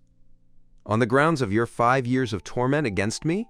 Or on the grounds of you dragging me into the darkness and destroying all the beauty and hope I had for this world? You were right. Kindness is the most useless thing in this world. There is no heavenly retribution, no deities, no reincarnation. Those guilty of heinous crimes enjoy endless wealth and glory, while those who uphold the righteous path are destroyed until they lose all hope. My kindness became the cage that imprisoned myself, and these eyes that were always clean toward others now look at you with nothing but hatred. You hate me? You regret saving me? Suzuki Ren spoke with difficulty, forcing herself to admit this fact. Quote, I indeed regret it. This was a choice I made myself, so I must pay the price for it. I never thought that one day my kindness toward others would become a sharp knife pointed at myself. Even though I knew you had no bottom line and no morality, I still extended a helping hand. Everything I suffer today is what I deserve. You succeeded. I indeed regret it, and I indeed hate my own decision. If I could start over, I would choose not to go exploring on Gangwa Island. Suzuki Ren, if you have even a shred of conscience, you should let me go. No, I'm a bad person, but sooner or later you'll fall in love with me again.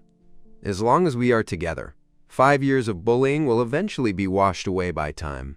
You saved me because you still love me, right? From the day you chose to bully me, there was no longer any question of love or no love between us. I threw clothes to you and cleaned your wounds because I didn't want my own conscience to be condemned in the future, which had nothing to do with feelings. I wanted to have a clear conscience without bearing any psychological burden. It is precisely because you are vicious and evil that I didn't want to feel a single bit of pity when recalling you at midnight. Even if it was because of your tragic experiences, irresponsible parents, or twisted personality, I didn't want to feel any heartache. What I should do and shouldn't do, I have done it all.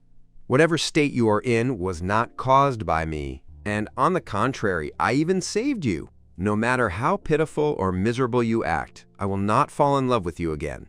Not turning into sworn enemies is the best outcome between us. You are a conglomerate, and I am a commoner. I can't touch you, and even if I took revenge on you, I would be dealt with by the Suzuki family behind you, so I beg you to raise your hand in mercy and let me go. Suzuki Ren froze, the heartless words like blades stabbing straight into her heart. He really didn't love her, and was even unwilling to waste a single trace of emotion on her. The shame-covering cloth of self-deception was torn away, and the girl begged almost in despair. In those 5 years, we accompanied each other night after night, getting through one difficult plight after another. No, our past was at least happy. Whatever you dislike, I can change. I can change everything. Whatever way you like, I'll become that way. As long as you say the word, I'm willing to use everything to make amends. You can use any method to punish me, except leaving. You said we would be together forever, so give me a chance to make amends, okay? Without you, where would the plight come from? It was your shielding that made me struggle in the mud for 5 years. Suzuki Ren, my abyss was caused by you, and your plight was caused by your family. Without an abyss, why would I need to cherish that period of time? If you were born in a harmonious family, how could you look at me, a bottom feeder in your words? I didn't know that was you.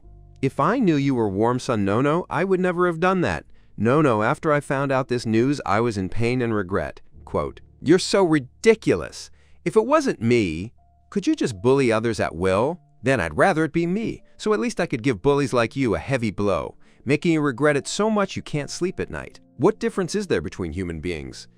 Isn't it all one nose, 2 eyes, and 1 mouth? Just because your surname is Suzuki, you are superior to others, so you enjoy the pleasure of bullying people? Your love is far too cheap. You love me so much, but did you ever think that during those 5 years, as Warm Sun Nono, I would suffer the exact same humiliation? If I, Tanaka Ren, were not Warm Sun Nono, what kind of outcome would I have met? Suzuki Ren? Tell me. I want you to tell me yourself. Suzuki Ren was speechless. Tanaka Ren had never spoken so sharply and piercingly before, exposing her filthy and ugly heart completely. What should she do to make up for all this? You can't say it, right? Then I'll tell you the answer. If I were not Warm Sun Nono, my end would be being tortured to death. It could be your Suzuki family's dungeon. It could be the circus in Thailand, or it could be an ink doll in a live stream room. And the only reason I would suffer such tragic torture is simply because a bottom feeder like me actually dared not to yield to the bullying of you upper-class people.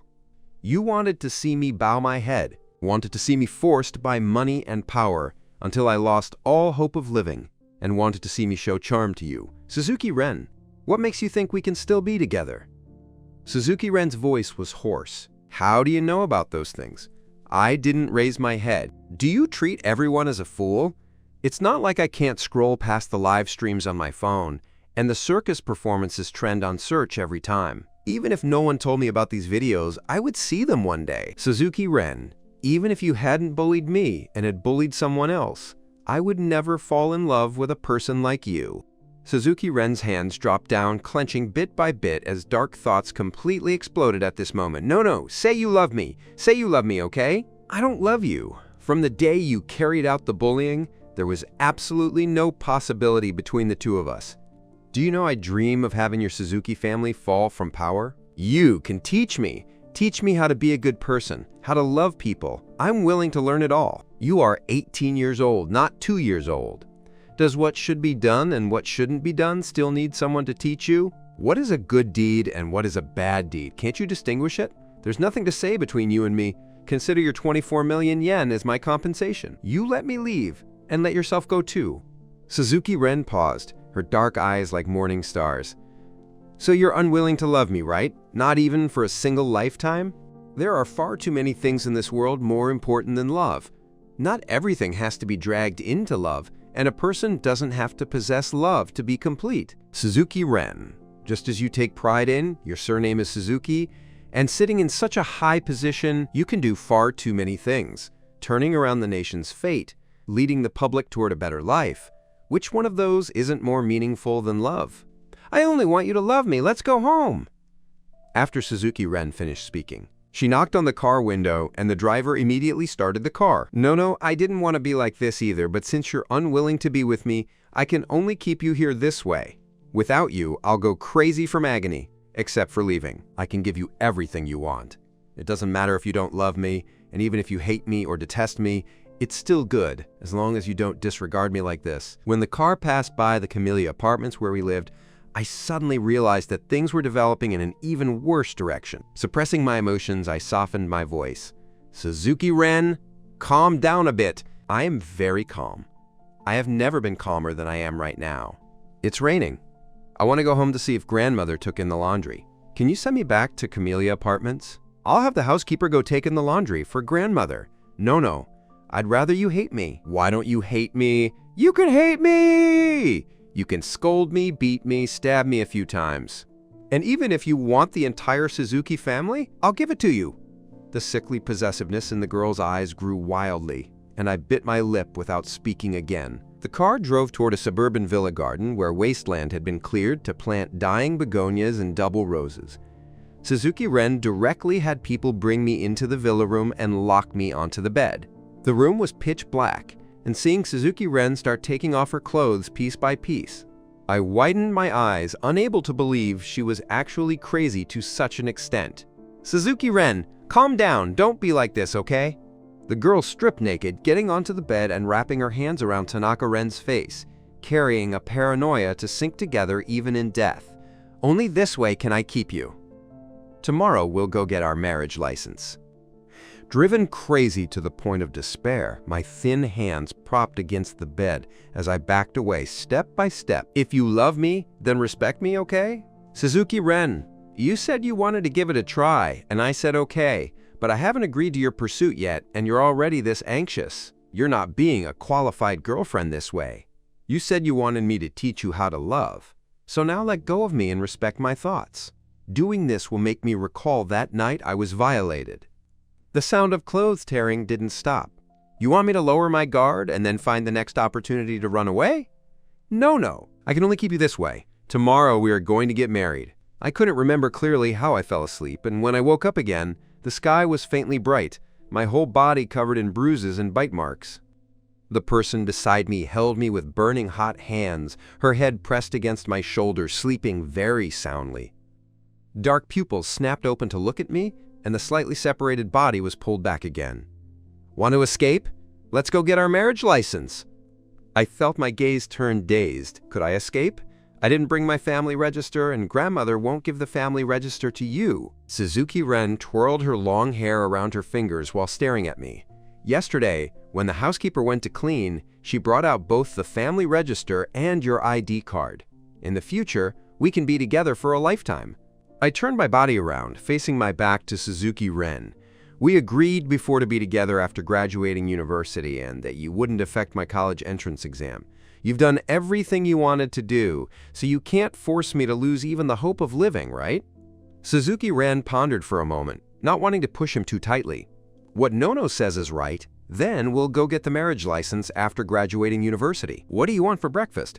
I'll have the housekeeper make something you like to eat. My eyes looked straight ahead at the place where the light shone in, tears falling from the corners of my eyes to soak the pillow. The light was right there, yet I couldn't draw near a single bit.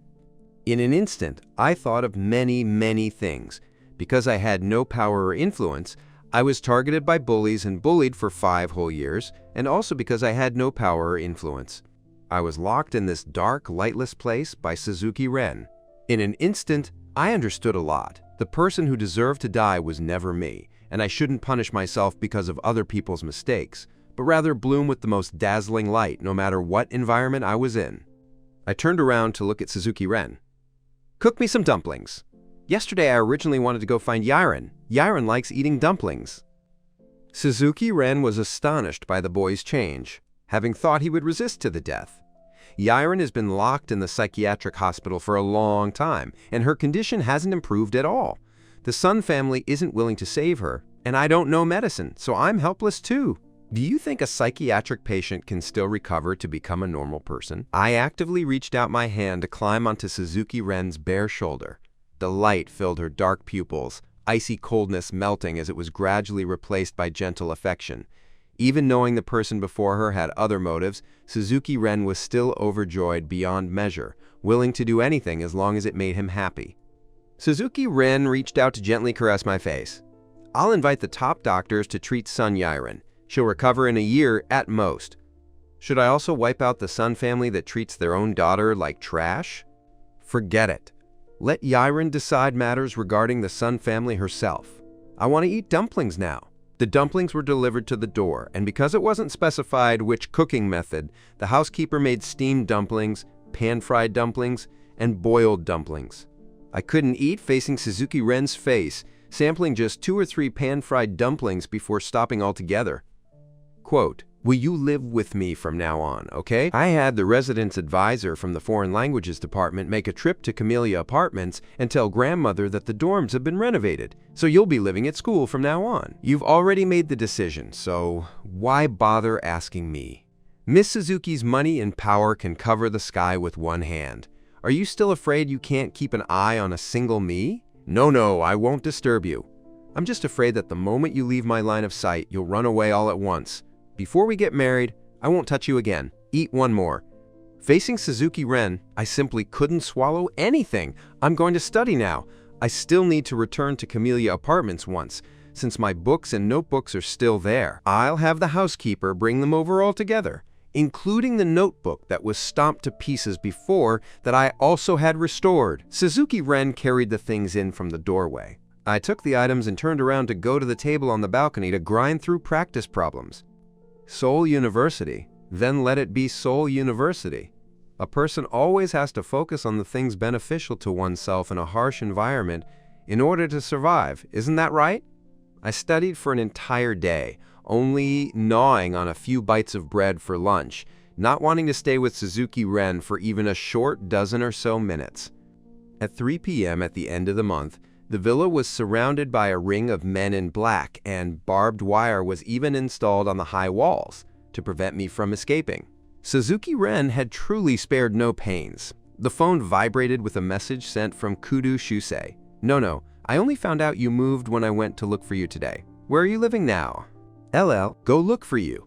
I'm living in Suzuki Ren's suburban villa with her, and I've already applied for Seoul University. That goddamn thing. I'm coming to look for you and keep you company. I raised my head to look into the house, where Suzuki Ren was leaning on the bed using a laptop to handle company matters. Biting my lip, I hesitated for a long while before entering the room. "Can I let Kudo Shusei come see me?" Suzuki Ren threw the laptop aside, unable to control herself from rushing forward to circle my neck, her eyes carrying a smile. "Of course you can. No, treat this place as your own home." Sensing the burning hot gaze, I used my other hand, trying to push Suzuki Ren away. "You let go first." Suzuki Ren used a little force to press me tightly against her, like a greedy wild cat that couldn't wait to tear me apart and swallow me down to blend together for generations upon generations. "I'll send Kudo Shusei the address first." After she let go, I fled in a panic, returning to the balcony to continue sitting and studying. Kudo Shusei arrived at 5 p.m., carrying 2 large bags of snacks. I reminisced about old times with Kudo Shusei in the living room, opening a bag of wasabi-flavored potato chips. The horizon was painted pale pink. The main door swung open, and as the gentle breeze blew inside, Kudo Shusei's strands of hair fluttered in the wind, her gaze dimming slightly. No, I don't plan on taking the college entrance exam anymore." I paused, quickly understanding the reason. "Is it because of me? I don't want you to do this because of me." No, it's not because of you. My father hoped I would be carefree all my life and be his naive, lively daughter. But a person always has to grow up, don't they? In the past, I also felt being my parents' daughter was great, but having witnessed so much scenery, it's time for me to shoulder my own responsibilities. No, you don't know how cowardly the old me truly was. My legs would even tremble unconsciously whenever Lin Dai stared at me. It was because I saw you resist so bravely that a brave Kudo Shusei was forged. Someone has to inherit my father's enterprise, after all. Previously, my father intended to recruit a man to be his son-in-law, who marries into the family to inherit the U Corporation, saying he would pamper me until I was 22 and my husband would pamper me for the rest of my life. But how difficult is it to find a man like my father in this world? Sincerity changes in the blink of an eye, and only improving oneself is eternal. After graduation, I'll go inherit my father's company and strive to bring the Shoe Corporation to the peak. Looking at her, I smiled happily. I believe you can definitely do it. Uda Katone still prepares to take the exam for Seoul University, while Hayashi Sho made it to the finals of the World Figure Skating Championships. As long as he gets a ranking this time, he can participate in next year's Winter Olympics. As for Yiren, I went to see her, and her mental state is much better. When you didn't reply to my messages, I knew something had definitely happened. I just didn't expect her to be frenzied to this extent. A door opened with a clatter, and a dark shadow stood at the top of the stairs looking at us. Kudo Shusei couldn't help but roll her eyes, propping her hand on the sofa and extending her middle finger at Suzuki Ren.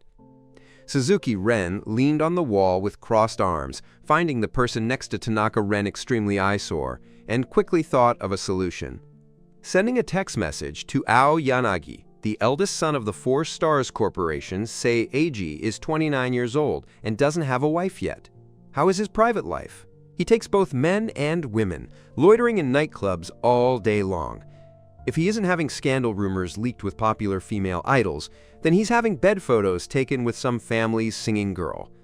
Those matching his family background all look down on him. Find a way to make the Shu family's daughter enter his site and have the Shu family's daughter marry over. Young master, if you do this, Mr. Tanaka will be unhappy, won't he? I remember Mr. Tanaka and Miss Shu are close friends. If you don't speak, and I don't speak, how would he know? Suzuki Ren turned off her phone, deleting the chat logs clean. Kudo Shusei stayed all the way until 9 p.m. before leaving, while Suzuki Ren watched from upstairs. The two chatted until 9 p.m., and when the streetlights went out, Suzuki Ren was completely hidden in the darkness. No, before we get married, I won't touch you again. You sleep here, and I'll sleep next door to you. The door was closed, leaving only me in the room, my mind remaining unsettled since I had even prepared myself to undergo what happened last night just moments ago. At a little past 9 p.m., it was still early, so I went to the balcony to study all the way until 12 midnight. Only when the surveillance camera in the room remained pointed at the corner of the door did I feel at ease to go to bed and sleep. Once ancient sayings passed, late spring entered, and in the blink of an eye, the start of summer was approaching.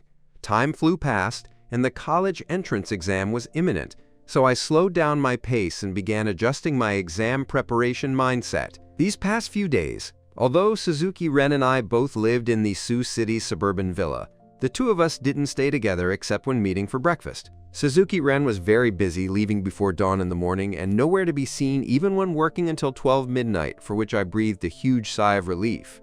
May 2nd was grandmother's birthday, so I hesitantly sent a message to Suzuki Ren. I want to go to Camellia Apartments to celebrate my grandmother's birthday. The reply came almost in seconds. I'll have the driver send you to Camellia Apartments.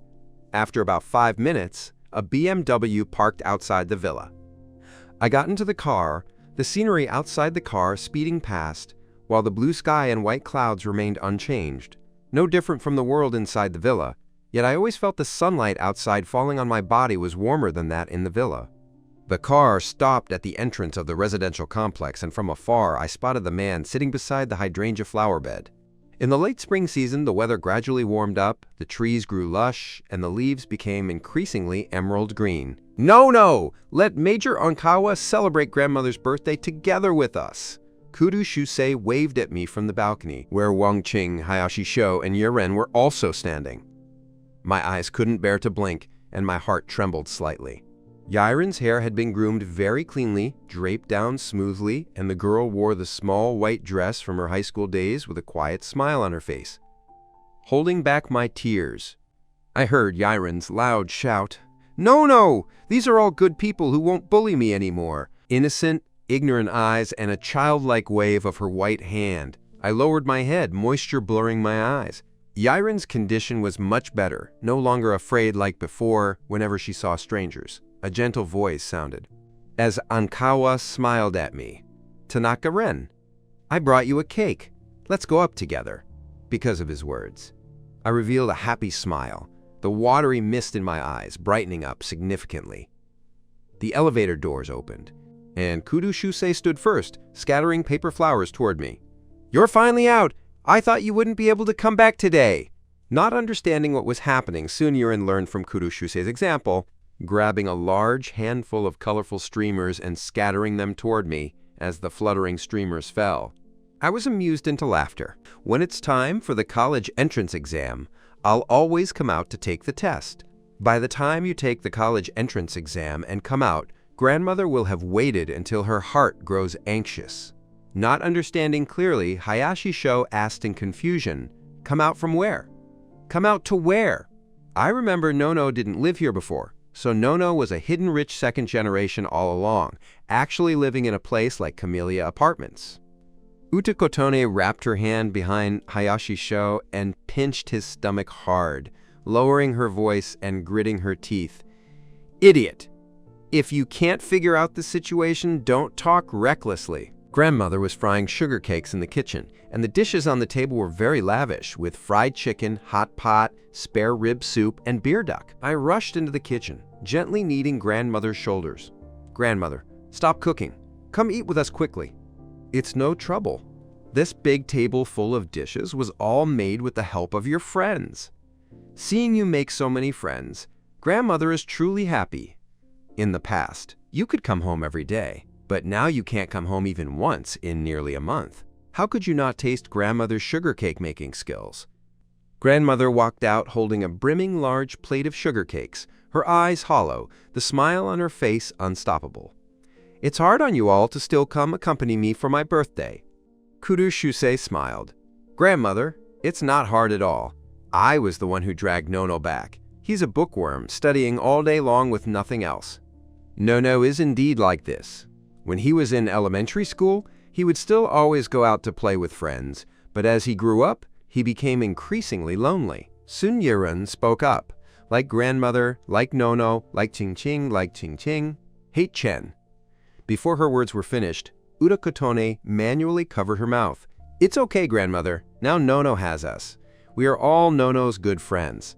Hayashi Sho spent the whole time eating, one moment picking up fried chicken and the next gulping down a big mouthful of spare rib soup, unable to hear any of the voices beside him, only knowing that the things his parents and coach forbade him to eat could finally be eaten openly today. Uta Kotone poked Hayashi Sho's elbow hard.